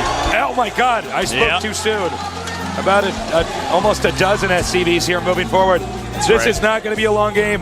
No, it's not at all. We're going to see. Can he kill him? Nesty right now does have 6 Zerglings coming out. That's a problem with such a long map, and doing something like this on such a long map, when those Zerglings pop out, it's going to become very hard for Foxer. Now here he goes, attacking into the Spine Crawler, going to take that Spine Crawler right out of there. The drone's trying to surround some Marines, but he should pull him back. He has Zerglings on the way. He's got to be careful here.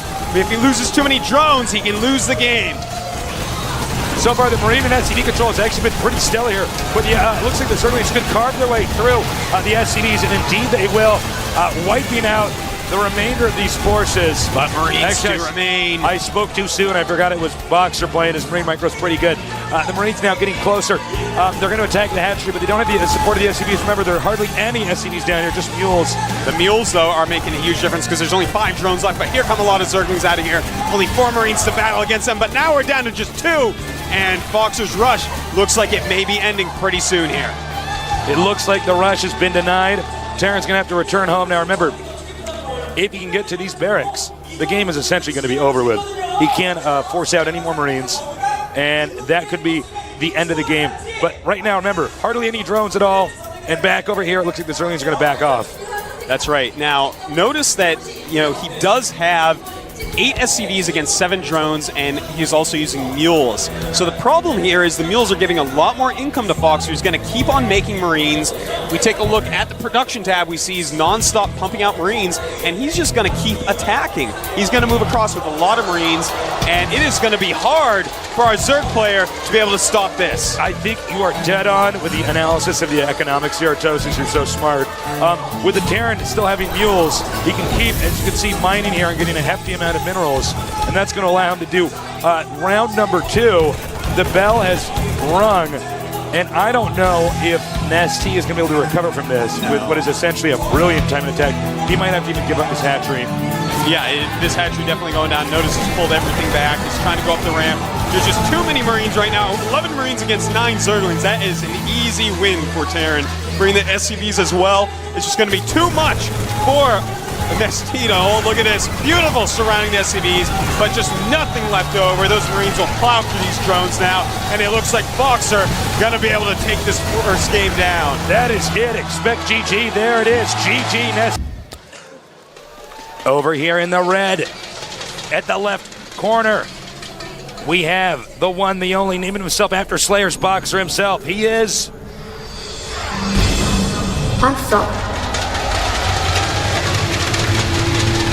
Down here, also at the bottom left, but more towards the center bottom, formerly named Zergbong.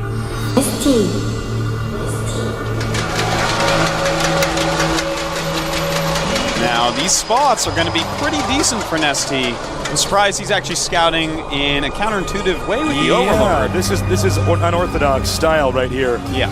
Normally you see him scout that close main base normally first. See him go up this way. But he may be, pulling a quick one on Foxer because Terrans normally scout for that Overlord coming in to scout them. Yeah, so they'll send an SCV right down here and check for that. So that may mess up Terran scouting patterns, making it much difficult to spot something like a fast hatchery or a very early spawning pool. And at the same time, Nesty in this position, it's going to be harder for Foxer to actually fly a dropship over and drop on his cliff. Not impossible by any means, but it's the longest route that you can really have. Can't fly it over his main base. Queens can catch it and stuff like that. But it's good spots for Nesty. Now we see a refinery here. This is interesting because it does mean we're obviously not going to see anything like we saw in the previous game. Yeah, and this is also interesting because the refinery, of course, gets you gas. Marines don't cost gas. We're watching Foxer. Maybe he's adding some clever stuff to his play. Now, let's take a look here. The Overlord's moving up. Remember, Overlord's sight slightly more than the Terran structures. If he spots it, he may turn around, and he does. He did not see it. I do not believe he saw that. Yeah, I don't think so. But he is getting that second gas, so this could mean a lot of things. Could mean Banshees, could mean a tank drop, could mean a Thor drop. I would like to point out that I really like what Nesty did there with that Overlord, the second one going in. That's kind of a metagamey type thing. His opponent not really ready for something like that. He's not going to know exactly where he is, and as you see, the SCV actually scouting the wrong locations because of it. So right now, Nesty, certainly with an edge. He's going to use his drone to try to get inside. I do believe this is a tight wall, and this Marine will not allow that, but he will, however, see the factory, and that should be enough intel for the Zerg to know exactly what's going on. Yeah, that's right. And, again, he did go hatchery first, Nesty did. So we're going to have to see. He's getting double queens. And that's going to allow him to spread a lot of creep if he wants, make a lot of units and or drones if he likes. But now that he's seen the factory, will he go Roach? Will he go Speed Zergling? We're going to see in just a moment here. He may end up sacrificing this Overlord here to gain some more intel. Because even though he knows that Terran's teching, he doesn't know what the Terran's teching to, and it looks like it could be a Thor drop. Yeah, it looks like it's definitely going to be that. And the starport going down as well. So he's going to want to just get that tech lab on the factory.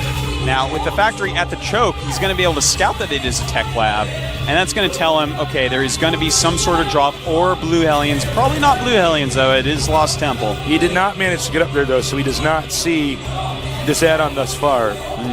But here comes the Overlord we talked about. That's right. He's going to sneak in here and let's see what he spots. The thing is, the armory is in such an obvious location that Overlord's going to be able to see it right away. And as soon as he sees armory, he's going to know the entire game plan of Fox. So there he goes. And if he sees this, sees a starport, he sees everything he needs to see. That was a beautiful Overlord scout right there. A great sacrifice for the Swarm. For the Swarm, indeed. Kerrigan definitely has the hots for this guy. He is doing everything right so far. This is very different from what we saw in our previous game. And note, we have seen, it's funny because with Nesty, he was so bad about using creep tumors in Season 1. Yeah. I mean, this is a guy who both Artosis and myself criticized quite harshly. Now we see him doing quite the opposite. He's laying creep tumors. He's going to have a lot of creep on the map. And this is interesting. I believe this is going to be used as part of the drop. Yeah, I believe he's going to just lift those up and bring them to the high ground. Now, if the Zerglings did not see them, that is a really good thing for him. At the same time, we do have, look at that, the dropship going with a Thor and a Spire making for our Zerg player. So now, what our Zerg guy has to do is buy time at this point in time. Yeah, he needs to buy some time, hopefully with some spine crawlers, but the thing is, the SCVs are going to be able to repair that Thor quite a bit, and Mutas are not going to be able to take it down easily at all. Here comes the Thor now. Medevac taking some hits. It will manage to get over there, though. It's going to pick up those SCVs as well. Chasing away Overlords, it's important. Therefore, there won't be any sighting up onto the high ground. Note the spine crawler in range here, and it's not going to finish in time. Yeah. Oh, this is looking rough for Nesty already. That Thor is going to do a lot of damage over here to this expansion. He'll have control over these 3 mineral patches. That might not seem like a lot, but it's actually it's quite a bit. Yeah, it is. And at the same time, it looks like we have going here from the Foxer's base into the main, probably to snipe the Queen. It is another Thor, but he sees those speedlings, decides that is a little bit risky. Yeah, Nesty's doing a good job over here. He doesn't want to let the Thor get on the ground. He can just surround it. And there he goes. He's going after that Queen. He wants to kill that Queen, and he takes her out. He takes out the Queen. Things are already not looking good for Nesty. Meanwhile, another drop over here. 10 kills, make it 11. Oh my God, is he going to lose this game as quickly as he lost the other one? I think it's actually very possible. Yeah, this is pretty crazy here, man. This is a hard map for Zerg, as we were saying. These Thor drops are just so good on this map. And those SCVs, they are worth their weight in gold right now, just repairing away. Nesty is going to have to come up with something pretty clever. I think he's going to probably counterattack with his mutas as they pop out. He knows he can't take out on the cliff, but when he gets over there and sees what's over there, man, I think Nesty is going to just lose his rhythm. This is really scary. There's a lot of defense. He's not going to be able to do anything. He's being stopped at every turn. There's basically no way for the Zerg to deal with this, and everything he invested in was the Mutalisks. Another drop here. Just bringing the SCVs down now to help repair those Thors. 22 kills and 9 kills.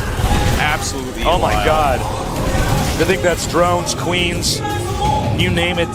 Those Thors have killed it.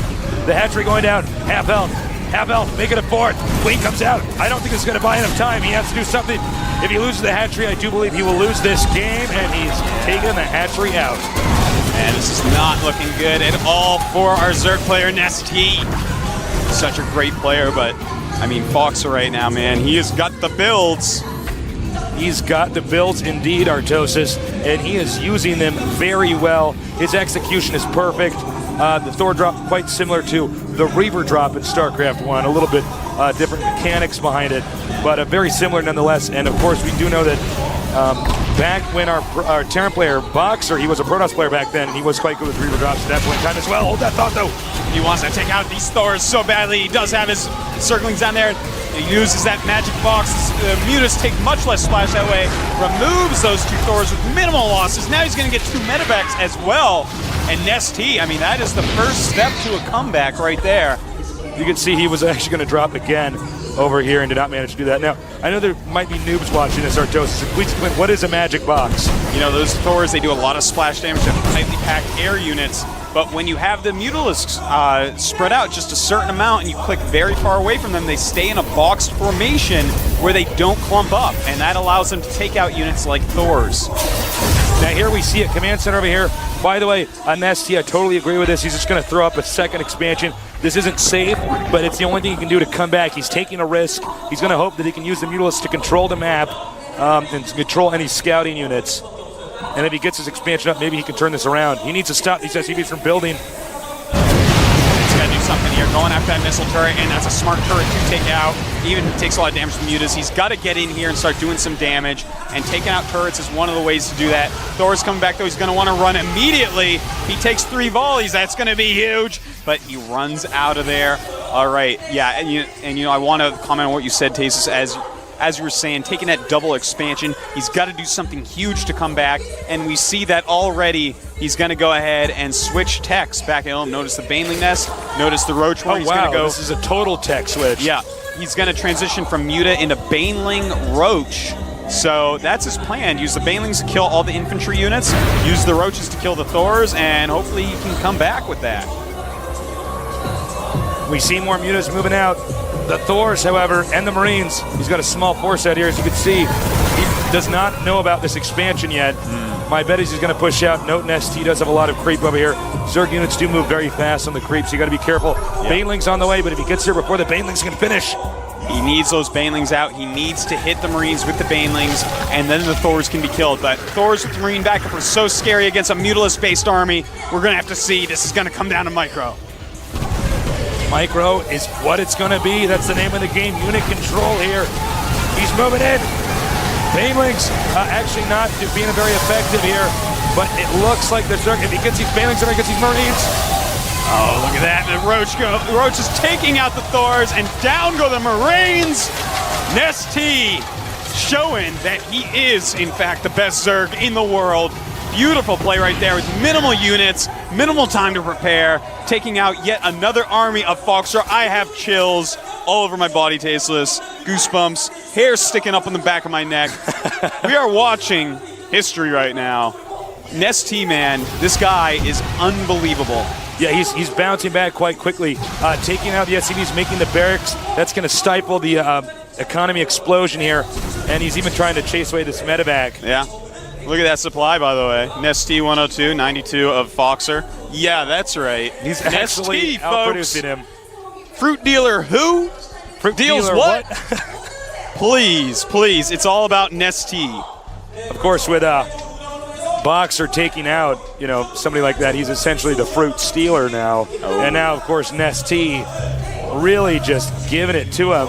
I actually thought we were going to see GG shortly after the hatchery was killed, but Nesty is not giving up. Well, the thing is, Nesty's decision-making is unparalleled. I've never seen anything like it in StarCraft II yet, and it's just beautiful, man. He's playing exactly how he should, taking the right risks, making the right unit switches, and we're going to have to see. I mean, I'm not saying he's going to win, but It's really quite impressive to see a player of this caliber going at it. Yeah, talk about bouncing back from a serious beating. He was basically rocked. Now, one thing about Boxer is that he's known for being very aggressive, and it looks like he's actually planning on moving in again. If Nesty wipes out this attack, then we're going to see this game completely go the opposite direction, and it's going to be Boxer who's behind. That's right, and as you see, we have the Baneling speed almost done, and that's going to be huge because this is mostly a Marine army. He also knows about the hidden expansion. Please go ahead, Artosa, sorry. Well, you see he's on the creep now, he's moving forward. Baneling speed has finished, and this army is more than enough to take out what Foxer has here. We're going to have to see. He is backing up, though. Here come the Marauders. And the Banelings, unfortunately, hitting the Thor for the most part. And it looks like Foxer may be able to, in fact, hold this off. Nesty, big blunder right there, hitting that Thor with so many Banelings. And now you can see he's actually has his hatchery rally pointed there. Now he's going to have to hold up this attack. I think you're totally right about him making the mistake of using the Banelings on the Thor. He should have used them elsewhere. Now taking out Marines. Zerg is not going to be supply blocked, but Zerg has to hold up this attack. Oh God, he's got a micro better than that. A lot of Roaches not getting their shots. He's got to run up, and there he goes. Makes him lift off. More Roaches coming in as well. Good moves by Nesty, but a big mistake in his micromanagement there. He's going to regroup. He's going to go in for a second strike in the same location. These drones have to be transferred very quickly, and they will barely get out of there before this battle attacks. And here he goes. Still a lot of Roaches in the back row, not getting their shots in. That is huge for Boxer. He can do so much more damage than he was, but there are so many Marauders here. I do not know if Nesty can hold this off any longer. Boxer's control is just too good. Drone's now coming in. He's going to try to do a surround. He has to win this battle. I think he actually will manage to do it, believe it or not. However, there's more units on the way up here. Now look at this. The drones getting their hits in now. And a lot of units just coming in from all over the place. Some mutas being switched back in because there are so many Marauders out there. Realizes that he's a little bit short of Marines, but here come the Roaches, cleaning up all that is left. And Nesty looks like he's going to hold off yet another attack, but this one went way in Foxer's favor. He did take quite a beating back there. I'm surprised he actually managed to stay alive during that. This is one of these games where it just keeps seesawing back and forth. They keep thinking one player's dead. But I'm wrong. That's right. He needs to eat out this the destructible rocks over here and take this expansion. Right now, Foxer about 20 supply ahead, and it looks like he's going for a pretty big drop. He wants to take out that third base of Nesty, and if he does, of course, that is going to spell out G&G, which spells good game, Tasteless. Double G. Here comes the drop. He does have spine crawlers ready, but there's not creep that leads a little road towards this location. Really wants to kill that geyser. And it looks like he's going after this hatchery now. A lot of Marauders in there. No way that he's going to be able to save this. Goes down quite easily. Boxer now in an undisputable lead. No, undisputable. Yeah, and it looks like even though he might lose this army, I mean, Nesty cannot be happy with the place the game is in right now. I have to say I'm a bit shocked he didn't actually pick up and then just relocate his army over here. But, you know. Trying to get some dropship kills here. He's got to kill as much as he possibly can, which unfortunately is not going to be very much. And I mean, at this point, Foxer's about 40 ahead in supply. Not a huge army right now for Nesty. You know, what Boxer's been doing a great job of is stopping the creep from spreading too far. And that's really messing with the Zerg's mobility. Zerg had no creep going towards his expansion. He couldn't get over there in time. It's quite true. You know, killing the economy so quickly of Nesty. He wasn't able to get extra queens out, wasn't able to throw down. And look at this. It looks like another attack here, but this one is definitely not going to go well. Marines in the back going to clean up those mutas very easily. Roaches in the front died to the Marauders instantly, and the Banelings can't even get away. Two of them making it out there. And I think we're going to be seeing a GG pretty quickly here from Nesty. He just does not have the forces required to take out Foxer's Marine Marauder. Well, the majority of this game has been Nesty getting knocked around the map and then barely coming back and then taking another blow. Nesty going to try to force a stim here. That's where you basically make them stim and then you run away. Oops. That, of course, does that, but he did lose some mutas there, so not too effective. Not quite true. But he does have that third base back up. Unfortunately, Foxer taking the gold. He sees it. He's going to engage. He's going to go for the kill. I'm not sure this is something that Nesty's going to be able to stop this time, man. Look at all those Marauders. Even against mutas, they're going to do fine. comes the rest of the army. Notice the Marines stay in the back to take care of Mutalisks. The Marauders going to take everything else, and down goes the expansion. And quite possibly down goes Nesty. This game, I would expect to see GG in a minute here. The stim is coming in here, and multitude of Terran units just flooding in here. All the tech trays are coming up here, and that is, I think, going to be GG. Yeah, that should end it. Here we go, the last final attack. The drones and mutas coming in, just too many Marines. Even a Thor joining them now to just slice through those Mutalisks. Over here, on the right side of the map, named after Slayer's boxer, beating the fruit dealer, now he's the fruit stealer.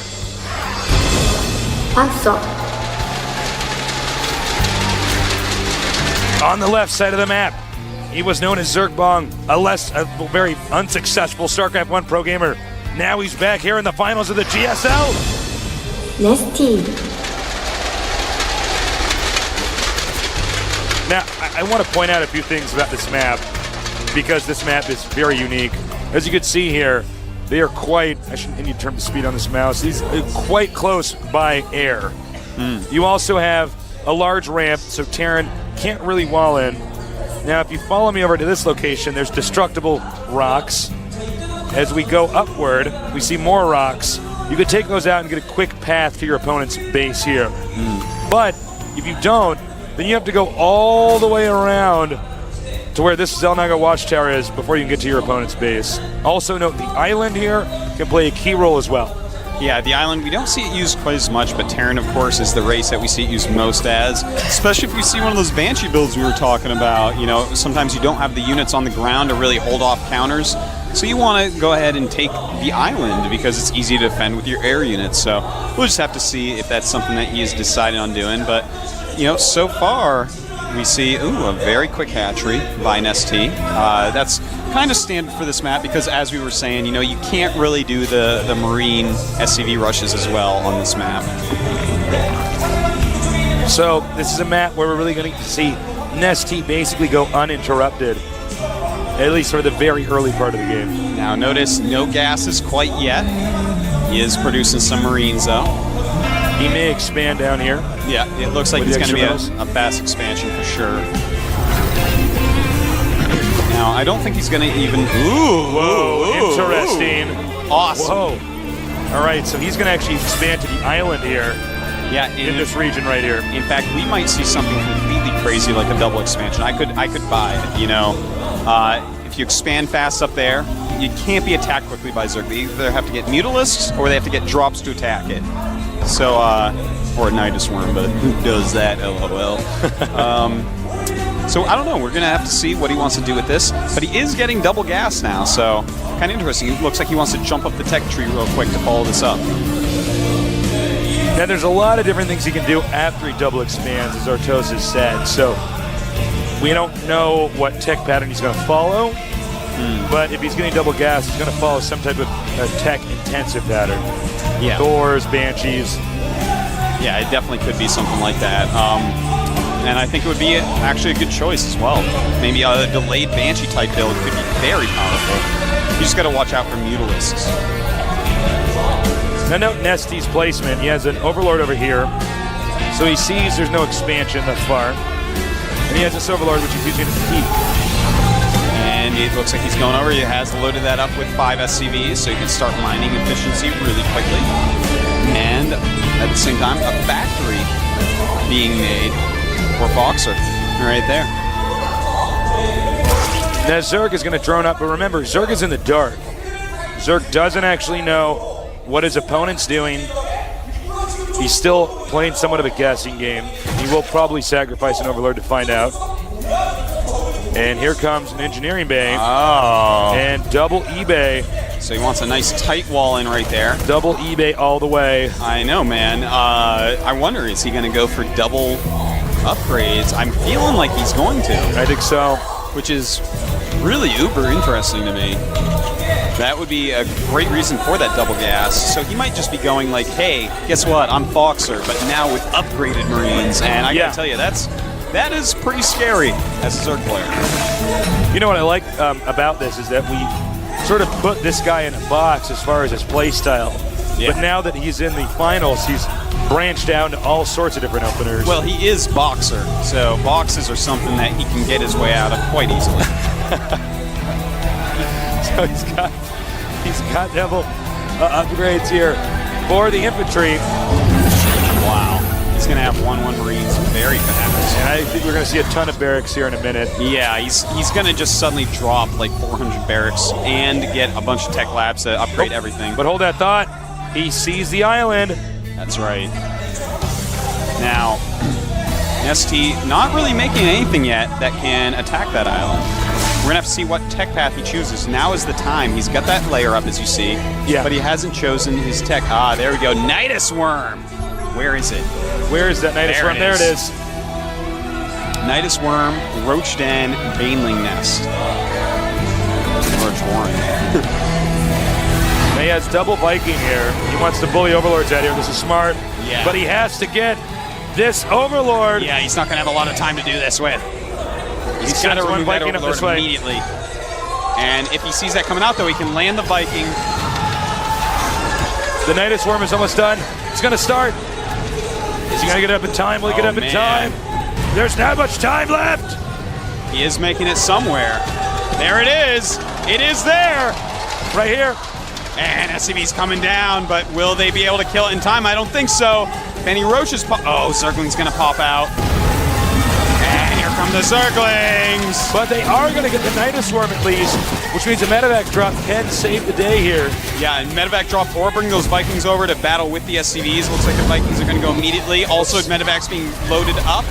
And another Knight's going up. A very smart move there by Nesty. Gonna land in time to turn those SCVs around and start attacking these Zerglings. Here come the Marines, and it looks like Boxer may, in fact, be able to hold this off. He's just got to get rid of this Nidus Worm. Nidus Worm goes down. And he has kept the island expansion alive. Meanwhile, Nesty, in an attempt to hurry up and catch up this game, is going to go for the gold. It's a good move. Very smart move. He's got to go for the gold, man. You got to go for the championships. There's no turning back now. That's right. You don't want your silver medal. You got to go for the gold base. And it looks like we're going to have a little drop. Yes, some Zerglings, some Roaches in here. This should be enough to take out this drop here. Yeah, he does have 1-1, though. This is not going to be what Nesty is used to dealing with. And Boxer does run away. Now, by the way, speaking of barracks, Mani Barracks. Yeah. He's got to get his stim and combat shields upgrades as well. I do want to point out, look at that. That is so many barracks. I know. Wow. But I do want to point out that gold base is brilliant by Nesty. Completely brilliant. It's so far away, it can't be attacked right now because there's just so much action on the map. It's a great choice by him. Plus, I'm pretty sure, Terran actually does not have vision of the gold base. Yep. It's also quite hidden.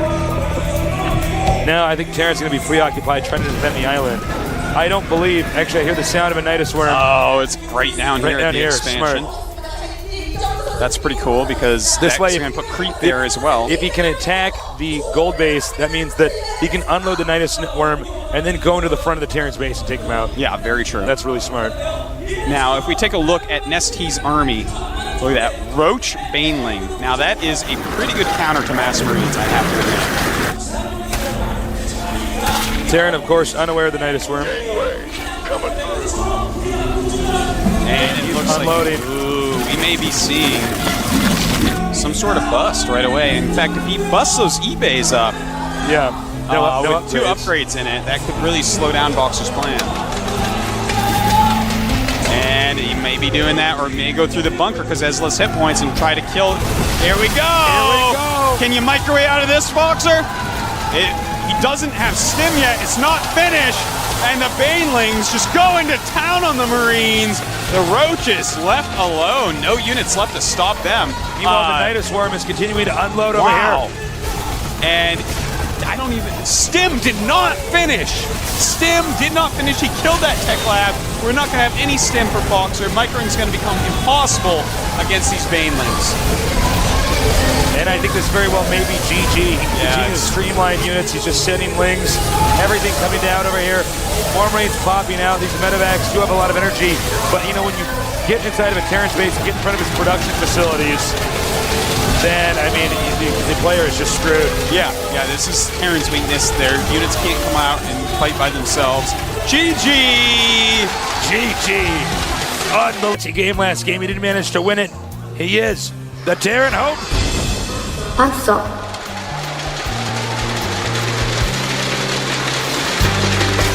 Down here at the bottom right side of the map, formerly known as Zerk Bong, coming back in that previous game. Also a delicious drink. Nesty. It is a delicious drink, Bezos. Has Nest Team figured out how much free advertising they're getting off this guy? I just really would like to know that. I know. It's I something really I'm want to know. quite I want the Nest Team people to be down here. I just want them to be aware Yeah. of all this free advertising. I just want the CEO, who's already like a huge millionaire, just be sitting there smiling, watching the games of this guy, and just drinking his Nest tea, just wiggling around in his chair like, I hope he wins. Now, remember, guys, this is a one-on-one map, so we can see risky play. So far, nothing out of the ordinary.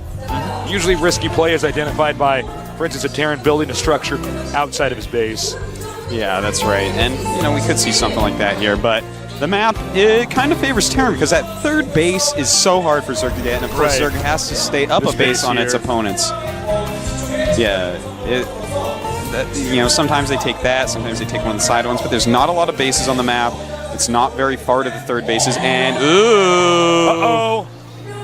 All right, well, we are going to see, this is an anti-14 hatchery build. And guess what he did? A 14 hatchery build. That's right. This is going to be pretty deadly. Yeah. Again, as I said, you know, this is developed in the past about a week and a half where on the Korean server, you can no longer go hatchery first. You just can't do it against Terran or they kill you. Oh my god, oh my god, oh my god, oh my god. Like this. Oh god, oh god. Is he gonna see it? Is he gonna see it? Ah! Oh my god, he missed it. I think I just made the sound of a cat dying. I think you did I'm too. sorry about that.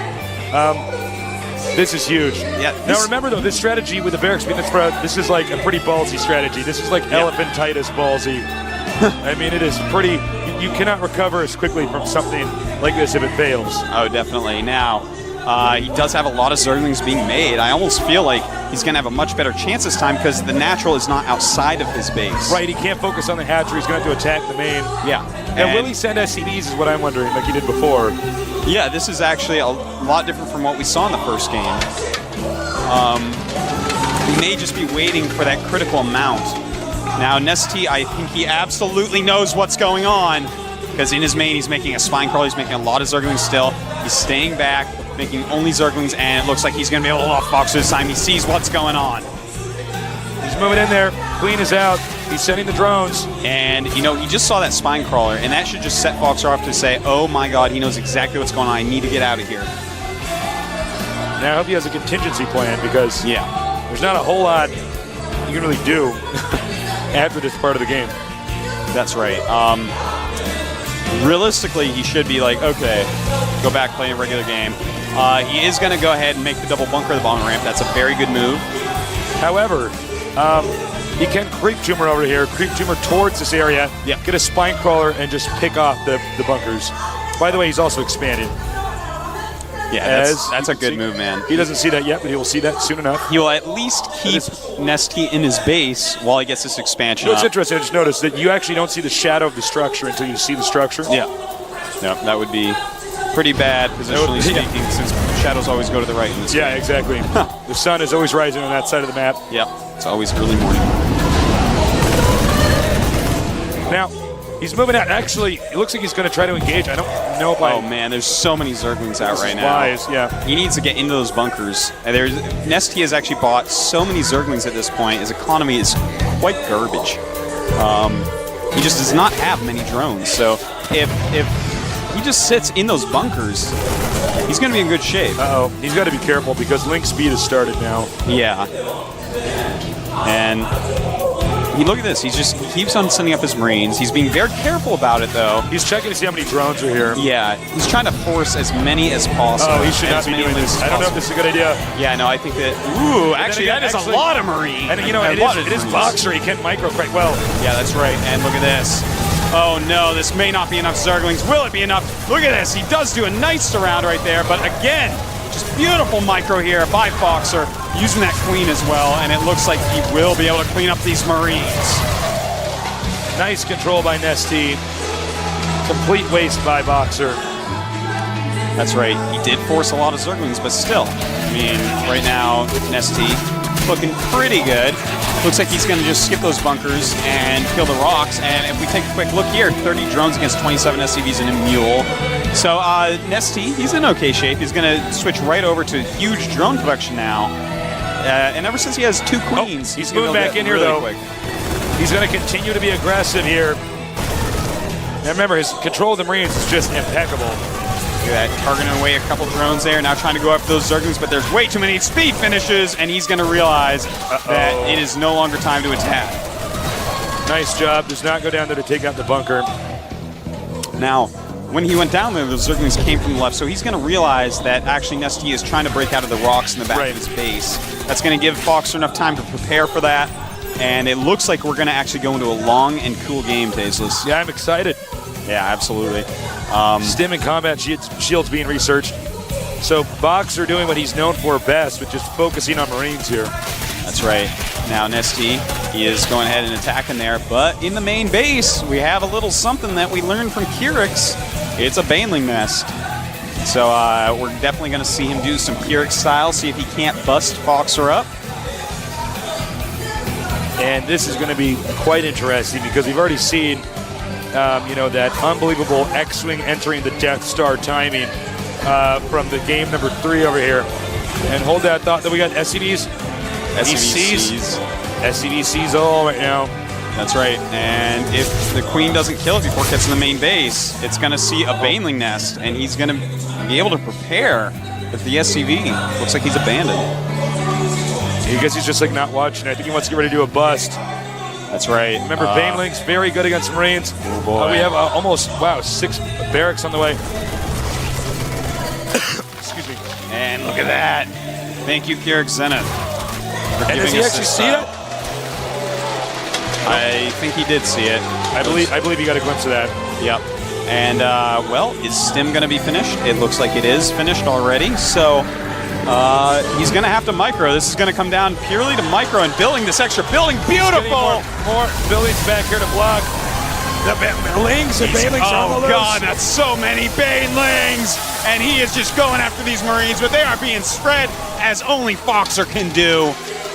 But the Speedlings helping out so much as well, and the Banelings hitting those SCVs would be huge. And yes. No. Oh no, Nesty. Pure carnage here. Yes, rampaging through Boxer's SCVs, rampaging through his Marines, and I don't know if there's much left that he can do here. He is just wrecking this guy, making Banelings in the base. I think Boxer's done it again. I mean, rather, Nesty has done it again. Yeah, that's right. Look at this. He's trying to hold off as best he can with all these Banelings coming up. He knows already. It's done. Yeah, he knows that this is over. Double G, folks. Double G coming up. You know what that coming up. Spells G to the G. Spells GG. Spells GG. Good game. It means he's going to get out of here. These mules probably wish they weren't landed here. Spreading those SCVs as much as possible. But not taking the bait. Ring around the rosy there. That's right. More Zerglings just coming in, and Fox are trying every little trick in the book. Really smart moves here by Foxer, spreading those SCVs, trying to buy time to make Marines, trying to hold this off as best as he possibly can. It's really quite impressive. Just not much that he can do here. Now, you know what's funny about this? He's going to try to land the 2 barracks over here. If he can block this with the Lings,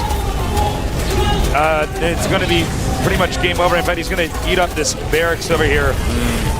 There's nothing left for Foxer to do. He's trying so hard to hold on here. It's really interesting. There it is, play. GG.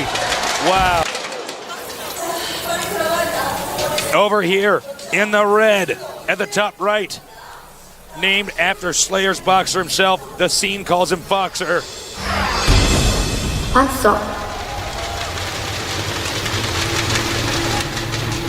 In the blue, a delicious drink, an amazing Zerg player. He is the one, the only. Nesty.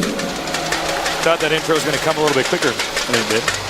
It's okay, Jace. You're doing a good job. Thank you. You know, Nesty, it is a delicious drink. Maybe not as good as Powerade, though, one of our sponsors. Not as good as our sponsor, Powerade. Okay, hold on. Hold up. Here we go again. Barracks on low ground.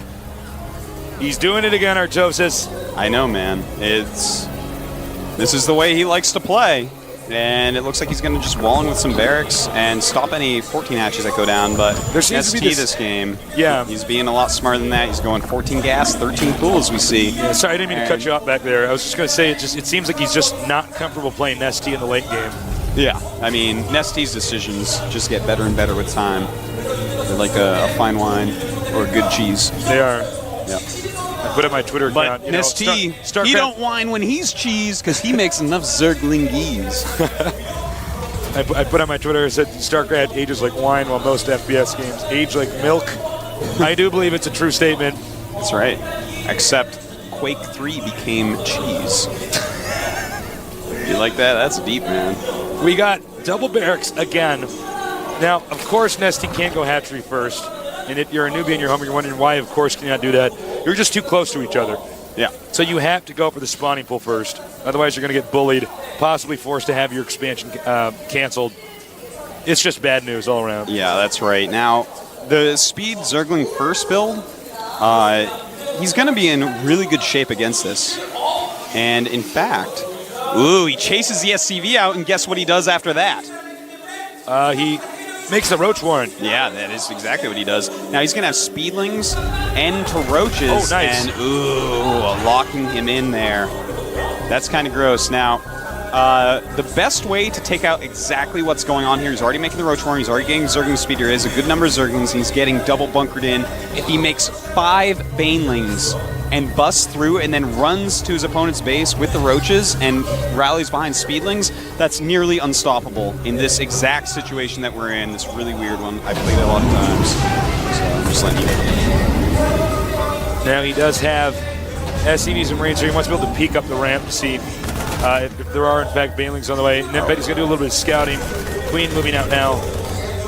Now he's got to be careful. He's too far in there. When speed finishes, suddenly there can be a surround on those Marines, and he might lose them.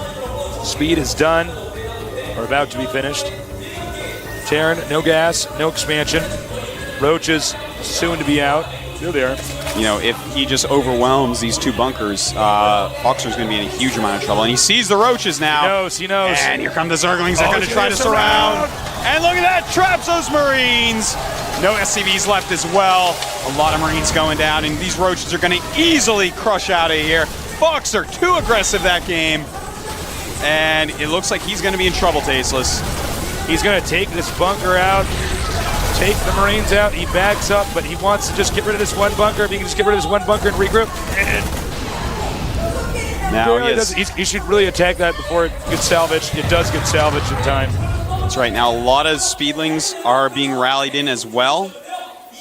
Now, we're going to have to see, can he bust through here? 2 bunkers are being made. If he can get those Marines in the bunkers, he should be fine. But, it looks like he may, in fact, be okay. But it looks like Nesty, man, he's going to... Oh, wow, he just canceled his Baneling nest. Oh, my God, this is so awesome. The level of decision-making that we're seeing here, you know, he's in a lot of trouble. And he was like, okay, I'm going to go Banelings and keep on trying to bust. And then he realized, no, actually, that's a terrible idea. And instead, Nesty is going to go ahead and expand. This is the type of decision that you almost never see made in this game. Yeah, normally you see people panic. They start to just get aggressive, get all in. And, in fact, he's not going to bite. As you said, he's going to go for the expansion. Probably drone up. He's just trying to control the scouting SCVs coming out here. Of course, right. Terran does not know about this expansion. That's right. You may be expecting an all-in. You know, he's going to keep on making Marines, keep on spreading them out. And now he scans and sees it. Smart move. These guys are both playing so well, Tasteless. I'm very happy. Yeah. I'm a very happy boy right now. You're a happy nerd? I am. This is a pretty epic match that we've seen already. Very back and forth. And he is going to make the Baneling's nest now. Yep. At a more appropriate time. That's right. Now, the one scary thing is the Marines, they are coming, Tasteless. The March of the Marines. Now, he may not have enough to hold this off. He has to make Roaches to try to hold this off. Allowing the Roaches to take damage first so the Lings can slip in there. Yep. And these Marines, they may, in fact, go ahead and take out this hatchery, and that would be not good for Nesty. He only has about maybe 5 seconds to decide if he wants to cancel that hatchery. Is he going to do it? Oh, man, I think he's not going to do it. He's going to let it stay. He's realizing he has to stop this attack now. He does have more roaches now in his main base. But there are also more Marines here with the Terran army. Oh my, oh my. And here he comes. He's got those more roaches. They're coming down. It's time for him to try to push back these Marines. And it looks like he will. Terran may be gearing up here for a second attack. He is cranking out a lot more Marines. This is, of course, not allowing the Zerg to make drones because they make all their units from the same structure, the hatchery. Yeah. And that means that they really, I mean, the more pressure you apply to them, the less workers they can get. And what that means in the late game is that the less workers they have, they don't have an army to deal with yours. You know, it looks like right now Nesty has decided to go back into an all-in. Yeah. I support this decision, Tasteless. He's in a terrible spot right now. Just great play so far by Foxer. The pressure has been just perfect so far. Now we see Banelings are on the way. He's going to go for one of these bunkers. You can see he's already salvaging one. Nesty actually going to make a bunker here on low ground. Looks like he might be preparing for a slow push across the map. Yeah. Probably thinking that Nesty is going to drone up, but actually Nesty is not doing that whatsoever. Now, the problem is siege mode is about to finish. He's got his second factory being going up right now to produce more siege tanks. Siege tanks in siege mode, Tasteless. Roaches, Lings, Banelings without speed. Oh, they all just die. They just die, and this could look pretty gross in a moment here. We're going to have to see, though. One tank sieged. Here we go. When these Banelings finish, he's going to do it. I think he even sees what's going on right now. And here he goes. Roaches first to try to take any shots. Here come the Banelings. And, oh, that siege tank. They are doing so much damage. Those siege tanks running back is Foxer back past the bunker, trying to break through. Can he do it here? He's got a lot of roaches left, but that siege tank doing just so much damage. Here come the SCVs, blocking the roaches and repairing the siege tank. And I think we're going to see a GG from Nesty any second. Wow. He barely held that off, but of course, with everything else coming out of these factories and barracks, he's able to replenish his army quite easily. As you can see, Zerg 4 drones here.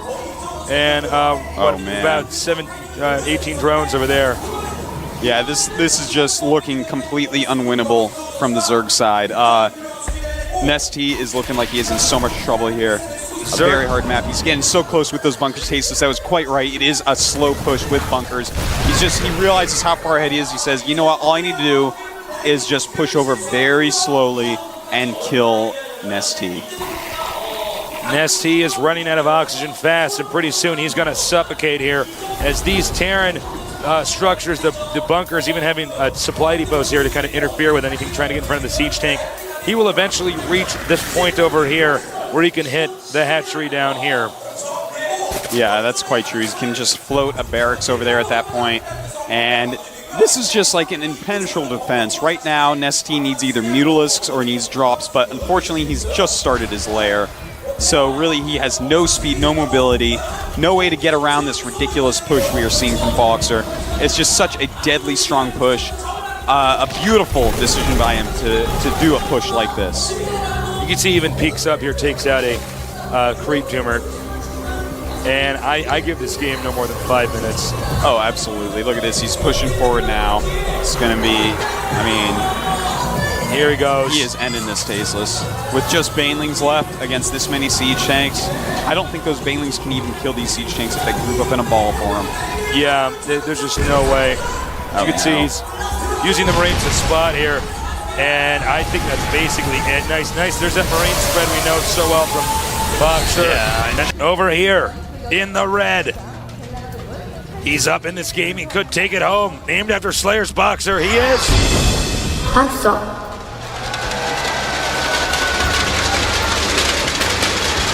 And the crowd goes wild. Down here at the bottom left on our 101 map, naming himself randomly after the drink that was on his desk when he had to make an AD, he is. Nesty. And I get agoraphobic every time I see that shot from above. I feel like I'm actually going to fall through that screen. Well, I tell you, Tasteless, that actually just makes me want to get to the finals, not for the money, not for the fame, but to get Artosis on top of a booth. How cool would that be, man? I'd take that roof home with me, win or lose, it'd be on my wall. We're actually pretty high up right now. I mean, if you look behind us, there's about a 15-foot drop. So if you hear somebody fall, they're probably dead. Yeah. No more commentary for you. No more commentary for you guys. Box are going to go ahead and open up with barracks in his main. Now, we did see him make a second barracks outside of his main. So we could see some trickiness. Ooh, Nesty. Uh-oh. Nesty is like, no, I want that hatchery first. Forget it. No, it's still doable. It's like, no, it's not, Nesty. Watch out. This could be bad. This could be very, very bad. In fact, I'm pretty sure he's going out to make a second barracks. Yeah, that wouldn't shock me. We don't have any gas going up yet in our Terran's main. No, that's quite true. And note, I always say this before every game, but I know there's a lot of new viewers. This region here, if you can follow my mouse cursor, is huge. So there's a lot of surface area you have to cover, which means rushes against a Zerg can be pretty tough with the Zerg to stop. Now, it looks like there's not going to be a second barracks. But he is going to throw that bunker down. That's not going to do anything. That's actually just to draw drones out. Don't worry, Zerg fans, StarCraft fans alike. That ain't no thing. Notice how he instantly runs away from it. He wants to scare him into bringing more drones off than he should. That's right. For canceling it, he's only going to lose 25 minerals. Already these drones have cost more than 25 minerals of not mining time for Nesty, so it's just a good move overall. He once again comes over here, cancels it. And now you can see, talk about a delay. Now, the single Marine is coming down. He's like, oh, maybe I can get a drone kill, maybe I can't, but it's at least going to force a good amount of Zerglings out of Nesty. Right. He's already a little bit scared from how many times he's been rushed like this, and so he's actually making a lot of Zerglings right now that he actually doesn't need, and that Marine already turned around to go home. Meanwhile, Terran expands. Zerg will spot it momentarily.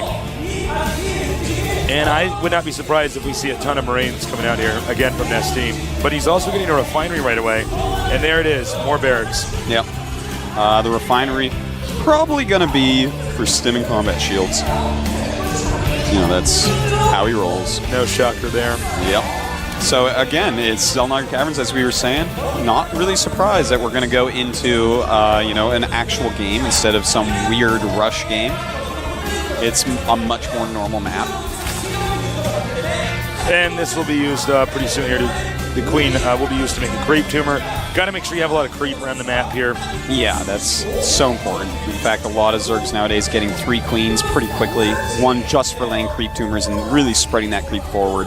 And you can see he does see the command center. So I'm curious to see if we're going to see Nesty tech up, or is he going to go for some aggressive timing attack, which is what's won him the last 2 games that he's won. Quite true.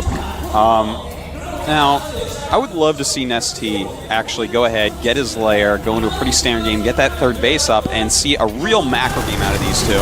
That's something that we've kind of been missing so far in this series, even though it has been a great series thus far. Now, the Terran economy is really going to start kicking in with the double orbitals done. It's going to be raining mules. Hallelujah, hallelujah, it's raining mules. But at the same time, our Zerg player has already droned way up from seeing that command center. That just means that, hey, you can make a lot of drones. And he's got 35 against just 25 SCVs. So his economy right now is through the roof.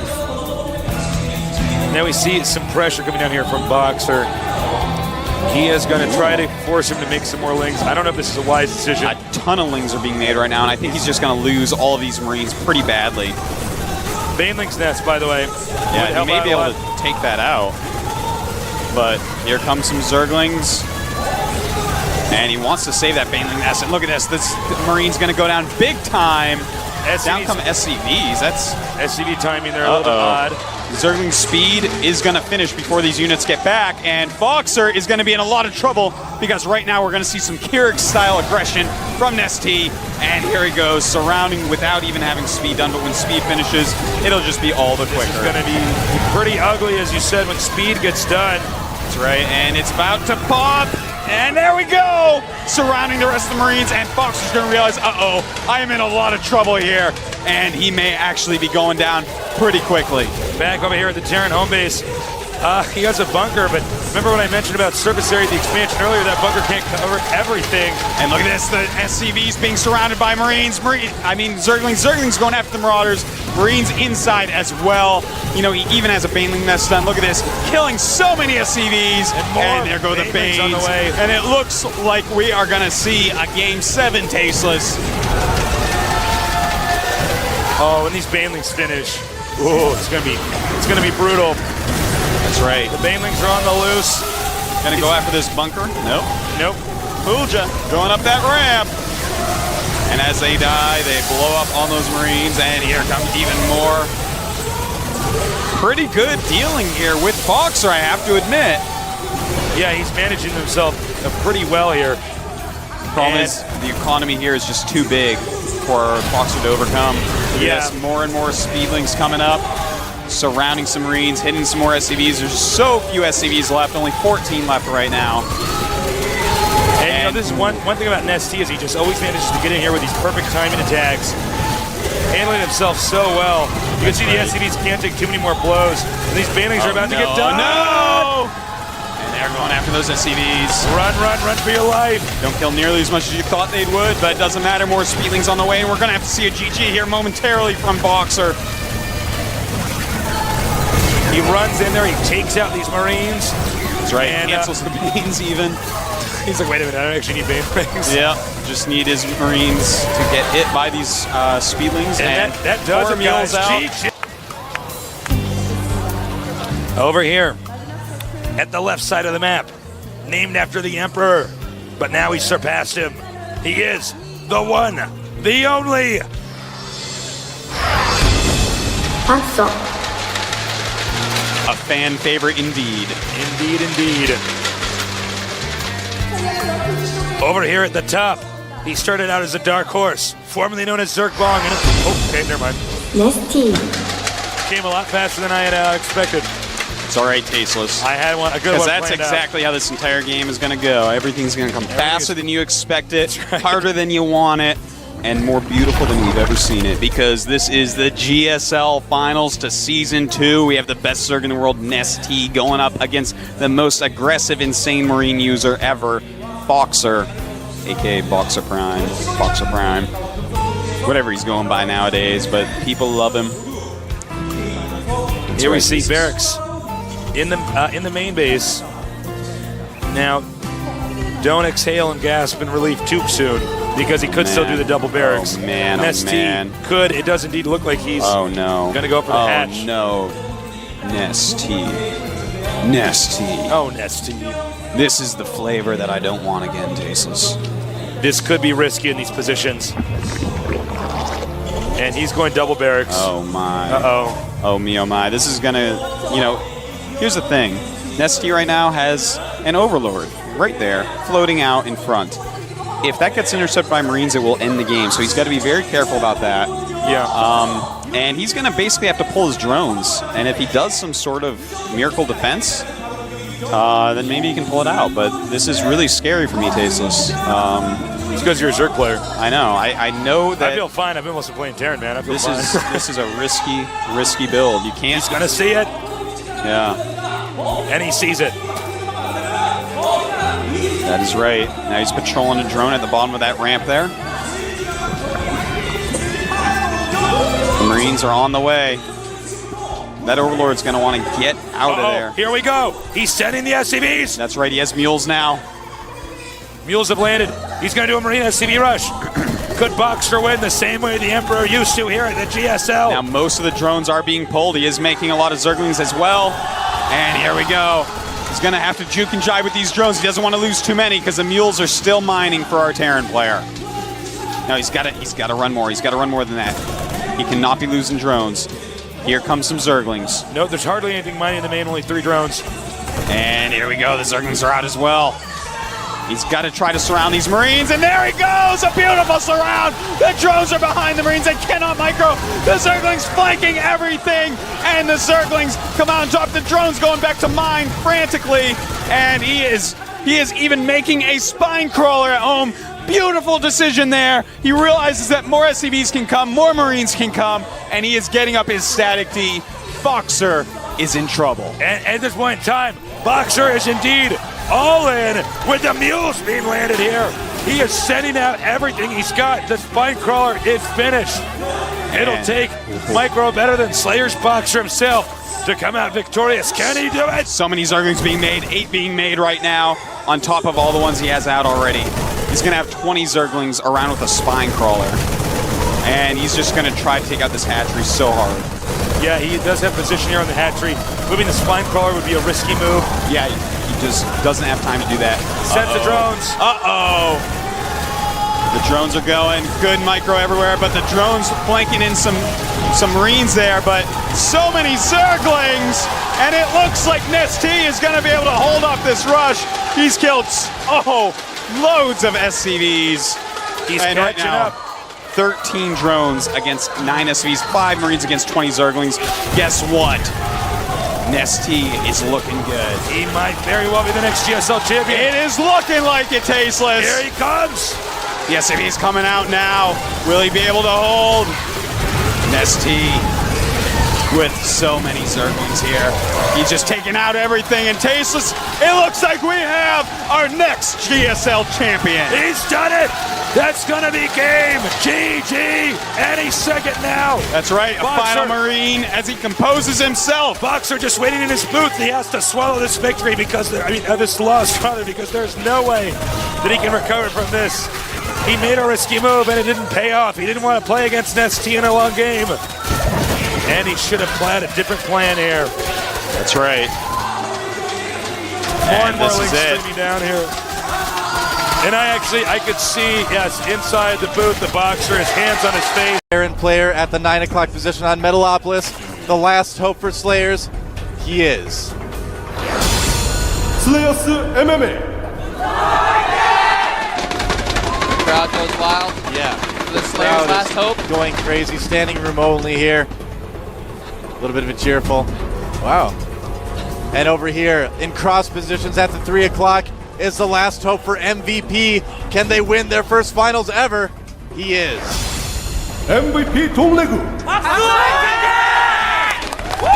Dongregu versus MMA. A true clash of the Titans. M to the V to the P. That's right. MVP, I guess. Everyone making MVP acronym jokes today. Wow, so MMA starting off with a barracks into gas. Yep. Going for early gas here. We're going to see a hatch first from Dongregu, I'd imagine. Well, yes, it's looking like that actually. The first drone was to scout. Yep. That's second drone's going to go for the right. hatchery. Checking for proxies with that drone down at the bottom. And Very MMA already getting a gas too, so we're probably already in store for a little bit longer game. He's not going to 2-racks in the finals. No. No way. No, this is going to be a game of epic proportions. That's Ladies right. and gentlemen, I hope you took that time during that break to use the restroom because you are not getting up for a while now. That drone goes right across the map. He must have something specific planned for cross positions or maybe for close positions. Because he did scout directly across instead of going for the closer corner first. And he's going to scout that tech lab. It's going to be a Reaper coming out for MMA. And we got to state again, every one of the actions this player makes in this game could be a $10,000 action. Yeah. A click of the mouse. So much is on the line keyboard. right now. And I think the teams probably value, even more than the prize money, I think they probably value the recognition. Absolutely. The pride, the... I don't know what else to go with that, actually. Recognition and pride pretty much covered all. But the excitement. All the status that comes with being the champion. Yeah. And of course the party you get to have afterwards. Yeah, absolutely. You can bet both teams are probably going to be partying. Even the loser of this team has gotten to the finals again. I mean, that is impressive. The loser does get 5,000, I think. Yeah, that's true. 5 million won. Roughly, yeah. It's around that much, give or take the exchange rate. Reaper coming in right now for MMA. And looks like he's going to pick off at least one drone. He does. Drone kill goes down very easily. Hopping down. Queens are not out yet. And we might see a bunker here. Oh, if he could put that bunker on the edge. And nope, not going to do that. Just going to chase down the Zergling with the Reaper. Don't see bunkers and Reapers and bunkers too often. But how much damage will this Reaper be able to do? Now, there are 2 Reapers actually out on the field, which is a little bit unique. Most players just make one and then begin making Marines. Yep. He is just getting the 4 barracks. So he's not going to go for any Speed Reaper shenanigans that we've seen in recent days. And he's going to need to dodge that Queen. Getting up there without taking a hit. Nice job there. Dodge. And sneaking right back down. Oh, watch out for that Queen, though. Oh, look out. squeezing around it, getting Get a another drone kill. while he dodges the queen. Nicely done. Dongregu doing a great job controlling his queens, making sure that those Reapers don't get any more kills than they absolutely can. They did get 4 kills total, though. That's right. 2 were Zerglings. Yep. But a couple drones. So not a huge deal this early in the game, but every little bit matters. Yeah. Now speed is upgraded for the Zerglings now, so the Reapers have to turn tail and run back home. Yep. Factory getting started now for MMA. And Dongregu pushing a little bit at the top of the base. He's going to poke up and see what he can see with those Zerglings. He's only going to see the barracks with the tech labs, so at this point, Dongregu still in the dark. Oh, a fast third base. Whoa. Going up for Dongregu down at the bottom of the map. That is a bold move considering Reapers are still out on the field. Yeah.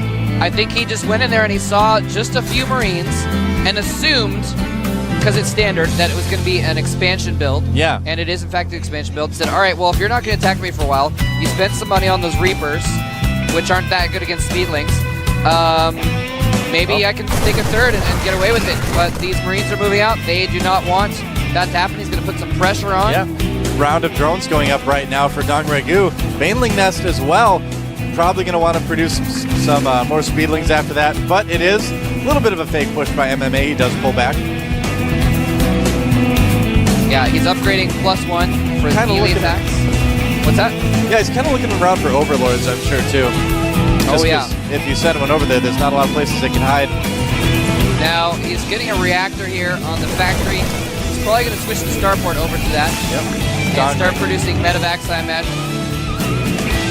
Yeah, and MMA, I mean, you've heard it a million times before. They call him the son of Boxer. He definitely prefers drop play. Wow, a macro hatch going up for Dongregu.